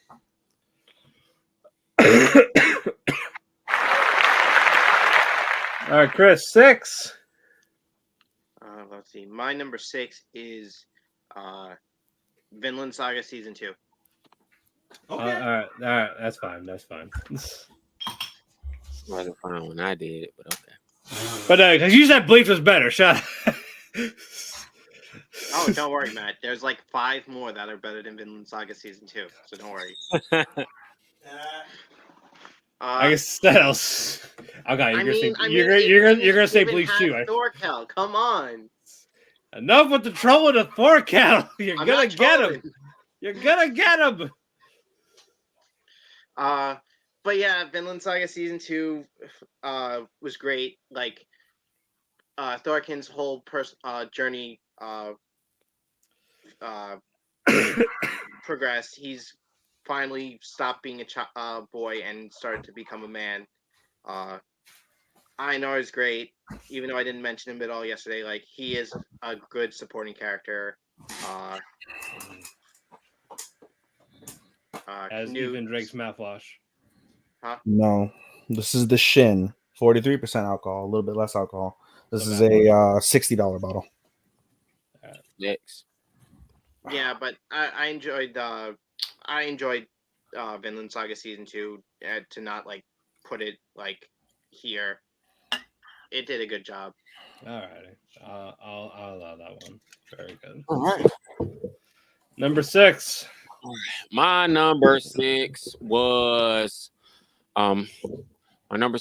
the winner of the best supernatural of 2023, and quite honestly, the best horror movie I have ever seen. It also won fall and summer best supernatural, and summer's best duo. I'm talking about none other than Dark Gathering. It's definitely one of High Dive's best. It's great. I thought the visuals were impactful.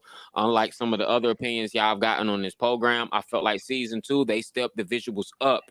While season 1 we focused on one, Keitaro almost getting killed. He levels up in the second half of the series, and he becomes more of an asset than a liability. And they stepped the visuals up in the second part. I feel like they did everything they could to improve it. I think it's an even fold series from part 1 to part 2. I feel like there was never a drop off. Okay. And that's the whole reason why I dropped it, because I really did feel like Hitaro was just an idiot, and he became a liability on top of being an idiot. So, I mean, but seeing him almost get killed every single time made for some of the dopest, darkest, gruesomest scenes. He gets his throat slit. I have not gotten that part yet. Thank you for that. I mean, and he survives. Maybe if I ever wanted to go back, you ruined it. Thank you. You were not going to go back. If I have time in my lifetime. Oh. What was your number 6? All right. My number 6 is, as I pull up my hentai that I'll watch at some point on here. I got to restart my count. Yeah. All right, go now. My number 6 is an anime that I thoroughly enjoyed throughout the season or throughout the year, and that is Bleach, 1,000 Year Blood Arc, Part 2. At the end of the day, Bleach is Bleach, and Matt hates Bleach, but I enjoy Bleach. And part 1 was insanely shocking. Part 2 continues that trend in terms of the shock value. I agree with Matt from the perspective of it's nothing but fights, and the fights are just still absolutely great. Only top truly by Jujutsu Kaisen, I think, in terms of like fight quality, was Bleach. I agree with Matt from the perspective that the ending really felt abrupt. It didn't feel complete. There is still more to be had, so that is what it is. But at the same time, it does take a little bit of a hit because of that. In the same regard, also, as much as I love the fights, some of the fights were absolutely absurd. As much as I ranked Kenpachi versus Stern Ritter 5 as one of my top 4 fights of the season, it was absolutely absurd. I ranked it because it was so absolutely absurd. Kenpachi literally gets sucked into space and does not die. And granted, he is a quote unquote soul. So by definition, I guess space can't kill a soul, but there's just something about a physical human looking entity being in space and not dying immediately that kind of just throws everything off. But with that said, I just enjoyed the twists and turns. I enjoy the way that they project this season, the way that they plot out this season, or this part, I should say, and just the seasons as a whole, this final arc. I just think is absolutely stellar. The animation is out of this world. To Starman's point that he had mentioned yesterday, the musical composition is really well done, and it's really a nice, refreshing take on the old Bleach music. I can understand Starman's point in terms of like some of the music from that piece kind of being redundant, kind of being forgettable, and the fact that they've remixed it now into 2023 vibes with this new updated like whatever soundtrack, I thought is really nice from that piece. And so yeah, Bleach is Bleach. And at the end of the day, I honestly, just a heads up, I'm in the process of getting a leg sleeve, and I'm going to be doing for my shin, which is going to be absolutely dreadful. I'm doing a twofold katana. I will do Ichigo's newest katana, and I will do a Demon Slayer katana, and they'll be back to back with only the differences of the hilt. But Bleach is always memorable to me. It's the second anime that I watched behind Naruto, so I will always have a fondness for it. And this like next arc, just again the brutal violence, the death that's associated with it, along with the incredible animation, the fight sequences, it still makes a mark for me. Again, you can call me easy to please, I won't deny that, but Bleach is Bleach. It was fucking great. 308. Yep, that's what I got too. 308. You timed it too?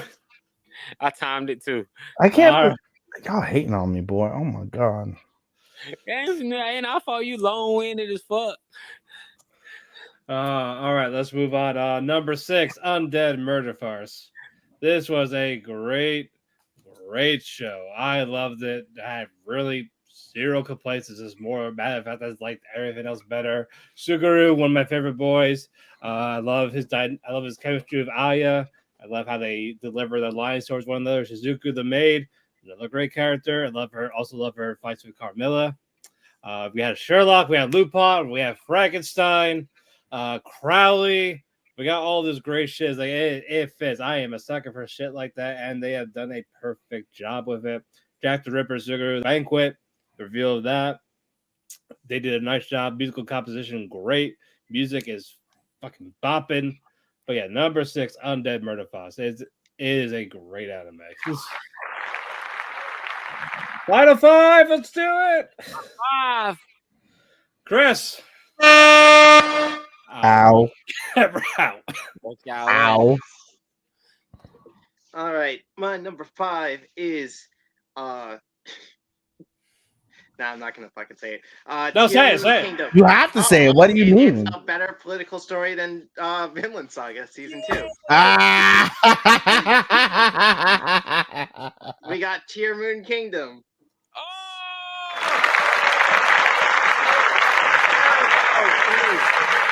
Oh, wow. Princess Mia is the GOAT. She fucking stole the show with her constantly causing the people around her to misunderstand her fucking intentions when all she just wants to do is not all she wanted to do was just not get killed, and it turned into a much bigger plot that fucking is actually involving more kingdoms in the plot. And I enjoyed the comedy. It was really good. Alrighty. All right. Starman?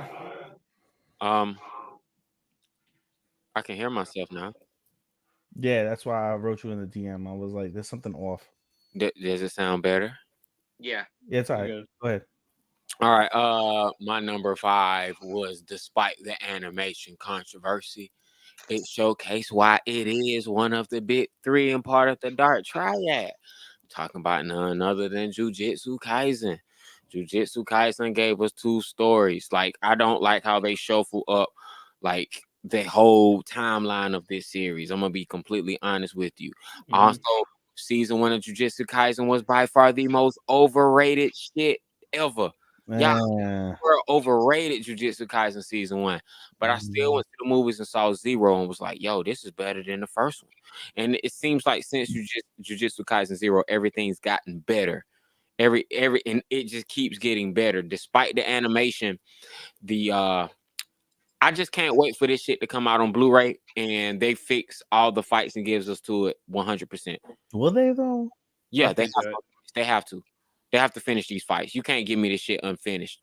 But the only reason why it's at number 5 because it's unfinished. Jujutsu Kaisen broke the internet multiple times. It was on its way to being number 1, but it was the animation. They dropped the ball. And Mappa did a little too much. But yeah, man, Jujutsu Kaisen. And they took too much. Yeah, and there was a few delays. Despite them having like weeks off between the Gojo out and this one. It's like, but yeah. Okay. All right, Ethan. Top 5 dead or alive. The AOT fucking finale is what I rated as my number 5. I could not, again, in good conscience, like I said yesterday, I can't rate it in my like above number 1. In all reality, not everything withstanding, it would be number 1 for me because of how much I adore Attack on Titan, but I cannot rate it above the other 4 just because of the principle of what we were given. But with that said, I really don't feel I need to go in depth much with Attack on Titan. As I've said prior to, Attack on Titan is one of the absolute greatest anime that you will ever watch of all time. If you love anything involving drama in any sort of like real life, like television programming, your Breaking Bads, your Game of Thrones, I feel like Attack on Titan would fit your mold. Just again, this is in principle of the finale. The finale was done incredible. Animation superb, musical composition superb, drama superb. As someone who's a non-manga reader, to Sean's point, the fact that the manga readers did their best, as long as you weren't in those groups and those forums, did their best to not spoil it. It was a very fitting end, very not controversial end in my opinion. The right circumstances happened, the right ending happened in my opinion, but whenever I talk about Attack on Titan, I can't just simply speak of the finale. I just cannot find it within me to only speak about the last hour and a half. I have to speak about the entire series. The entire series is a masterclass of anime. It is not the very first anime I would recommend someone who's getting his anime would look at, but it is the absolute pinnacle of anime in my mind, without a shadow of a doubt. The absolute cleanest, outside of like the first half of season 1, you have another, God, I don't know how many hours of just incredible action, incredible story, incredible plot and character development, incredible music composition, incredible animation. I can go on and on and on. I stan Attack on Titan to the day that I stop watching anime, whenever that day will come. I've got it tattooed on my body. I will always, always, always, always tell you how incredible Attack on Titan is. And that ending did not disappoint. It did not let me down. It did not let the universe down. Attack on Titan, for all the Starman mentioned about Jujutsu Kaisen breaking multiple leaks, at least for that one particular 24 hours, Attack on Titan completely, absolutely annihilated the anime world, completely and absolutely dominated pop culture. Attack on Titan is a pop culture juggernaut. And if you do not watch Attack on Titan at any point in your life, you are doing yourself a absolute disservice. This finale lends credence to that principle. The end. 256. Yo, he lost me at Lynn's credence, bro. Like, I mean, facts though, but All right, number 5. I talked faster too, on principle. Yeah. But number 5, Heavenly Delusion. Mm. I love Kiriko and Mara. I love my favorite duo. I like stuff that makes you think, and it's been a while since I had something that it's like one of those that you just have to pay attention. I don't get that much like pay attention to like appreciate it more, and that's why I respect Heavenly Delusion for it. It's they do great with sci-fi, a bit of supernatural in there.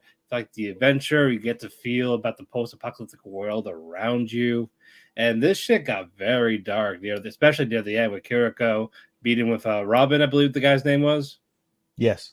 Yeah, and holy shit, that was just like forcing him to look in the mirror, see himself as a girl in that woman's body before he fucking that was not okay at all. Like no. And and I'm glad that fucking Maru just beat the shit out of him. That was a satisfying. Should have killed him. He will come back, and that pisses me off. He should have fucking died. The most gruesome death. Yeah, but I love the characters. I love the world building of it. I love the mystery of it. The reveals, if you figure out on your own, this makes it all the more satisfying. And I was just very, very satisfied with it. So yeah, number 5, Heavenly Delusion. I don't know how you guys manage to like encapsulate things. It's just as I get into these and as I get more drunk, it's just how can you?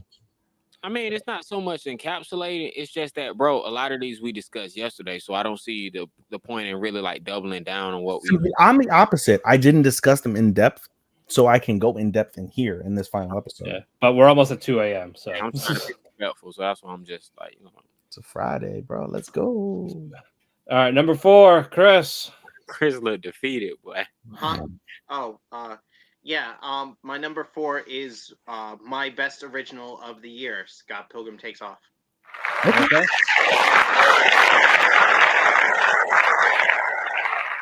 As someone who watched the movie when it came out, who read the graphic novel later, they did a real good job with this adaptation and giving all the characters that didn't really get any time to shine. That they gave them that. Okay. Starman. All right, man. Number 4 for me is summer 2023's best action for the summer 2023. It was the best mystery thriller for summer 2023. Best fight, best OP for summer 2023. I'm talking about none other than Undead Girl Murder Farce. Mm-hmm. It was an excellent show. It won numerous cakes. It was like one of my favorites for the summer, and I already knew it was the number 1 anime for the summer. So I already knew it was gonna earn a spot in the top 4 just off of the strength that it was summers of this year's like best anime. Like the visuals were impeccable. The characters from Lupin to Frankenstein to Aleister Crowley to like we got a Sherlock versus Lupin battle that was way better than what Lupin the Third did, and I really respect. That was very disappointing how they did that. I really respect them for giving us the Lupin fight that we deserved. You know what I'm saying? So Undead Girl Murder Farce, and there was a bit of little fan service, little tongue action in there too. It got a little, with Carmilla, fan service in there that we don't talk about, bro. Like there was some fan service in this show. And my boy got some head. Sloppy toppy. Let's go. I don't know about that now. You just saying. Yeah, calm down. I'm thinking sloppy toppy. Calm down. Literal. He got it. Literal. Oh, I'm sorry. My apologies. I hear head. The first thing I think of is that. She is a literal head. No, I get, and that's what turned me off of the series. I was like, I don't want to see a series about like a headless fucking thing. I is great. I is great. He's so cute though. I would have kissed her too. Oh yeah, 100%. All right, I'll take your word. All right, Ethan. Number 4. Yep. Number 4, Tokyo Revengers season 2. as a non-manga reader, as you guys start your timer, thank you very much. I recognize that. Yeah, no. Yeah, you're on 12 seconds right now. So, as a non-manga reader, I don't have the same effects, the same opinions that I do about season 2. I can concur with you. Takamichi throughout season 1 was a crybaby bitch. I can concur that up until season 2, part 1, he was still a crybaby bitch. But throughout season 2, part 1, he really makes it a like principle to try and get beyond that. And in season 2, part 2, he certainly does go beyond that moniker to be able to establish himself as a premier anime character throughout the fiscal year 2023.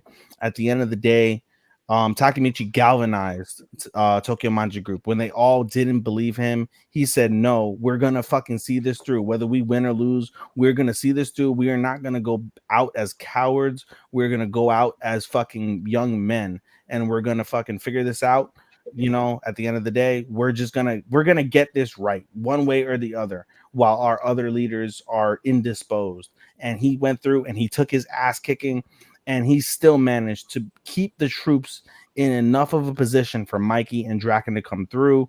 Hina came through. Hina blurted his secret out to them, and because of anime, they did not question it. They went with it. They understood it, which is kind of fascinating considering the fact that they're all like young teens, but neither the less, we won't get into that per se. Just the principle of just seeing Takamichi get his somewhat revenge on Kisaki, this scoundrel, this piece of shit, this fucking, as Starman would say, this absolute premier hater. He gets his revenge. He beats the shit. You see Takamichi, because Kisaki is a bitch too in his own degree. He beats the shit out of Kisaki. And then just the absolute ending of Truck-kun. It is the absolute most phenomenal death that I've seen with a Truck-kun I have ever seen in anime. It is stupendous the way this motherfucker is clinging onto life for all the shit that he did in his 16 years or 15 years or 17 years, however old he is, of existence. He clings onto life. I don't want to die. And he fucking dies. The most brutal fucking death was absolutely fitting for such a dog-ass cock-sucking motherfucker like Kisaki. It was amazing. And even in the end, with the foreshadowing, as I've said before, I agree with Chris and Matt, who have read the manga, and I have not. I haven't read the manga. I thought you did. I told him about it. Okay, my apologies. He told me about it, and I did my own research. Okay, well, regardless, though, I would concur with Matt's deduction that this should have ended perfectly. Had this ended, this was the pinnacle, the finale, the done. This probably would have ranked just a spot above it at number 3. But regardless, Tokyo Revengers season 2, an absolute juggernaut. And I do not dispose of season 2 part 1. I know Matt and Chris don't necessarily agree with it. I still enjoyed it for what it was. There's just something fitting about having a death match inside of a church. There's just something really like egregious and vulgar from that standpoint, but just something so fitting that you are among God and you are sitting here settling your differences before Christ. And I don't know, there's just something about that speaks to me in a very odd and weird way, but I dug it. 4 minutes, 4 seconds. I got him 4 in the head, but okay, yeah, let's roll with that. Yeah, I pushed the button as soon as he opened his mouth. Is that bad? Like, am I being bad here?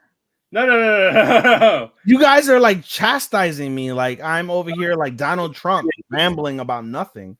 No. Unlike Donald Trump, you're likable. Barely, clearly. No, you're likable. All right. Number 4. Chris, we finally got one together. Scott Pilgrim. Yo! Scott Pilgrim. I enjoyed it. Wah, wah, wah. There we go. Right in my ear. But Take the can off, bro. Put the can off on the side. And then that's what I when I used to have cans, I used to put them off to the side. Sorry, continue. It's comfortable in my ear. This I talked about enough. It was my anime of the fall. Short and sweet. I love the live action movie. I like that's a different retelling, unlike the graphic novel. Different story. More about Ramona, again, her closure with all the exes. The exes played a big part of this. Action's great. Comedy is great. Animation is stupendous. If we get more, fine. But if this is it, I am completely 100% satisfied with what we had. I don't need any more. But if we get more, I will go on for the ride. But yeah, number 4, Scott Pilgrim takes off. You know what, Matt? I'm gonna get my timer ready for when we start talking about Vinland Saga. I'm gonna time yo ass when you come to the Vinland Saga. That's fine. It'll still be about less than the 5 you talked about in a row. I love you and I hate you. I love you too. But go ahead, Chris. My number 3 is top My 3 Home Hero. I'm sorry, I interrupted you. What was that? What was that? My Home Hero for number 3. Wow! Wow! Please, I am all ears. Oh, you're expecting a lot. Go ahead, Oh shine. man, Top 3. huh? God, Yeah. Go. Let it finish. Yeah, I like the whole suspense of it. The whole Tosu Tetsu being the secret antagonist the entire time, dragging his family into this shitty fucking situation. No, that's just fucking playing off to my old best antagonist for the season. But yeah, I really enjoyed how Tetsu would just do what he could to save his family, and Even though he's the antagonist. even though he isn't the antagonist, and even though Kasan really just believed every word this The psychopath. fiction writer wrote, and it worked. I really enjoyed it, and I. What? That's what he was. I know. You're right. Let the psychopath run amok, killing people. Just clean up the mess, baby. Yeah. Oh my god! I got you. But yeah, I really enjoyed it. Nah, come on. And I can't really put much more into it. Wow, that is that the shocker of like the episode at 4:25? Like that ain't like I ain't see that coming, bro. That's Dude, my number 1. You guys won't expect it. Is it Beauty and the Beast? It's totally Beauty and the Beast. You just I don't care. Like it's coming anyway. It's almost 2 a.m. You getting this shit off. All right, well look, I'm gonna give you number 3. All right, man. My number 4, it is no surprise. My number 4 was the summer's best anime. 3. I know. Number 4 was summer's best anime. Oh, okay. Let it finish. It's spring's best anime. Okay. It had the best opening song of the whole fucking year. It broke the internet the day it came out. It produced the most streamed song from an anime of all time. Wow. I'm talking about none other than Oshi no Ko. Oshi no Ko, from the first episode to the last episode, everything episode that was from the first episode was dope. I wasn't a big fan of Kana. I'm sorry. All the Lawson, they didn't get in the middle, they didn't give me everything I wanted. But it was hard to deny how big and massive of a show this was, how important it was, and how I just never skipped that opening theme, how I never skipped the ending theme. I'm gonna skip one, I skipped neither. It was a dope ass show, very well reserved. I love the eye action. That was a good trademark. No one else is doing that shit. I thought it was dope as fuck. Oshinoko deserves a top 3 spot, so I'm giving it my number 3. Don't worry, Starman. I'll talk about Oshima later on. I'll give it all its hours.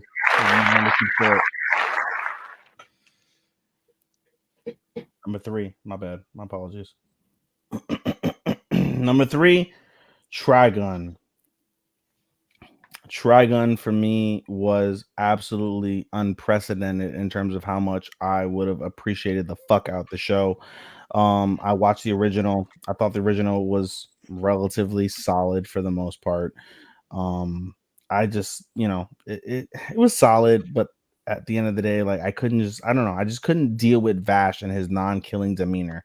But having this done in the prequel format, in essence, as we come to learn later on, was just a godsend. The animation, as much as the CGI, as much as Starman doesn't appreciate the CGI, I was enthralled. The OP of that season was one of my absolute favorite OPs. Just there's a scene in that OP where you see Vash falling into oblivion, and you can probably deduct how it's just his world falling and there's just something about that that's very poetic, and I just appreciated the absolute shit out of that OP. The animation, like I said, stupendous. The musical composition, stupendous in my opinion. The way it accompanies every single fight, every single moment, every single drastic moment, stellar to me.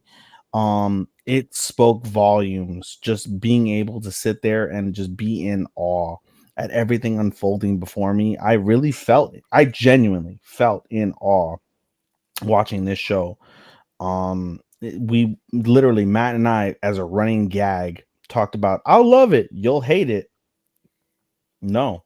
And then we were both kind of bashed at the very end, but it turns out that's not true. It was just to interject, just to be clear, I didn't hate pause that. No, pause that. Hold on. You guys want to time me? Pause it. Go ahead. I didn't hate the animation. The animation I actually thought was one of the better. The animation was pretty damn smooth.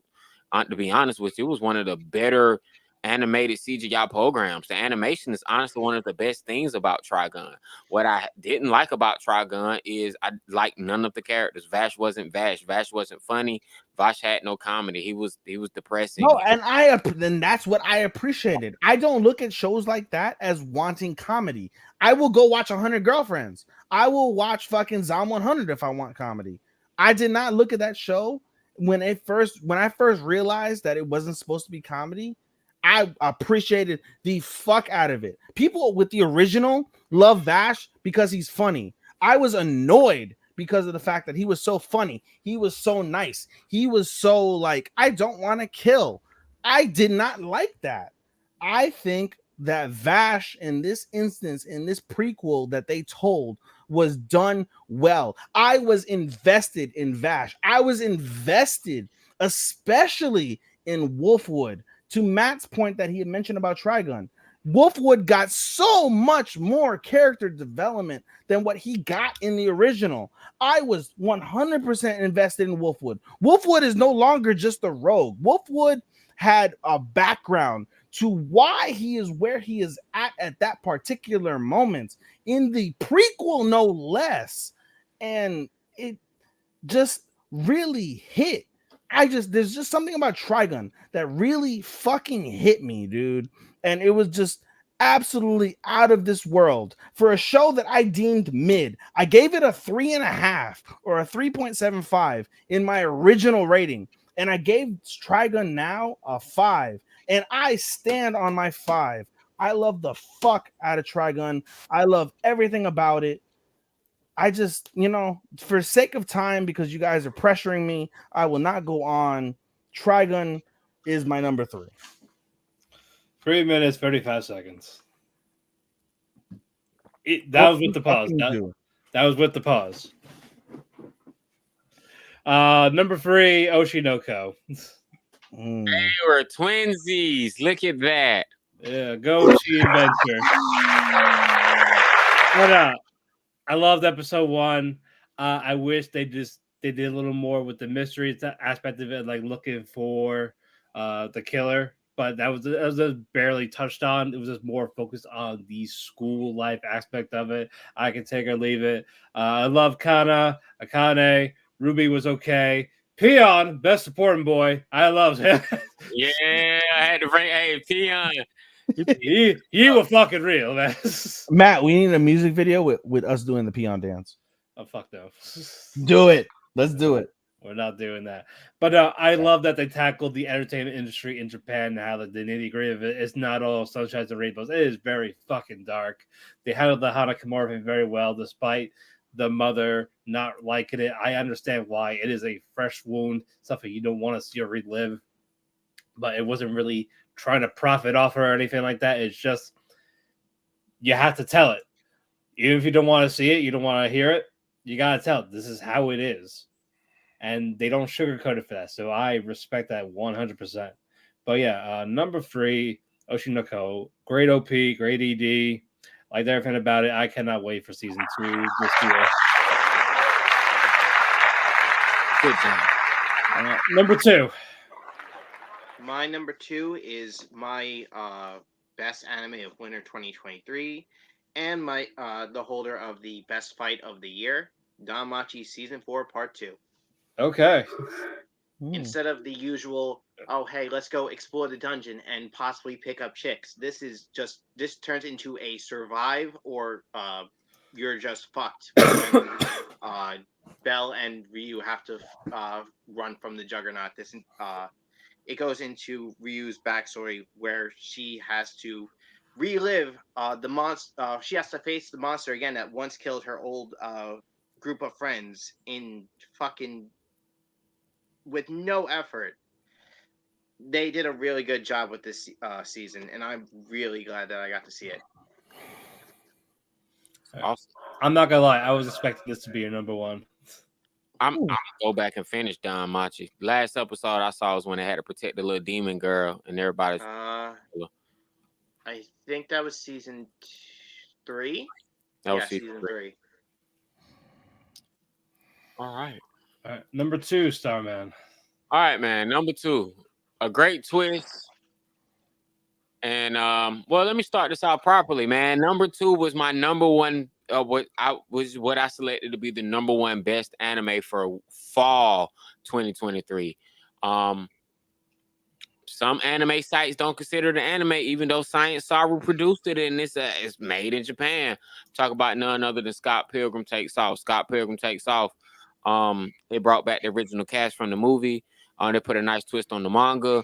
You got more of what you haven't seen before and more fleshed out characters. There's nothing else I can really say about this one other than this one being the most anime of all the anime that came out this year. This one gave me it's just the flavor, and then it's just I love the character design, the way they animated it. It was perfect.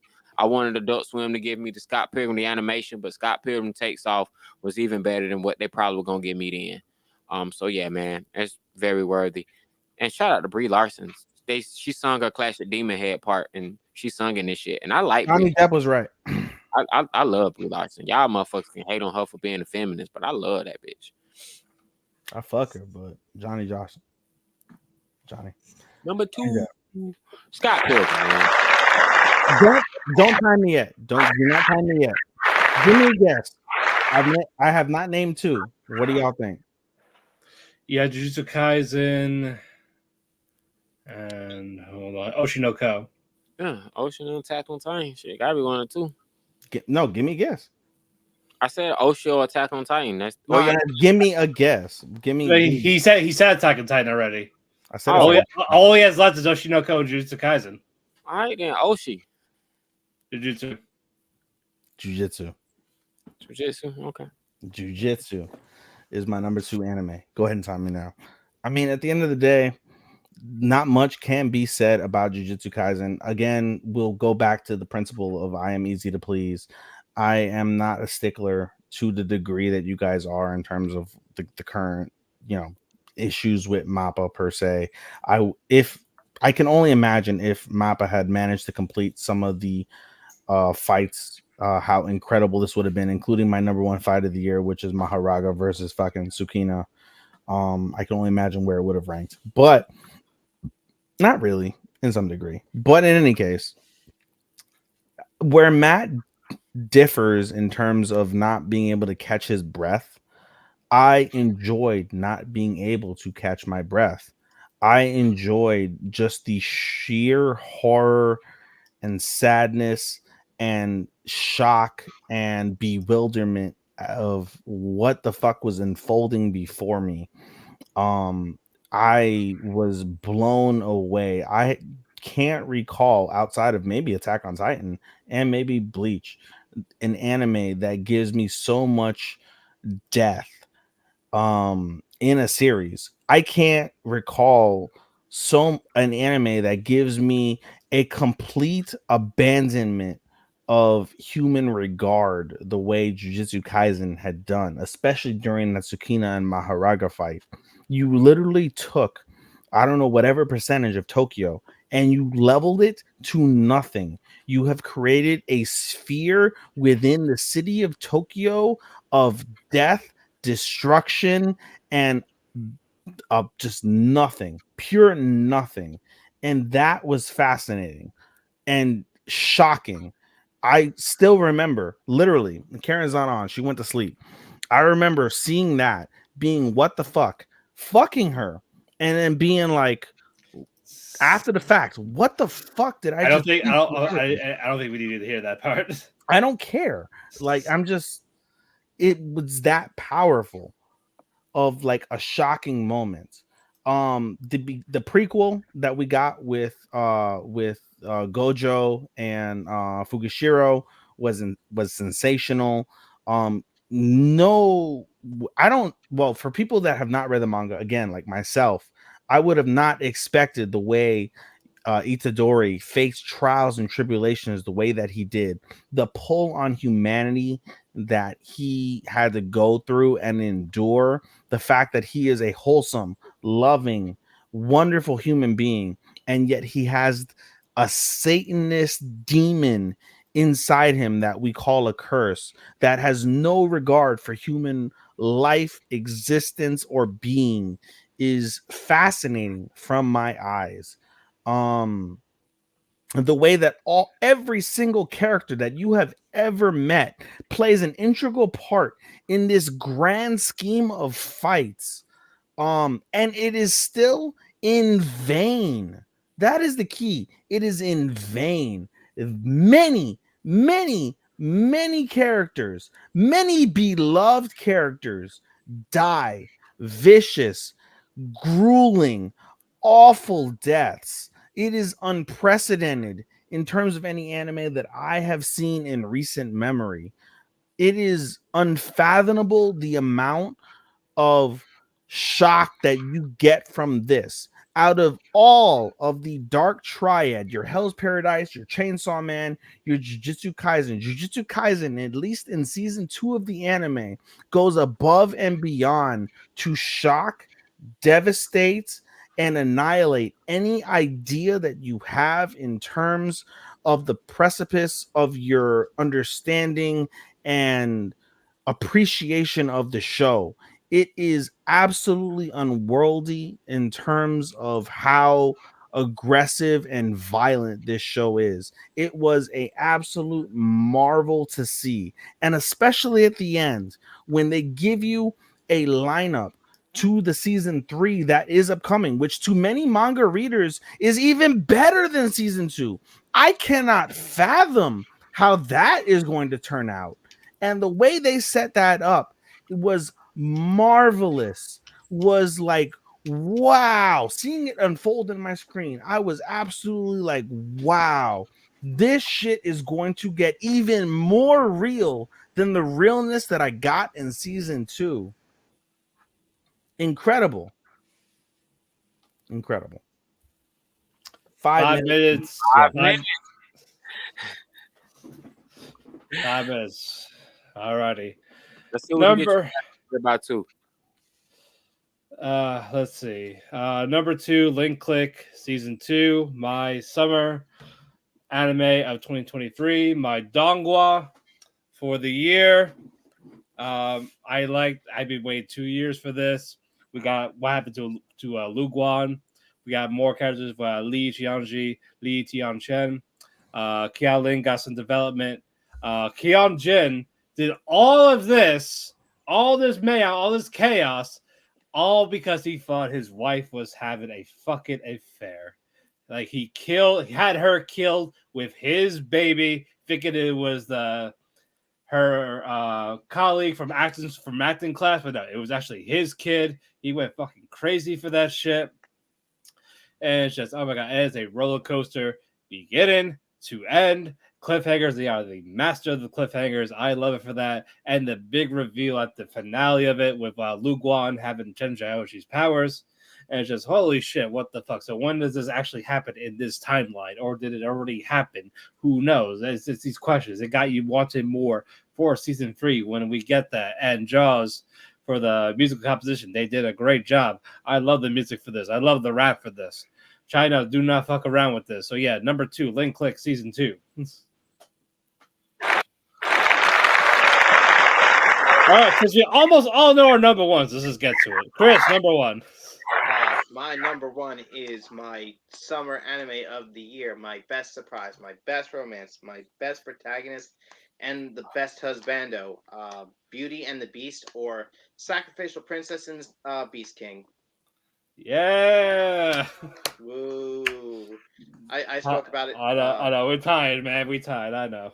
Yeah. I'm lit, but I'm up. Let's go. I spoke about this a bit yesterday, and fucking back in summer when I watched this, fucking this show came out as a surprise for me. Like I completely missed season 1 when it aired in winter, or part 1 in when it aired in winter, and I only found it because I heard the opening for season 1, and I immediately caught up because the opening for Nascent Descent is fucking fire. Yeah, it's good. I loved it, and I can't think of anything that tops it. All right. Not even Vinland Saga season 2. I didn't watch it, so I can't speak for it. It's better. It's not Belle. It's not Belle. I love Belle, and I love Belle. He's just silent now. It's sad to you saying that. All right, Starman. You didn't like Belle? I like the songs in Belle. I didn't like the story. The story left a little to be desired. I'll give you that, but I adored Belle. I have it on Blu-ray. I bought it. I do too. I do too because the music's fire. Like I love all the songs. It's just I didn't like the story. The story in the internet world was bad. I don't know about that. It was better than a lot of over. Belle was supposed to be huh? No, keep going. I'm sorry. Belle was supposed to be the story that fucking the Digimon creator wanted to make with Summer Wars, but it fell short. Okay. All right, Starman, number 1. Man, my number 1 winner anime of 2023. It also won Action Anime of the Year of 2023. It only released 2 specials. Both were approximately 80 minutes long, but each broke the internet. People from getting in Crunchyroll. It was all people could talk about. I swear you, these One Piece fans really thought that, Gear 5 was going to be the top anime moment of the year. Like, everyone finna come and drop bombs and literally step on these kids like FTK. Fuck these kids. Fuck these people. Genocide, bro. It was gruesome. It was dark. And everybody got retribution. We got a conclusive ending to one of the greatest anime of all times, of modern times. Like there's so much I can say, but I just don't want to say too much. Attack on Titan ending. It's like you don't get the anime often. A lot of times anime endings just drop the fucking ball, but Attack on Titan did not. And manga fans were so respectful, they didn't even spoil it for anime fans. But yeah, man, it ended perfectly. The fact that they gave us 2 specials, they milked this shit. We fell for it and we still loved it. I gotta say, man, that's the best anime for this year, because Attack on Titan will go down as one of the best anime of all time, and that shit deserves respect. This 2023 has to be remembered as the year of Attack on Titan. You are a better man than me, Starman. I could not. It is my number 1, but I could not. Just based off of my principles. Specials and shitted on everybody else who put out 12 to 24 episodes, and then this drop 4 episodes, they shitted on everybody. You can't do that unless you're number 1. It also stole Jujutsu Kaisen's Starman, I love I love Attack on Titan so much. Having seen part 1 in the dub, I am really, really, really tempted to go see part 2, the finale in the dub. I ain't even seen it dub. I didn't see it dub either. It comes out January 9th or 7th. One But of the other. it just deserved. It looked great. It sounded great. I just loved it, man. That It's was incredible. It is absolutely incredible. And I gave you the 5-minute diatribe that you chose not to do, but sensational. All right, Ethan. Oshinoko, number 1. At the end of the day, what it really boils down to is it is an absolute unprecedented look to the absolute darkness that is Japanese entertainment. Episode 1 onward, no matter how I felt about the drop-offs or how I felt about the characters, was 1000% captivating. That opening episode, though, it did not strike me the way it did Starman, where he did not watch anime for 3 days. I was at a good 2 hours, hour and a half minimum, up to 2 hours, shook, absolutely shook at how this direction of this anime unfolded. I could not wait. I was watering at the mouth at how much I wanted to see more. And as it progressed, it continued to deliver after deliver after deliver after deliver. I believe it was 13 episodes, if I recall correctly. All 13 episodes, 1000%. As Matt would know, Matt and I are very involved in in wrestling, in Japanese purosu, in Japanese joshi. To be able to see an episode that is more or less wholly dedicated to the late Hana Kimura, rest in peace, was absolutely devastating from that perspective, and shows and shines a light on how amazingly awful social media can be able to drive a wonderful human being to the brink of committing suicide. Was absolutely gut-wrenching to see this girl just at her wits end and decide that this is it, this is the end, I cannot deal, and to just make that decision was absolutely fucking just gutturally hurtful. And yet to see Aqua come through, recognize the absolute meaning of what is unfolding before him, and recognize, no, I will not let this end this way. I will not let you end this life off of something that is not your fault, is absolutely just incredible, awe-inspiring, emotional. It cannot speak. You cannot speak to the what ifs. What if Hannah had that? What if Hannah had that moment, had that person? And she had many people that wanted to be in her corner, that were 1000% in her corner. And just the fate of the universe did not allow that to happen. It was just incredibly hurtful, yet so inspiring for a show, an anime show, to depict this for those who underestimate, who deny, who hate on the people that suffer through these moments. It is unfathomable how, as human society, we allow people like this to exist, to escape without punishment, to be able to just yeah, I can do what I want. It doesn't matter. I'm a keyboard warrior. No, this show shows the ramifications of you being a keyboard warrior. From that moment on, it was an absolute number 1 in my top 30 in my 2023. It was truly absolutely breathtaking. The animation, superb. The musical composition, superb. The plot, although we strive for more, we will get more. I cannot wait for more. It is the absolute pinnacle of what 2023 has delivered from emotional music, animation, plot.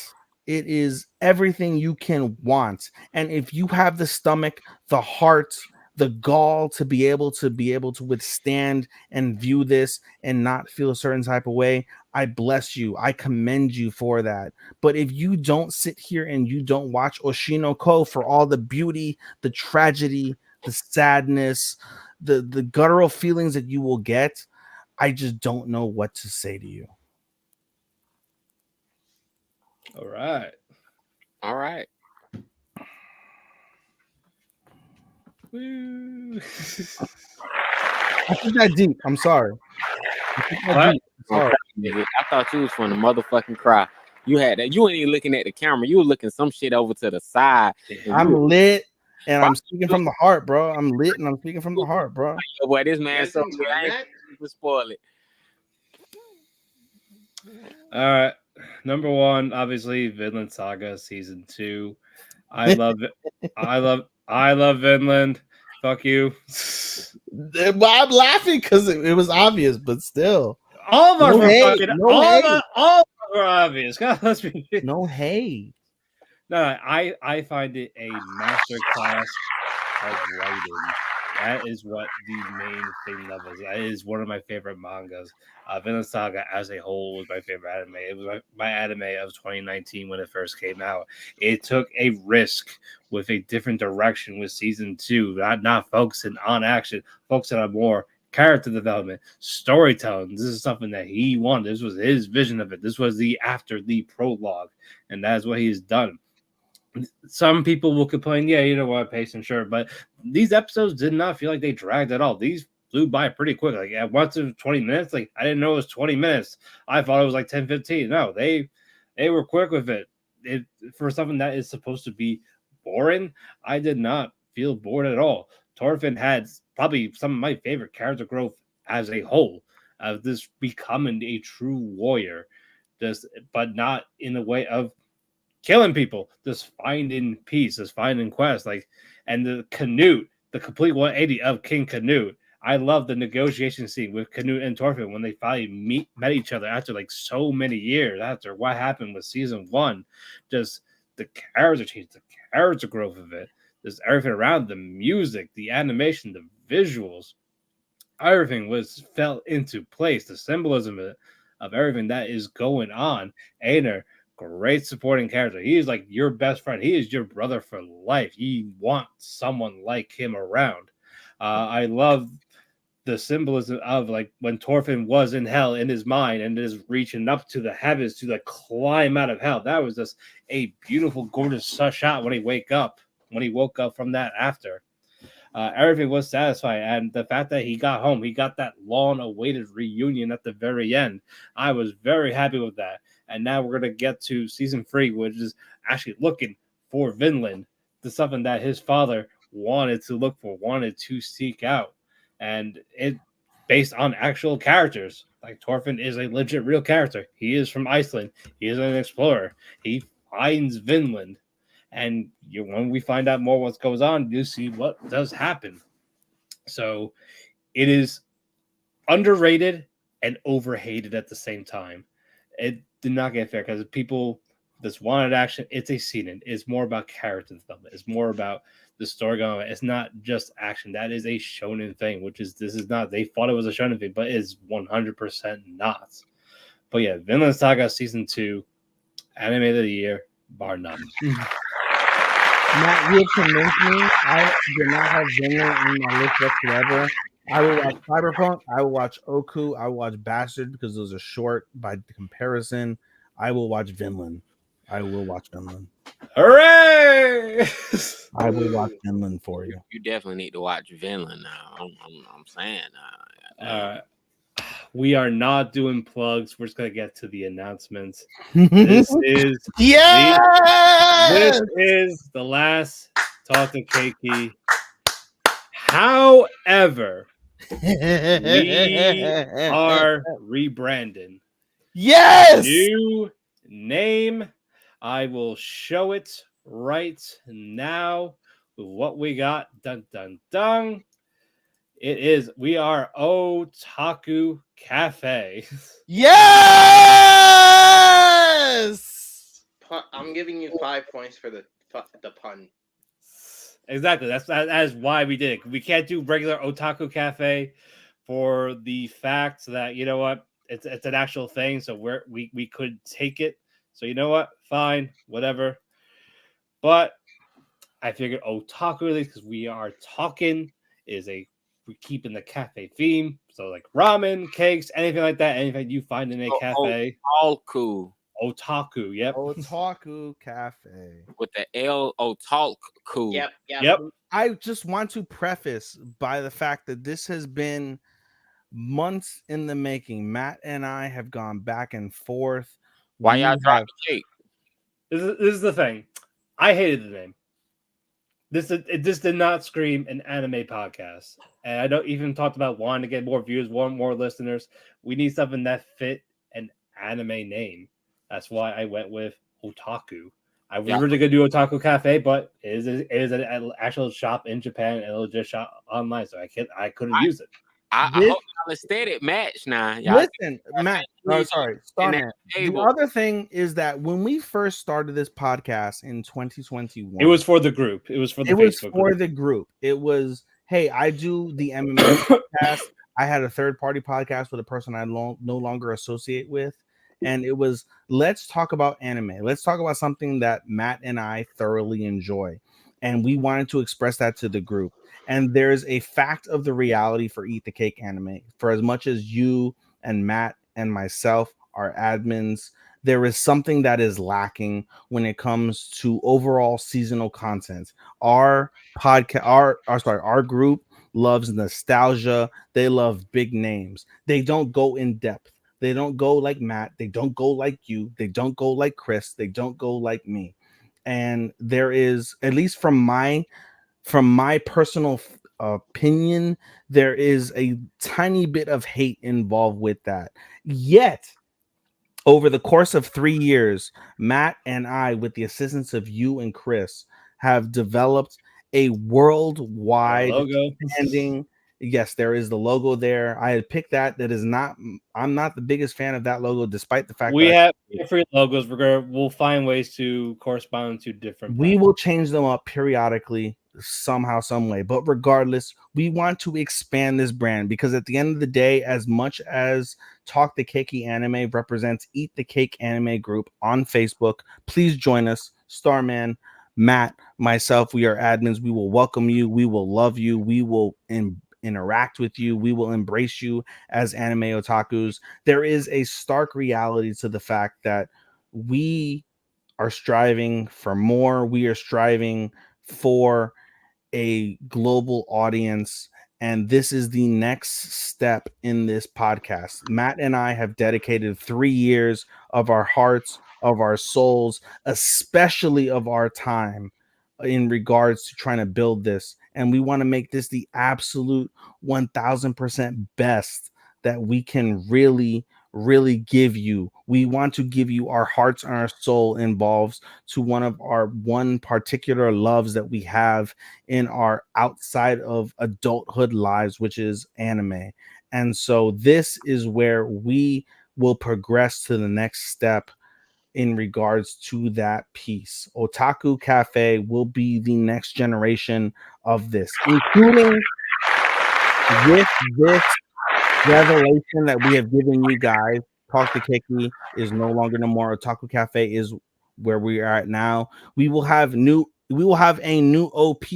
We will have a new ED. They are done. They will be debuted on episode 1 of the winter 2024 season. We have dedicated our heart, our soul, our time, our money. We are not monetized. We do not get this. We do this specifically because we enjoy and love anime. We do this because I appreciate Matt beyond words can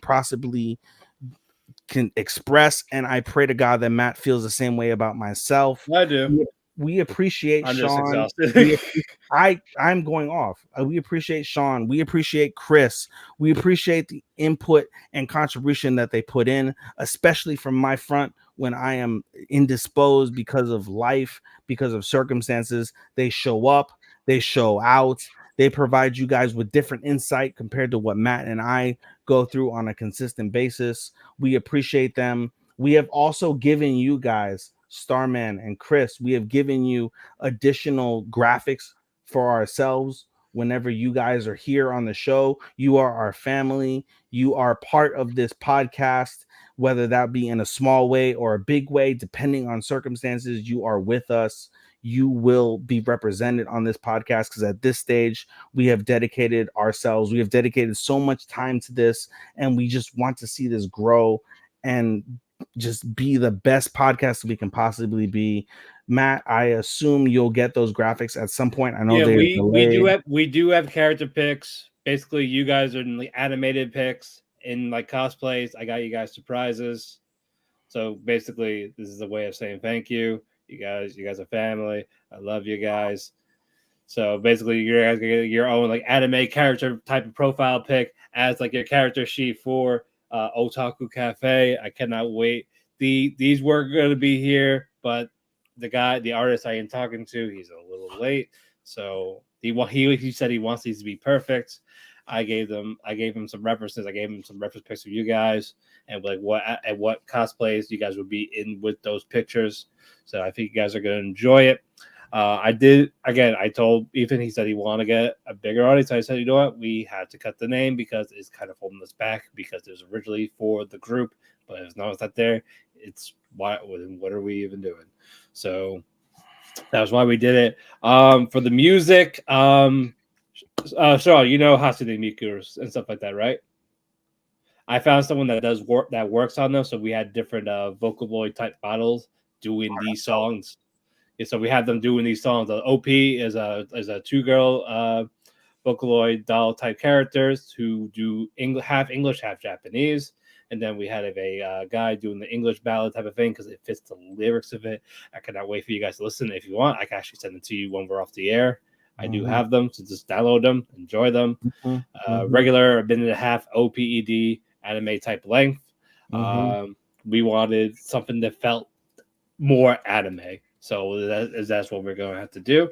So be it. I am actually looking forward to this. Obviously, this will take time, but you know what, though?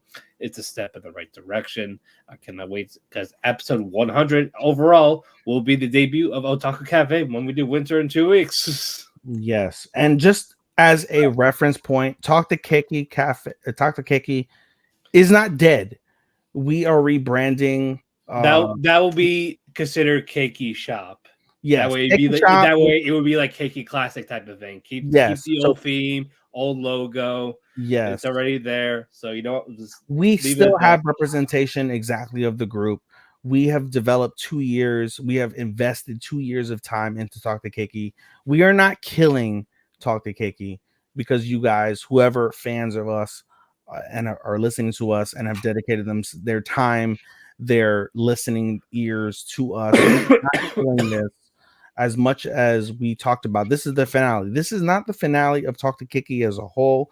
This is a finale of Talk to Kēki, the chapter. We are embracing a new chapter. We are embracing a new expansion to a worldwide audience. Last picture. I picked this one. This was my absolute. This honestly, the God is my favorite of the 3 logos. We have the third logo. You've seen all 3 logos at this stage. Yeah, that was the third logo. The OD and ED, the OP and ED. From that perspective, but again, I cannot express to everyone here how much of a passion project what we do is. Matt has become my absolute go-to when it comes to podcasting. I did MMA for Marks prior to Matt, and I love Andy. Shout out to Andy. Andy is doing wonderful things in his personal life. That is why we have not gone back with the MMA podcast. But when I had 2 podcasts here, as I slowly developed this podcast with Matt, I slowly realized this is the absolute pinnacle of my time being. My entire existence revolves around this podcast. Despite the fact that I am not here, despite the fact that we asked Chris and Starman to sit in more or less for me on a consistent basis because my life and my circumstance does not allow me to be able to be here on a consistent basis at times. This is my absolute pinnacle. This is where I dictate my life. There are multiple people that I will forego for this podcast for the sake of its success, for the sake of Matt and Chris and Starman, which I am requesting their time. Matt and I request their time, and they show up consistently. It is why they receive their flowers. It is why we have gone ahead and we have paid for their character images, so that way they are a part of the Otaku Cafe family. Yep. And this is why we dedicate ourselves so much. We don't dedicate this for ourselves. I would love to more than happily be playing Harry Potter, be watching Cyberpunk, be doing other things with my life, but I do this because I love this show. I love Matt. I love you two. You guys are an escape from reality. You guys, for me personally, you embody an existential part of my existence that I keep separate from my life. And this is what podcasting dedication is. This is what it should be. This is what it means to have a passion project and be able to put 1000% your heart, your soul, your money into this. This is what it embodies. You all three embody what it means to be the absolute best in terms of what we do on a weekly, on a quarterly, on a yearly basis. I look forward to many, many, many years more continued success, growth, happiness, arguments, otherwise. I salute you 3 gentlemen. I look forward to the next chapter of Otaku Cafe. Guys, we're not gonna do all these plugs because it is late. We are way too much. We had so many great top 25s. Follow me at DamePhoenix12. Follow him at Anime Daisuke 24. Follow him at Chris Zephyr, and follow him at AKA Starman. We want to thank you guys. We will be back in 2 weeks for episode 100 and the debut of Otaku Cafe as we talk about our first impressions of winter 2024. New songs, you will hear them here. Till guys, thank you. Fuck you. Good night. Bye. Good night. Good night. Mina-sama, Daisuke-sama, Otsukare-sama deshita. Gokigenyo. Welcome to Talk the Kēki.